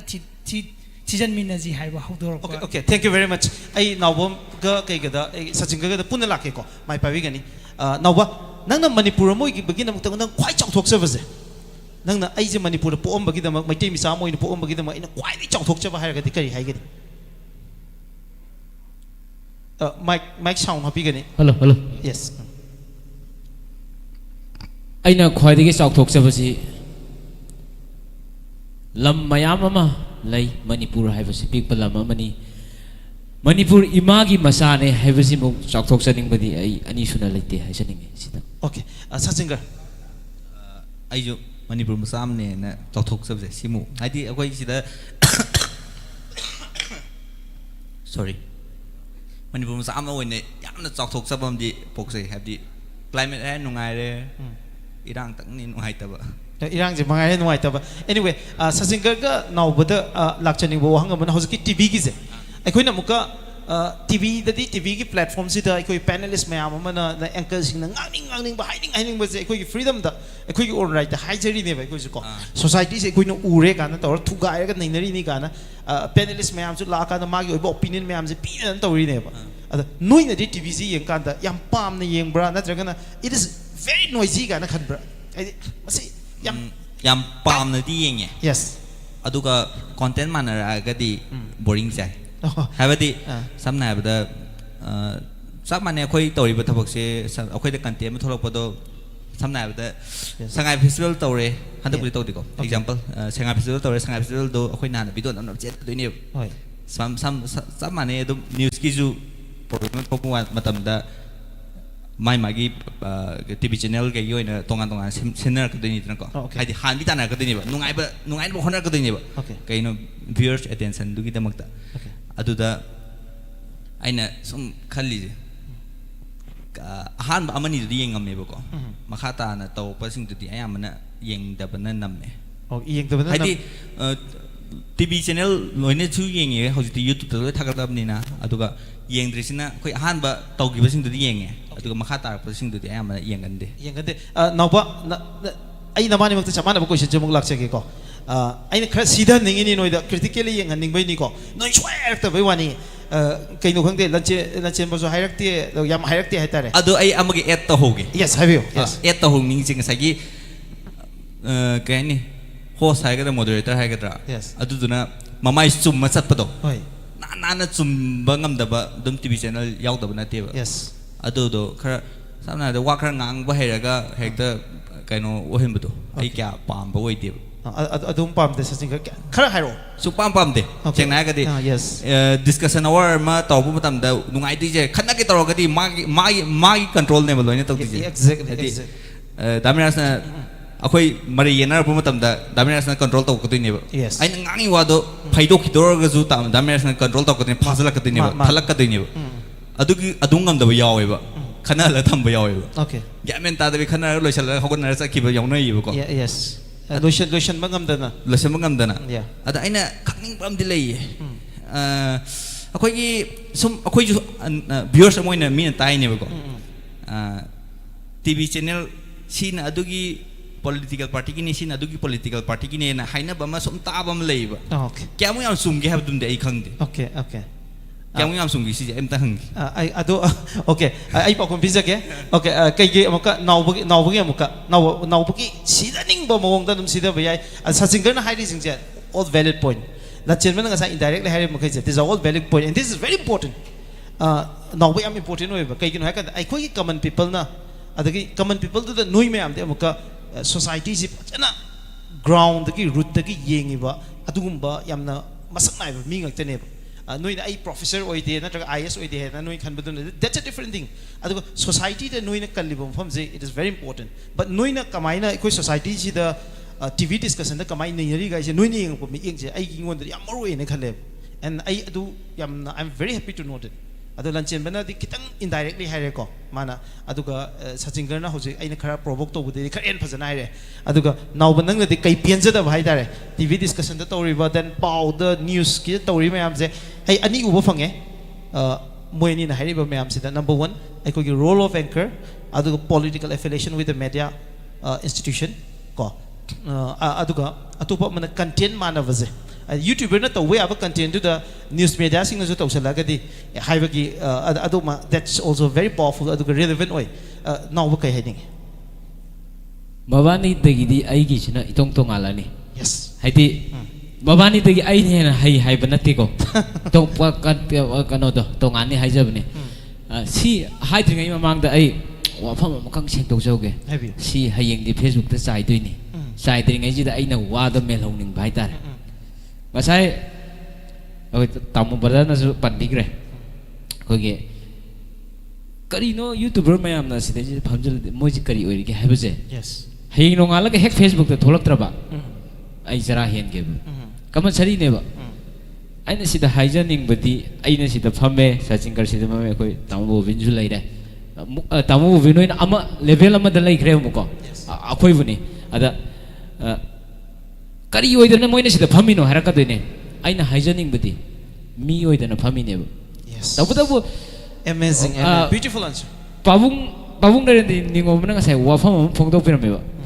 mi khudimaki wari amam pura chatle do makeup tawbala ibn pidis ma wari ma bazar chatline haido aina duda matem ka haijege adugo pakhum bijage ko haidi miyoi ba khudimaki wari leiba sidai jida thangan bazada amna laira bari so thobu nu pamagi wari pacha tab lerum gani ba akhoi ki concept da celebrity oidragadi interview lobu ya da bravo aina question ne hangni ji ko akhoi ki laira ba wara ba wari phaja ba wana ta ba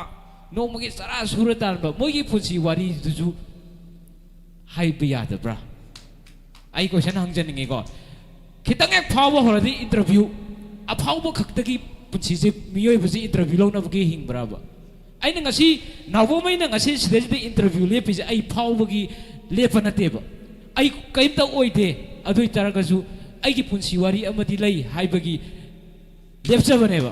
hayeng Facebook to ma kari oige ra hangak tu da ai hoji harga ai kaim oide adu ai punsi wari ama oi bagi kita moina request ko je harawra lakse bani aina lakse je ai phaw ena lakse de ai ke ju phaw de ai busin ger tumme simangai ada ngasagi question du da ai lakse ra ke ko discussion hours gi mata ga wani khongre ai gi mot de kitang interesting oi be ai na thaje do oi draga di thamoi nang du dum khan biro so wari du nok sen taw bune thengsil adi mi hakam chalak bane si aseng bane taningak ta bane wase ana miyoi bana khwai de haibo him leye nang di sa ole ne bungo sa gi lamchat ai ji phajati an hai ne ado ko ji sa gi lamchat chelam ba di discussion hour ji tawram dru ju ya ado gi maram di sa di aham ba hek punu matam da khanai ba hui ma gang dong ba ham yum mam da pusin ba bani chingna ni ba ko na nung sinar ka ni ba mi di aham ba thina matam da nung sinar ni ba ko na ni khanar ka du aduna ne aina discussion hour to ri kari gino akhoi je sa oiram da bagini sin aina haning is discussion hour je hoi aphaba maram da khana bagi discussion hour je laibadi yai tabu tabu sigini magini huningai maram lairi je akhoi je sa oi da bagini sika ga haning okay at point khudimak set kre now bana ko line khudimak si yam rhetoric oiba aduga pajana pakhum si ekoi ki ithuaga su yam phajaga da ba ko atu ko phajagre ekoi ki now bana pipi pakhum si aduga ahum je dum nainaba kanda makoi da yauri ba yam deeper oiba impression have tare ekoi ki media da ekoi ne khanari ba mayam se why don't they react moi ne kai react or do kai respond or do moi ki perception ka bagi ekoi hangoi do no ngasai Facebook ta thagat pa yawi then even YouTube ta comment pi ba zo yawi ekoi ngasi YouTuber khara se da kauraga phamba je ai gi for me you are some of the most powerful people in Manipur. Aduga noigi you have the moral responsibility Manipur gi oina leiba adumba tang misang aktani. And again noina kalliba mafam je doctor mana engineer mana professor mana any walks of life ta leiba mi mana kanbangam da mafam mane. Aduga society ji da noina piriba importance aduga noina piriba influence aduna bu social media influencer hairine noina influence awena adugi influencer do professor haidoriba natragana doctor haidoriba engineer haidoriba mayam jisu kaino moina influence tawdene be society da adu mana health care influence tawba mana education influence tawba adana moisu loi influencer ne ba adu noina lowriba role se influence tawbani apabo igera fatabo igera adu damta influencer haine ba ko adu noide hena matik chaba noide hena deserving oiba sige platform se da phamna ba kanam leite na ai adumai feel tawjai ko. Okay, thank you very much. Aduga ai dabin dagi isa yam danga tajake yadaba leite yaido mati yam danga dabin ko ado ai odabin da ai kemta hayo ge hai hai bi odabin gi isai myam je thaine moi ari ba matam gi record oi bani na ko YouTube da mai seng da phangdre ba audio quality aseng da phangdre ba ai no ji pam jab je oza da request toning bu je oza gi ari ba isai myam je nong record to ga Spotify da kai no am ta thagat piro hai ba gi request tang tau jage ba ko kai no da ai bemola tai adu akoi gi 3GB gi ma quality am seng da do adu dum ta lai re ba adagi bemola yausang gi adaga yausang gi ding oi ari ba yausang gi do adu adagi khong sa hu ji sakki tika da adaga ani am pam ba je sai mari su gi am ri ko ne adu kai do am tang nong record tang pam je oza hadi mai seng na taning bai tare car da tung English sai ni hen ban na ti bo oza bin gi as oza na khoi da mai seng sai ta ning tro kem tau daven ekagi isai yar ga di daven mati ani dan sa sapi ya da bad leite yai sigi makha da ne ai ko you do thai use. Okay, thank you thagachari ai yamna laibak phaba hai tare ngase gi chino ong phamin na phang badagi ai gi tahi 20 years mamang da sakki bai sai su yobi re no hai bi rak pa adu mayam do adu gi knowledge soi loksan jarage duga athu bada ai remake ko na ari basing city format lai gi ba audio format lai gi basing do ai mayam da mung no na anova version oina anova music system sida purak pa ngam da khona jage david moi ge tinner ga di ko anova trend je bang khang doi ni. Thank you ai adu ai sige da magda su akoi miras ai brother bu thaga chari singwa platform sida chino mayam ga phamin na phang bagi khudong chawa pibi ba adu hana su chino akoi wakhan mana jaba su oi jai yamna nuksi ai ne yamna lu na tong jaba i chino ngak tani dong ngasi gi hoji am ai jaba idea ma ai wanda pibi ba do madu ge magda thank you ai soi da ai dong na tahan da khona jage thank you.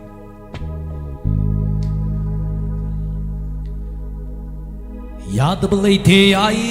सेल्गू पिरदी आई याद बलई थे आई सेल्गू पिरदी आई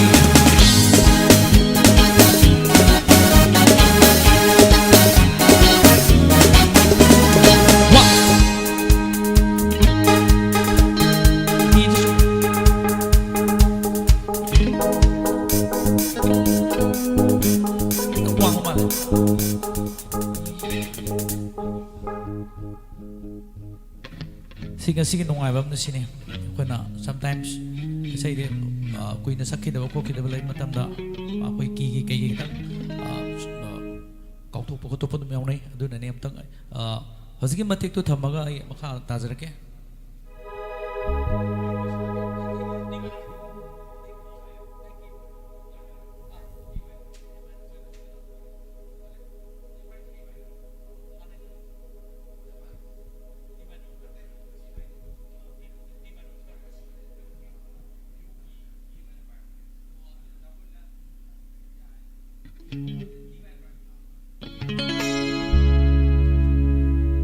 Okay, I think say any kanjala kibido.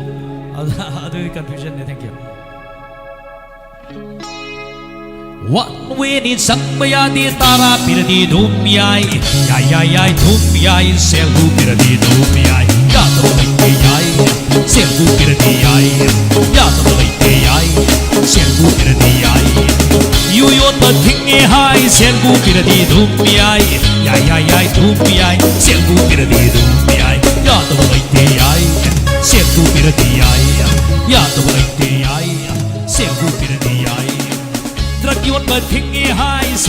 piradi dumiyai ya ya ya dumiyai selbu piradi dumiyai ya da balite yai selbu piradi yai ya da balite yai selbu piradi yai lauri miyam na achumbai wayel yeli wayel su selgi matena puran bekaya na laingakba puran bekaya na lamsingma aibu angau bani haizarasu aidi sungya he yadinne aibu angau bani haizarasu aidi sungya he yadinne yadam laite yai selbu piradi yai yadam laite yai selbu piradi yai yai yai yai tokmadu toba yai yai yai yai selbu piradi yai Lauri ima singna numbigi dama Yoli somna nama maleptuna Lauri ima singna numbigi dama Yoli somna nama maleptuna Vairaman kai telgi mayolda Kura malambigi kanungtuda Huran bekayana laingakba Huran bekayana lamzingba aibu angau bani haizarasu aidi sungya he yaninne ya da balite yai selbu piradi yai ya da balite yai selbu piradi yai yai yai yai tomadu toba yai yai yai yai selbu piradi yai yai yai yai tomadu toba yai Batik siapa tham dự cái You Makatas. Okay. Yes.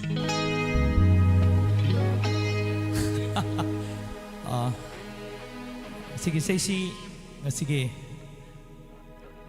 2025 ke aroiba ahing haiba tare namit sida celebrate to celebration of mayam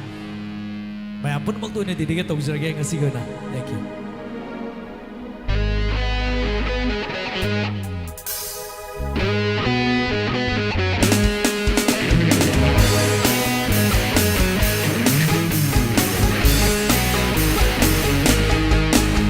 Ayunan kay no let me Huyu Ayunan kay no let me Huyu Ayra manina thai Tha manina ngaure Ayra manina thai Tha manina ngaure Ngaure Kari kari no loina thauning la Ayunan kay no let me Huyu Ayunan kay no let me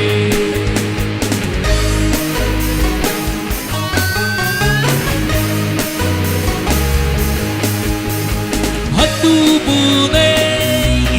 ngasig naharon sa Anisa the Tao River Kangunisa gimahu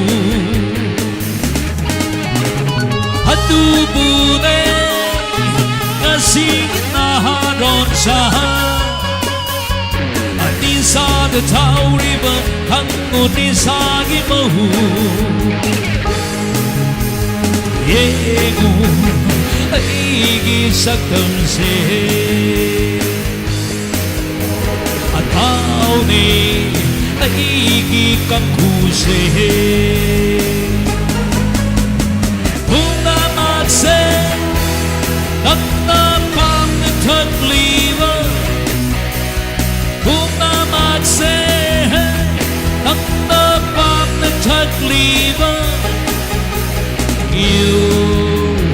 Yugi mahiri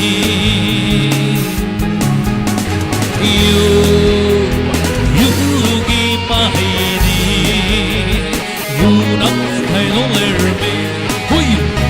Yunang kay no lerme.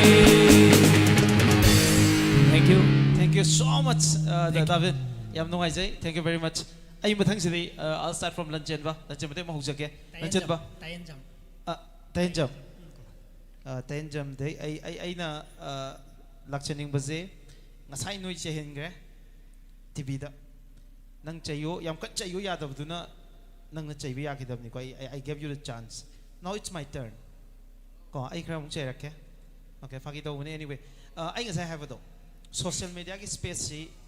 we are equally important ko aduga noina kaliba mafam du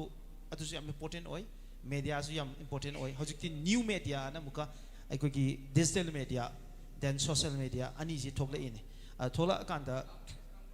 individually ai ka ning ba pam ba na pakto to budu na tab social media ki space ma leirabani na noi the influencer na mingthona ma piri ne ba ko influencer haidan noi na society si afabado oigera na taga fatabu do oigera influence tawre in any way nangi video do yenga ga thabuk shuning ba ma yam yame kai gina ka na manipur visibility we have only 3 million lakh kundra ga tane tawdo ai khoi gi viewership se automatic strong oye ba ko but lak ningi di social media gi influencer mayam se sigi sina migi personality mayam se scan to bi bagumba ko migi personal life ta changsal laga mafam marang khang da ba yamna bias over opinion prejudice mayam ama mi khudimaki personal life lay ni na ko but kana go mi migi personal life to social media re expose to raga de adu khudong jaba lorga content sem na bu na bagumba ada adu ki posak tu na haiba mi du da nupa obe nupi obe angang obe han obe mi du da ta ga do ba mami hai tare adu ne effect to ga do ba magi trauma mayam di kanam ta consider to do ba just for some content ngata caption na ba khang noction na ba ai ko yam ui ba manipur ki social media ki space da sida lei ba ai ko youtuber magi na traga na content creator magi responsibility di masak chang khang da kari happening akhoi tana mori daga satlaga lab na satlaga thidoga sumaina business tawr sumain tawba adagi akhwa adagi akhoi masen amaga support tawminarga di manipur si yam tina chawkhat kani haina khalle. Okay, thank you very much. I mathang si nawbadong laki yam phajai paukhum do yam phajai ai nawbadong lak chani mase nawba koi ki social media da noina puthori ba hai dare ai koi icham cham khungang gi punshi mahing mayam ama aduda leiba humor mayam ama puthora kanda adugi even imung manung ki natraga laikai da leiba asoiba amot pa mayam su noina puthor puda dum yauri ko adu mayam gi mami tai aduna ai koi khunai sida ai koi karamba mong de hingi ga habasi awareness ama pi budanga sasing garna haibadu ai koi khungang gi matang da nangna loriba role da aina loriba role da ai koi mayam da lominariba role se kai no ga se khangan baje adu mayam khangmina bagi nungai badu adu makna ai koi yam tongan ba ma ai sida pusan jarake ai koi ki mustafa haiba maga ai koi ki then khulai boiga moi ani je moi ani ai koi ga miyam ga mimana ba misa anta na te adubu makoi na ngang thorakpa haidorakpa mayam je mayam na nuksibam po ineba sigi sida ai koi khunai sida leiba afaba wakalon ba chus mayam ne si reflect toise an naw budai na haining ina social media ki space ma noi paisa la lei grem noi de you are very powerful mi lak na follow to ba noi na wa ma ngang ba je mi lak na tar ka doine mi lak ni yang ka doine ba adu ki space noi pai ri ne ba adu ki dai ta ma noi de lei ne ba but among yo sida lei ba social media da particularly now ba na to we have na sa na to we have na de ko but ai khoi na hu uri je kari su na ta ba nupa ma ga nupi ma ga nuksina ba ki problems leiba ki issue we ga numit mari manga ni ga nei nei kwai ri chau ba manipur ki issue we adugo social media se numit mari manga ni ga trending chat le what is that aduna personal life si ai koi personally later ba yaw ba kana mi khudi ma ki personal life le ni mi khudi ma gi trust ki level da noi ma wari le naram doi ni but kana gu mi ma ki punsi gi saruk kitang expose tor ko matam da aduda chongsal la ka content sem da bane na hona ra ka tawba da maduna mi ma am ki imung kai ba mi ma am ki relationship kai ba adagi kari gumba mi ki luhong ba ki thawdo oi ba yai na traga na kai gumba thawdo mo oi ba aduda ma ki nungai na ba kari gumba khar tawro ba yai madu gi wafam du puthuwa ka da content mo ina issue ma nei na ra ga de nangi viewers ina subscribers mi lak tara leiba mi lak manga leiba nangi viewers mo oi ga de adugi du na train na mo set tawra ka da ngasai gi laser hairiba hojiki thodok su hakting an theng nariba mi du da ta ga do punsi gi mami ma gi oi ho do pot mayam se da ai khoi gi dai ta leite na khan ra kari having akhoi gi dai ta ngak ta ne haidi mi magi tariba dasa phong sariba pot ne ba ado akhoi na mu hena sahan ba oi ri ne ba haidi loisan gardaba poto akhoi na mu maning de sai sa ga inaruba loihan da bagi mawong ne haidi mi gi awana taraba khudong thiba taba pot amabu viral chatle trending oyana akhoi ju kaino ta hongnam ne na tawbasi masi khwadigi phataba aini wakhaladi idea laitaba content ꯁꯦꯝꯅꯕ ꯂꯩꯇꯕ ꯀꯣꯛ ꯊꯣꯛꯇꯕ ꯑꯗꯨꯃꯥꯏꯅ ꯈꯜꯂꯦ ꯍꯥꯏꯗꯤ ꯃꯤꯒꯤ ꯑꯋꯥ ꯑꯅꯥꯗꯨꯗ ꯄꯨꯊꯣꯛꯑꯒ ꯑꯩꯈꯣꯏꯅ ꯁꯥꯟꯅꯔꯨꯕꯗ ꯃꯤꯒꯤ ꯏꯃꯨꯡꯅ ꯀꯩꯁꯨ ꯅꯨꯡꯉꯥꯏꯔꯣꯏ ꯑꯗꯨꯒꯤ ꯋꯥꯈꯟꯗꯣ ꯈꯟꯕ ꯉꯝꯃꯒꯗꯤ ꯑꯩꯈꯣꯏꯅ ꯆꯠꯂꯤꯕ ꯚꯥꯏꯔꯦꯟ ꯑꯗꯣ ꯑꯩꯉꯣꯟꯗ ꯆꯠꯂꯝ ꯇꯥꯔꯒꯗꯤ ꯑꯣꯄꯣꯖꯤꯠꯇ ꯑꯩꯉꯣꯟꯗ ꯇꯧꯔꯝ ꯇꯥꯔꯒꯗꯤ ꯃꯤꯅ ꯑꯩꯁꯦ ꯁꯨꯃꯥꯏꯅ ꯁꯟ ꯍꯨꯔꯥꯟꯕ ꯑꯩ ꯐꯥꯔꯦꯅ ꯐꯦꯁꯕꯨꯛꯁꯦ ꯚꯥꯏꯔꯦꯜ ꯋꯥ ꯂꯥꯎꯔꯦꯅ ꯈꯜꯂꯁꯤ ꯋꯥꯔꯤꯕ ꯁꯟ ꯍꯨꯔꯥꯟꯕ ꯚꯤꯗꯤꯑꯣꯁꯦ ꯄꯌꯥꯝ ꯊꯣꯛꯆꯤꯜꯂꯛꯑꯒꯗꯤ ꯑꯩ ꯃꯇꯨꯡ ꯁꯟ ꯍꯨꯔꯥꯟꯅꯤꯡꯉꯣꯏꯕ ꯋꯥꯔꯤꯅꯦ ꯁꯤꯅ ꯑꯩꯅ ꯍꯥꯏꯖꯅꯤꯡꯉꯤꯁꯤꯅ ꯀꯩꯅꯣꯅꯦꯕ ꯍꯥꯏꯗꯤ ꯐꯠꯇꯕꯗꯤ ꯑꯣꯏꯔꯦ ꯍꯧꯖꯤꯛ ꯑꯩꯅ ꯍꯥꯏꯗꯣ ꯁꯟ ꯍꯨꯔꯥꯟꯅꯤꯡꯉꯣꯏ ꯍꯥꯏꯗꯣ ꯋꯥꯔꯤꯗꯣ ꯀꯩꯅꯣꯅꯦ ꯄꯨꯔꯥ ꯂꯣꯏ ꯋꯥꯈꯜ ꯗꯥꯎꯟ ꯂꯣꯏ ꯆꯠꯈꯤꯗꯣꯏꯅꯦꯕ ꯃꯥꯅ ꯉꯁꯥꯏꯒꯤ ꯐꯠꯇꯕ ꯊꯕꯛ ꯑꯃ ꯇꯧꯔꯨꯕ ꯃꯇꯝꯗ ꯅꯨꯡꯉꯥꯏꯇ꯭ꯔꯤꯉꯩ ꯃꯊꯛꯇꯨꯗ ꯃꯌꯥꯝ ꯆꯪꯉꯒ ꯃꯥꯏ ꯃꯇꯧ ꯇꯝꯁꯤꯜꯂꯛ ꯇꯥꯔꯒꯗꯤ ꯃꯥꯏ ꯋꯥꯈꯜ ꯁꯤꯕꯕꯨꯛ ꯌꯥꯏ ꯍꯥꯏꯇꯥꯔꯦ ꯇꯁꯦꯡꯅ ꯃꯁꯤꯒꯤ ꯊꯕꯛꯁꯤꯗꯤ ꯌꯥꯝꯅ ꯐꯠꯇꯦꯅ ꯂꯧꯅꯤꯡꯉꯦ ꯑꯩ ꯋꯥꯈꯜꯗ ꯂꯧꯖꯅꯤꯡꯉꯤ Okay, ꯅꯥꯎꯕ ꯌꯥꯝ ꯅꯨꯡꯉꯥꯏ ꯑꯩ ꯁꯆꯤꯟꯒꯗ ꯑꯃꯨꯛ ꯂꯥꯛꯆꯒꯦ ꯌꯥꯝ ꯐꯖꯕ ꯋꯥꯈꯜꯂꯣꯟꯅꯦ ꯅꯥꯎꯕꯅ ꯍꯥꯏꯁꯦ ꯑꯩꯈꯣꯏ ꯔꯦꯁꯄꯣꯟꯁꯤꯕꯜ ꯑꯣꯏ ꯍꯥꯏꯕꯗ ꯁꯆꯤꯟꯒ ꯅꯪꯉꯣꯟꯗ ꯂꯩꯔꯤꯕ ꯁꯕꯁꯀ꯭ꯔꯥꯏꯕꯔꯁꯦ ꯌꯨ ꯍꯦꯞ ꯍꯧꯖꯤꯛꯀꯤ ꯀꯣꯏꯁꯟꯗ ꯑꯩ ꯃꯈꯥ ꯇꯥꯈꯤꯒꯦ ꯌꯥꯕ꯭ꯔꯥ ꯑꯩ ꯂꯥꯛꯇꯣꯏꯅꯦ ꯑꯇꯣꯞꯄ ꯗꯥꯏꯃꯦꯟꯁꯟ ꯑꯃꯗ ꯍꯪꯉꯛꯀꯦ ꯆꯞ ꯃꯥꯟꯅꯕ ꯋꯥꯍꯪꯅꯦ ꯍꯥꯏ ꯁꯕꯁꯀ꯭ꯔꯥꯏꯕꯔꯅꯦ ꯌꯨ ꯑꯥꯔ ꯚꯦꯔꯤ ꯔꯦꯁꯄꯣꯟꯁꯤꯕꯜ ꯑꯗꯨꯒ ꯑꯩꯈꯣꯏꯅ ꯀꯟꯇꯦꯟ ꯀ꯭ꯔꯤꯌꯦꯁꯟ ꯍꯥꯏꯕ ꯑꯃꯒ ꯍꯧꯖꯤꯛ ꯅꯥꯎꯕꯅ ꯍꯥꯏꯔꯦ ꯑꯗꯒꯤ ꯑꯩꯈꯣꯏ ꯏꯅꯥꯎ ꯇꯥꯏꯟꯖꯝꯅ ꯍꯥꯏꯔꯦ ꯍꯥꯏꯕ ꯃꯇꯝꯁꯤꯗ ꯀꯟꯇꯦꯟ ꯀ꯭ꯔꯤꯌꯦꯁꯟ ꯍꯥꯏꯕꯁꯤꯗ ꯂꯩꯔꯤꯕ ꯀ꯭ꯔꯤꯌꯦꯇꯤꯕꯤꯇꯤ ꯑꯃ ꯏꯁꯥꯗꯒꯤ ꯄꯨꯊꯣꯛꯏꯕ ꯄ꯭ꯔꯗꯛꯁꯤꯒ ꯅꯠꯇ꯭ꯔꯒꯅ ꯑꯦꯅꯤ ꯔꯦꯟꯗꯝ ꯊꯧꯗꯣꯛ ꯑꯃ ꯊꯣꯛꯑꯀꯥꯟꯗ ꯑꯗꯨꯗ ꯉꯥꯡꯅꯤꯡꯕ ꯉꯥꯡꯕ ꯂꯤꯃꯤꯠ ꯂꯩꯇꯕ ꯑꯗꯒꯤ ꯑꯩꯈꯣꯏ ꯚꯦꯔꯤꯌꯁ ꯑꯝꯇ ꯌꯥꯎꯗꯕ ꯃꯤꯗꯨꯅ ꯀꯔꯤ ꯈꯜꯂꯝꯒꯅꯤ ꯀꯔꯤ ꯈꯜꯂꯝꯃꯣꯏ ꯀꯔꯤꯝ ꯈꯟꯗꯕ ꯃꯤꯒꯤ ꯄꯔꯁꯣꯅꯦल ꯂꯥꯏꯐ ꯑꯣꯏꯔꯁꯨ ꯉꯥꯡꯒꯅꯤ ꯗꯦꯟ ꯃꯤꯒꯤ ꯅꯨꯡꯁꯤꯅꯕꯒꯤ ꯋꯥꯔꯤ ꯑꯣꯏꯔꯁꯨ ꯏꯃꯨꯡ ꯃꯅꯨꯡꯒꯤ ꯃꯇꯩ ꯃꯅꯥꯎꯒꯤ ꯑꯣꯏꯔꯁꯨ ꯑꯗꯒꯤ ꯀꯝꯃ꯭ꯌꯨꯅꯤꯇꯤꯒꯤ ꯃꯔꯤ ꯂꯩꯅꯕ ꯑꯣꯏꯔꯁꯨ ꯄꯪꯉꯥꯡꯗ ꯉꯥꯡꯒꯅꯤꯅ ꯈꯟꯕꯁꯦ ꯁꯤꯅ ꯑꯩꯈꯣꯏꯅ ꯕꯔꯕꯦꯜ ꯗꯥꯏꯔꯤꯌꯥ ꯀꯧꯏ ꯁꯤꯒꯤ ꯕꯔꯕꯦꯜ ꯗꯥꯏꯔꯤꯌꯥꯁꯤꯒ ꯀꯟꯇꯦꯟ ꯀ꯭ꯔꯤꯌꯦꯁꯟꯁꯤꯒ ꯑꯅꯤꯁꯤꯒꯤ ꯃꯔꯛꯇ ꯆꯦꯜꯂꯤꯕ ꯂꯥꯏꯟꯁꯦ ꯀꯃꯥꯏꯅ ꯌꯦꯡꯉꯤ content creation di yam tina luida ngasai tamu mera san hai dana kom hadi huji matam je social media matam ni na overnight ta phau ba na hai bado sidi kar lai re ka hai bado si chung lai ti yam tina lu pon ne hoi amuk tang mi na video tu ma ugi bati yai adu ma consistency amaga loina tor pom tam da di oi roi ba adu masigi pose foundation je fazana later yaade content creation sisu content creation je kamaina semakane abkanda aina uriba masagi pot to ming kanam ta xyz am ta sohal loida mong sem ga dong ni yam ti da lu pon ne ba samna da ai content sang ni sem ning ye hoji ji se sem ning ye content je hoji se dum khalli bani ko tanamin ho se anh khali je hoji se nuksina da bai chang se am thein hen kale ba escalate tawre ado aina semni content se te te maite pangan ga makori mena ba pangan ga tribe ga makori mena ba maite ga tribe ga makori mena ba logoi macha ga imphal macha ga makori mena ba aduga koila thaba makori mena ba ching da leba ga tam da leba makori mena ba adu ma tang ngai re nuksina ba gi keno je ama ta puthong narak tre ba karigino haiba kanda Facebook ki monetization yabse sidagi ne maram se atep tenati Facebook to moi mam na khanai ba Facebook monetization yagadi paisa ta la ne ai example mu utkiya ko yes yam ne interesting oina ba ai ngarangan video mo viral chale am phok chatri mong de chale one day the 2 million okay adu one day 2 million hai je ai punsi ya hamane ba so koin tori je manipur ki 70% yenga bani yenga yes adu sigum content sem je daw da su lei adu ga pak hekta tholakan hai ba su leite adu aina ngasi agi dashboard ulak ke ba myam ju sigi pose kaim kana de ha ba je Facebook monetization jina monetization ba ni content thagani na content du leitre na migi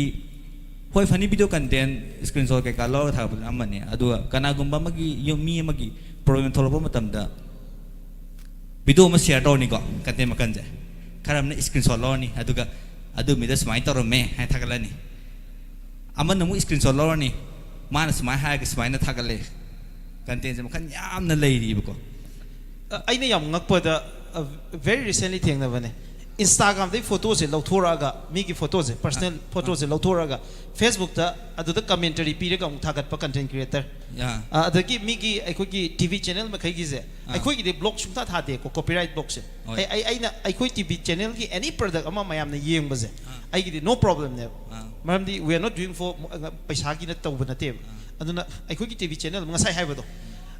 aikoi political affiliation lai bra na hang gi ba do okay ai do khomodre sajinga ev do khomog ko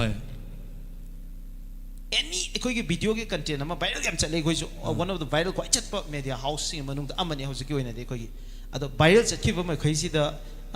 ekoi staff sing le ni ado me am na ingon da hangi sumaina ekoi ki je moi da di mi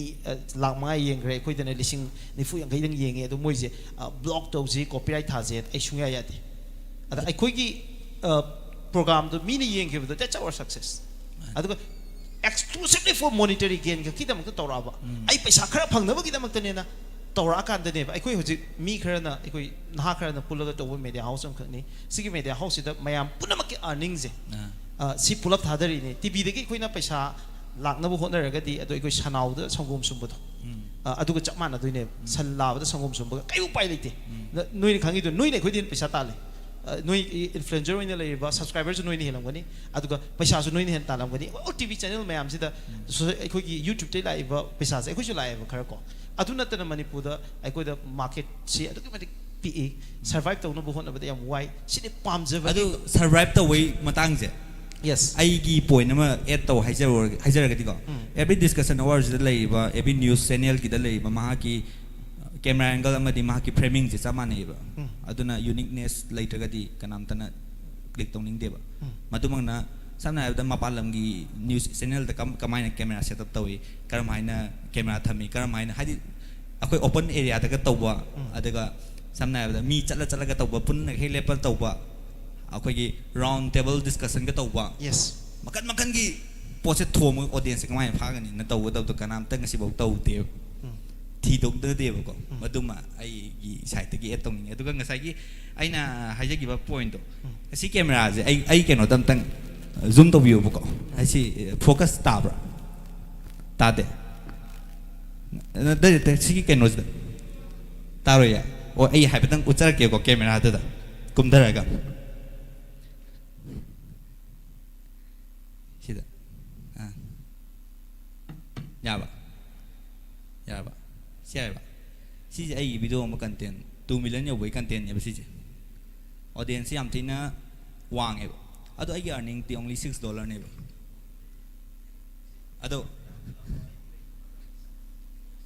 ado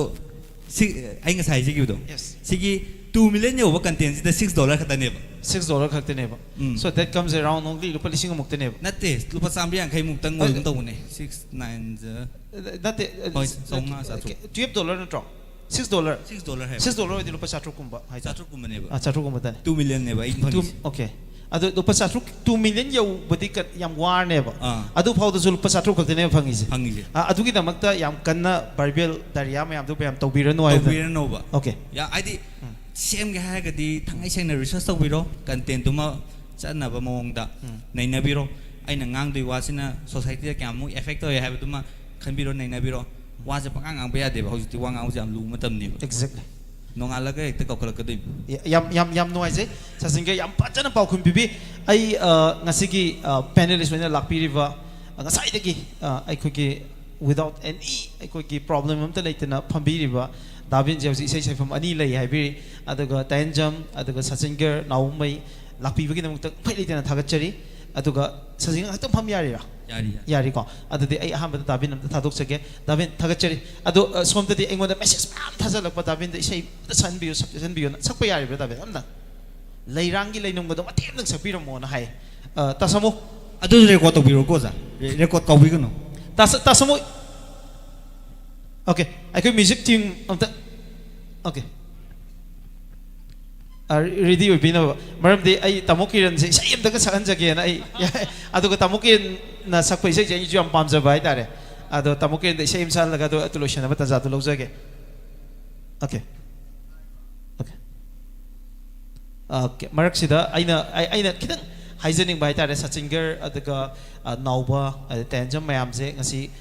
ꯂꯤꯡꯕꯤꯔꯛꯄꯁꯦ ꯑꯩꯒꯤꯗꯃꯛꯇꯗꯤ ꯄꯨꯟꯁꯤꯒꯤ ꯑꯣꯏꯅ ꯌꯥꯝꯅ ꯃꯃꯜ ꯌꯥꯝꯕ ꯃꯤꯀꯨꯞ ꯑꯃꯅꯤ ꯑꯗꯨꯒ ꯁꯤꯒꯨꯝꯕ experiment ꯑꯃ ꯑꯩꯈꯣꯏꯅ ꯇꯧꯕꯁꯦ ꯑꯩꯈꯣꯏꯒꯤ ꯇꯤꯚꯤ ꯃꯦꯗꯤꯌꯥꯗ ꯑꯩꯗꯤ ꯑꯌꯥꯝꯕ ꯃꯇꯝꯗ ꯁꯣꯁꯤꯌꯦꯜ ꯃꯦꯗꯤꯌꯥꯒꯤ ꯃꯤꯁꯤꯡꯁꯦ ꯏꯟꯇꯔꯦꯛ ꯇꯧꯅꯕ ꯍꯣꯠꯅꯩ ꯑꯦꯅꯤ ꯑꯣꯄꯣꯔꯆꯨꯅꯤꯇꯤ ꯑꯃ ꯐꯪꯕ ꯃꯇꯝꯗ ꯍꯥꯏꯇꯥꯔꯦ ꯌꯥꯝ ꯇꯧꯈ꯭ꯔꯦ ꯑꯗꯨꯒ ꯗꯤꯁ ꯏꯁ ꯌꯣꯔ ꯇꯔꯟ ꯍꯥꯏꯇꯥꯔꯦ ꯅꯣꯏꯒ ꯑꯃꯨꯛ ꯊꯦꯡꯅꯕꯒꯤ ꯇꯟꯖꯥꯗꯨꯅ ꯑꯩꯉꯣꯟꯗ ꯌꯥꯝ ꯅꯨꯡꯉꯥꯏ ꯍꯥꯟꯅꯁꯨ ꯑꯩꯅ ꯇ꯭ꯔꯥꯏ ꯇꯧꯅꯕ ꯍꯣꯠꯅꯖꯕꯅꯦ ꯑꯗꯨꯕꯨ ꯇꯟꯖꯥꯗꯨ ꯐꯪꯗꯕ ꯑꯗꯨ ꯃꯃꯥꯡꯗ ꯁꯣꯁꯤꯌꯦꯜ ꯃꯦꯗꯤꯌꯥꯒꯤ ꯁ꯭ꯄꯦꯁꯁꯤꯗ ꯊꯣꯔꯛꯏꯕ ꯌꯥꯝꯅ ꯍꯥꯏꯂꯤ ꯀ꯭ꯔꯤꯌꯦꯇꯤꯞ ꯑꯣꯏꯕ ꯉꯁꯤꯃꯛ ꯗꯥꯕꯤꯟꯒꯤ ꯑꯥꯏꯗꯤꯌꯥ ꯑꯃ ꯄꯤꯔꯤ ꯑꯩꯉꯣꯟꯗ ꯑꯥꯏꯗꯤꯌꯥ ꯑꯃ ꯄꯤꯔꯤ ꯁꯆꯤꯟꯒꯅꯀꯣ ꯏꯃꯦꯟꯁꯂꯤ ꯑꯗꯣ ꯑꯩꯉꯣꯟꯗ ꯌꯥꯝꯅ ꯀꯥꯟꯅꯕ ꯄꯣꯠ ꯑꯃ ꯑꯣꯏ ꯏꯅꯦꯅꯁꯨ ꯑꯩꯅ ꯈꯜꯂꯤ ꯑꯗꯨꯒ ꯋꯥꯈꯜꯂꯣꯟ ꯃꯌꯥꯝ ꯑꯃ ꯏꯆꯝ ꯆꯝꯕ ꯃꯤꯅꯦꯅ ꯑꯩꯈꯣꯏꯅ ꯎꯖꯕ ꯃꯤ ꯃꯌꯥꯝ ꯑꯃꯗ ꯐꯪꯕ ꯑꯗꯨꯃꯥꯏꯅ ꯅꯥꯎꯕꯅ ꯉꯁꯥꯏ ꯍꯥꯏꯕꯗꯣ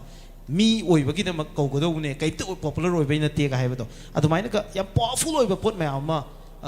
ꯅꯈꯣꯏ ꯑꯍꯨꯝꯗꯒꯤ ꯉꯁꯤ ꯄꯨꯊꯣꯔꯒ ꯊꯝꯕꯤꯔꯝꯃꯤꯕ ꯃꯌꯥꯝꯁꯦ again it's a great lesson ꯃꯌꯥꯝꯗꯁꯨ इचम चमन नोई फाउब नते इचम चमन नोई पॉपुलर ओरप नते सोशल मीडिया नोई कलिब मफमसे याम वाना अर्न तौरप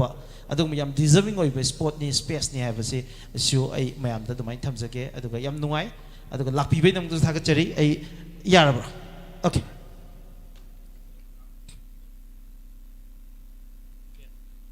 ओके दाबे थैंक यू यामना नुसिबे से म खनबिरे इसे अना खनजबदा असिगी इसे ngasiदगी chahi kunga manga gi mamangda 25 years gi mamangda successful isai amakakni 25 years complete oiraba ado isai se agi punsigi career da su yamna nushi ki isai moi ani punna sakpa isai di oigi ado mate amatang athuk chige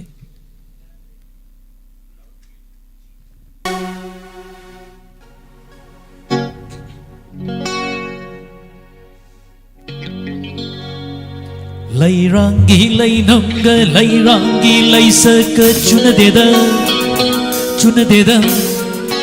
lairang gulami khansinja ningluba lairang naton chabi oirne lairangi lainam lairangi laisaka chunadeda lairang gulami khansinja ningluba lairang naton chabi oirne lairang gulami khansinja ningluba lairang naton chabi oirne lairangi lainam lairangi laisaka chunadeda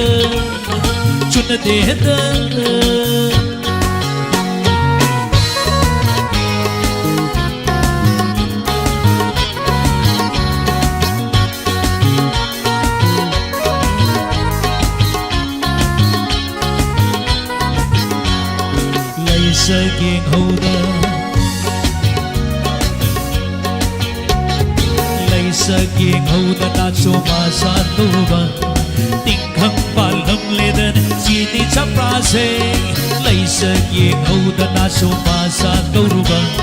Tingkang palam ledan sini chaprase Lairangi lainam lairangi laisaka chunadeda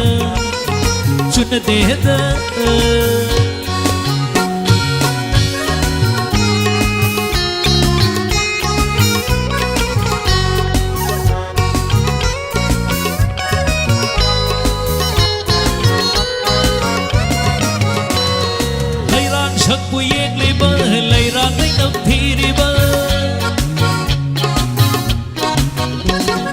Lairang sakpu yeng liba lairang lainam thiriba Khoi mui thau ne Ajab bu pamdaba kana leibage Ajab bu pamdaba kana leibage Lairangi lainam lairangi laisaka chunadeda Lairang gulami khansinja ningluba Lairang naton chabi oirle Lairang gulami khansinja ningluba Lairang naton chabi oirle Lairangi lainam lairangi laisaka chunadeda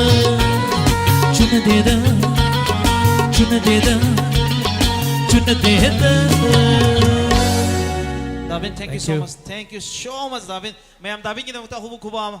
Yes, thank you very much, Davin. Thank you. Davin, lapiram bagi namukta thagachari. Thank you. Amukana aina akogi ngasi akoi new tv gi channel sing family ai family ne na laizai thamoi da aduna channel puna makta amade ngasi gi live coverage ta yengbiriba iram namasigi channel puna mak ngasi haba numichina akoi gi iram namasigi da akoi na thengnareba awaba akoi na thengnariba pamdaba thokdo akoi na thoning daba thokdo thoiba mayam sing ngasi haba numisdagi loikhraga anobu sehina lakpada iran masida laiminariba phuruk khudemak nukshi chanana amana amabu ngakpiba ngamba amadi wakhan taraktuna akoi masen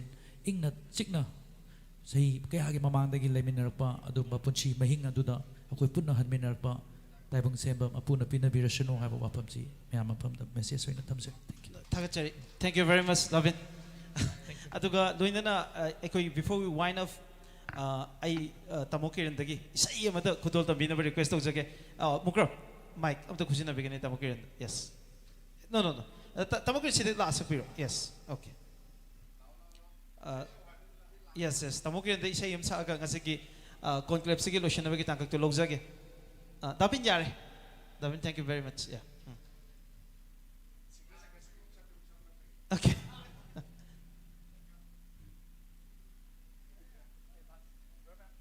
Okay.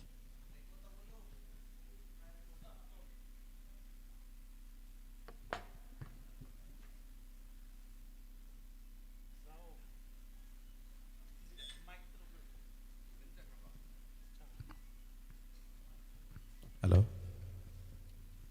Isai se isage profession natana mirasna sao haibne sakpatare aduna ngasi imono numiki nungaiba numit ariga sahi loiba numit su oiba aduga hayengdagidi ngak pumphom khare matungdadi anoba sahi su lakadore new tv gi program se haugiba sahi da su yaw phangaude ngasi se program am to thiengmani nangan yaw ngamde adubu nangnaba ai isage keno dawna channel dong leijaba mirasu ai marub rabi chalaite mayam ni koi bitau jalalo ke mayam le me tawgi da jena chakramani udre aduna yaudaba yade hana chelakpani adu kudul tamjage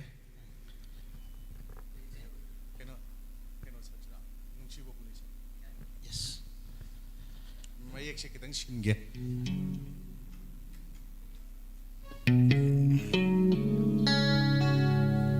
tamokiran gi hobu kubama ma'am again Izari, thank you very much.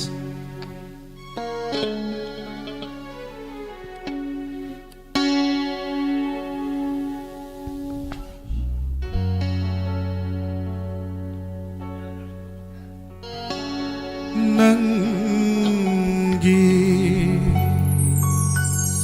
yaifanabata khalliba aise inda taubire khangba ngam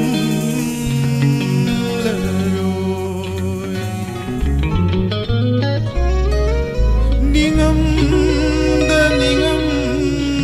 da lelhau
अचिक पथाबल अहिंग खुदिंगी अचिक पथाबल इसैत सकली नंबु निंगसिंगना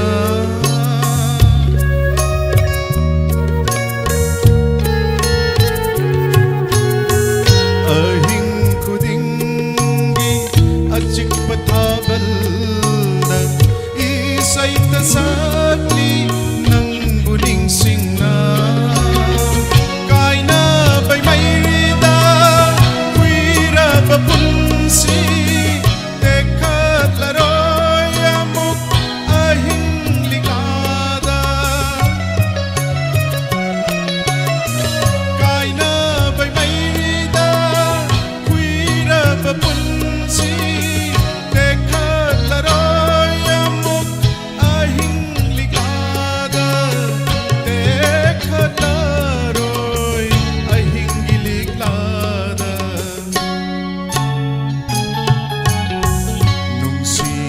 नुंसीबहुनी अइना हाना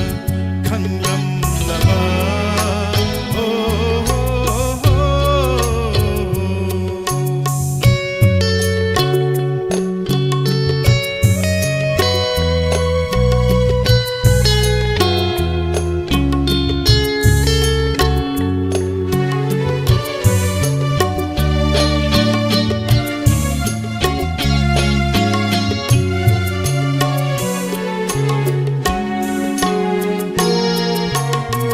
खल्लूदे ओइरंगनी नुंसीबा मिनंबा खल्लूदे ओइरंगनी नुंसीबा मिनंबा अइगी पुंसीसे आर्त थोक्तरे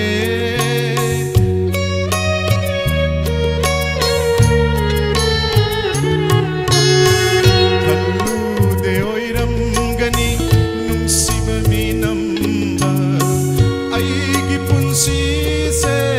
आर्त थोक्तरे महाव मांकरे मचू लैतरे महाव मांकरे मचू लैतरे कमना बदासिले आहांग पुंसी कमना बदासिले पुंसीसे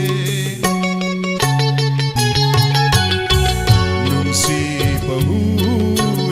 अइना हाना खंगलमलबा करिगियसु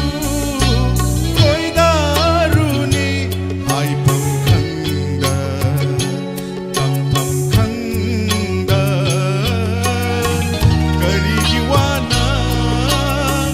लेलुगनी नुंसीबहुनी अइना हाना खंगलमलबा ओ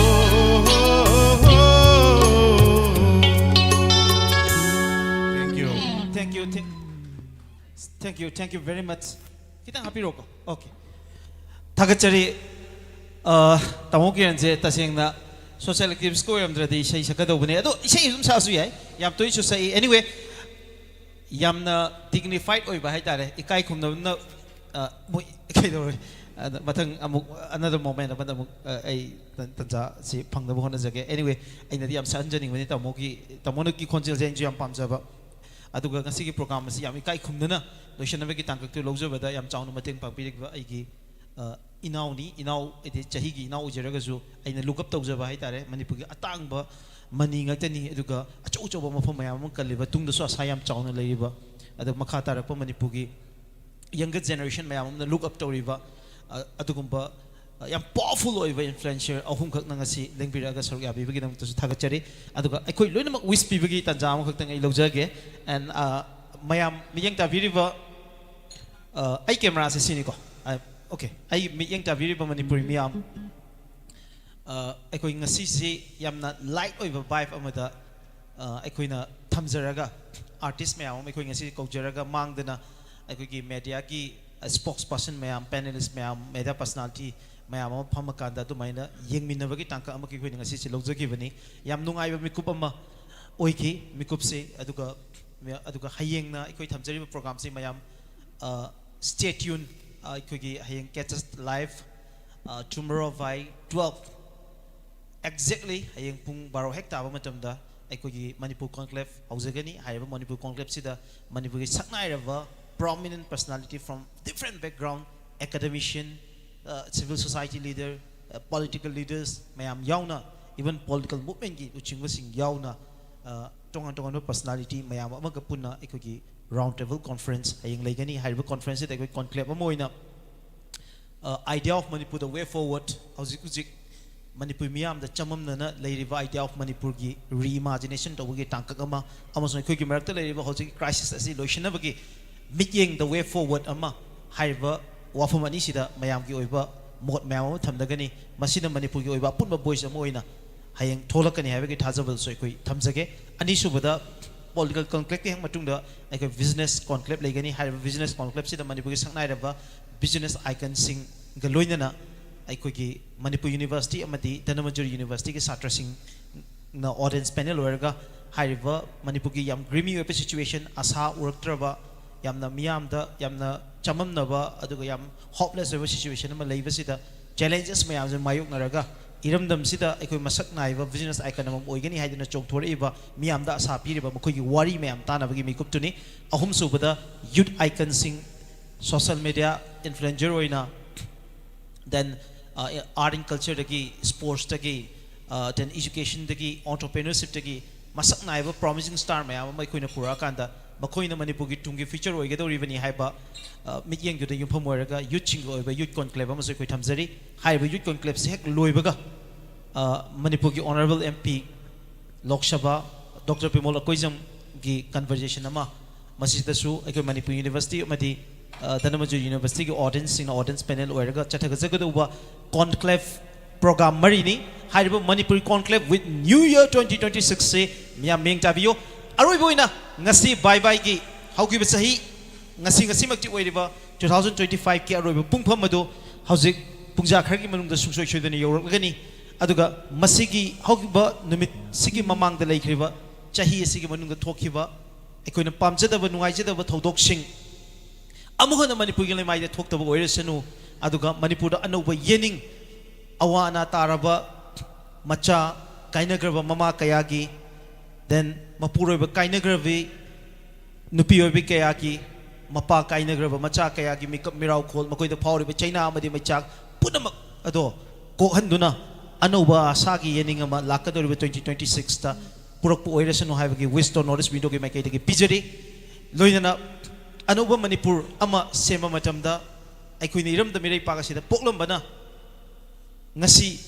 मियामांगदा सुमना लेपगा फमगादा करिगो वफम खरा हाइबा ngamiबनी अखोइगि ओइबा society सिदा खुनाइ सिदा space अमा मियाम नुंसिबिबदुना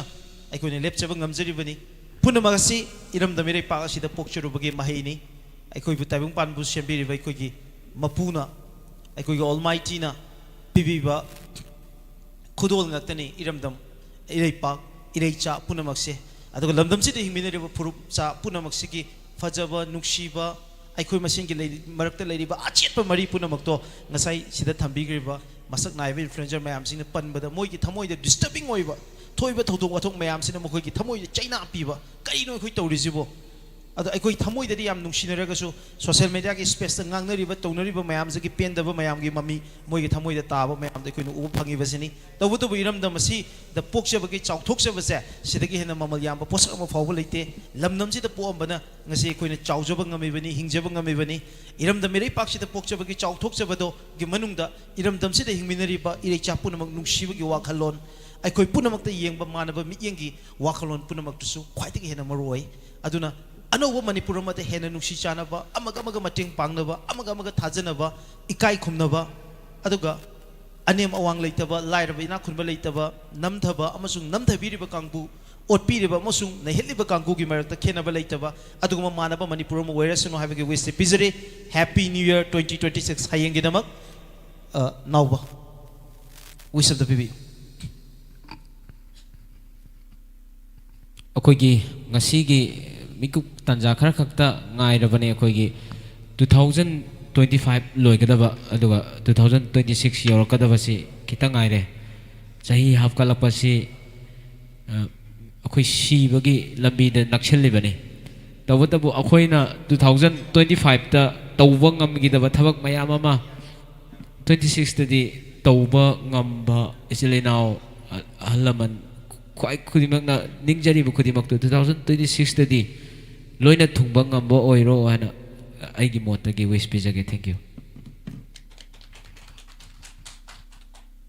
आइदी फुरुक खुदिमक नुंसी जाना लेमिनबा अमग अमग खानदबा नसाई हाइबदो फेसबुक पर मोयगा अखोय मसेन पकत खानारोइजेबा रेवेन्यू तो किसम कान जेनेरेट तव नतबनिना अदुई महत अमना अमा सपोर्ट तौनारगा हेन नुंगाइनबा फजबा कंगलै पाम ओइनबा मैम पुना होनेमनेसि हाइना हैप्पी न्यू ईयर अदु wish bye bye and happy new year हाइ अखोई मसेन खनब चैनब तौनरीबा हुनरीबा तौरीबा मैम असी हंदक चहीने चटखिबसिदा लोइनमक थादोखरगा येंथिनबा खनब चैनब मैम असी लोइनमक थादोखरगा नुंसी चानना हाइदि लमदमसिदा खुंदामिनरीबा फुरुप मैम से इचिन इनाव मकनी खल्लगा सोइखिबा लानखिबा मैम अमा यावनरगसु येंबिरिबा मैमजिगिदा नॉर्थ ईस्ट विंडोगी माइकैदगी याइफम पाउजिल पिजरी हैप्पी न्यू ईयर थागतरी once again happy new year 2026 hauzik pungja kharge matungda miku kharge matungda soidana lagani anobu chahi ge anobu yening anobu mapau da anobu manipur amagi manglan koi punamang maminari ngasi naha oina leiriba ngasi gi manipur gi masak amasu oiriba tungi manipur amagi masak su oigadoriba aikoina sa tauri apunba manipur amagi damak nyungsi chanaba manipur amagi damak kenadaba manipur amagi damak manaba manipur amagi damak aikoi masengi nyungsi chanaba amana amubu pamuna jaba nungsi na jaba maduna achetpa mari moirasano marak sida positive note amada aina handak isai amakak sachin sasinga viral oirapase sida tara leigreba chingi leisa tamgi leisa tawbuse sida piriba ichelse maruina sigi isai yam popular oigrise koi tampakta leiriba miyam sina pambadagi ne base isai singer sisu chingmini aduga saiba isai sigi mayak sisu chingmini ibani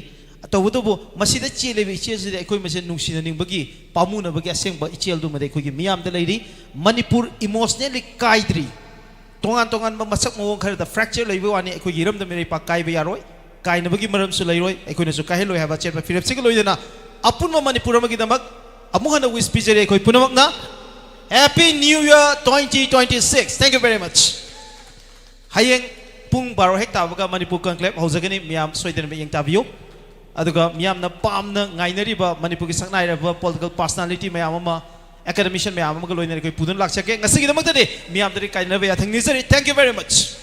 मियंग ताबिरिबा मणिपुर मियाम पुनम अबुखन थागचरि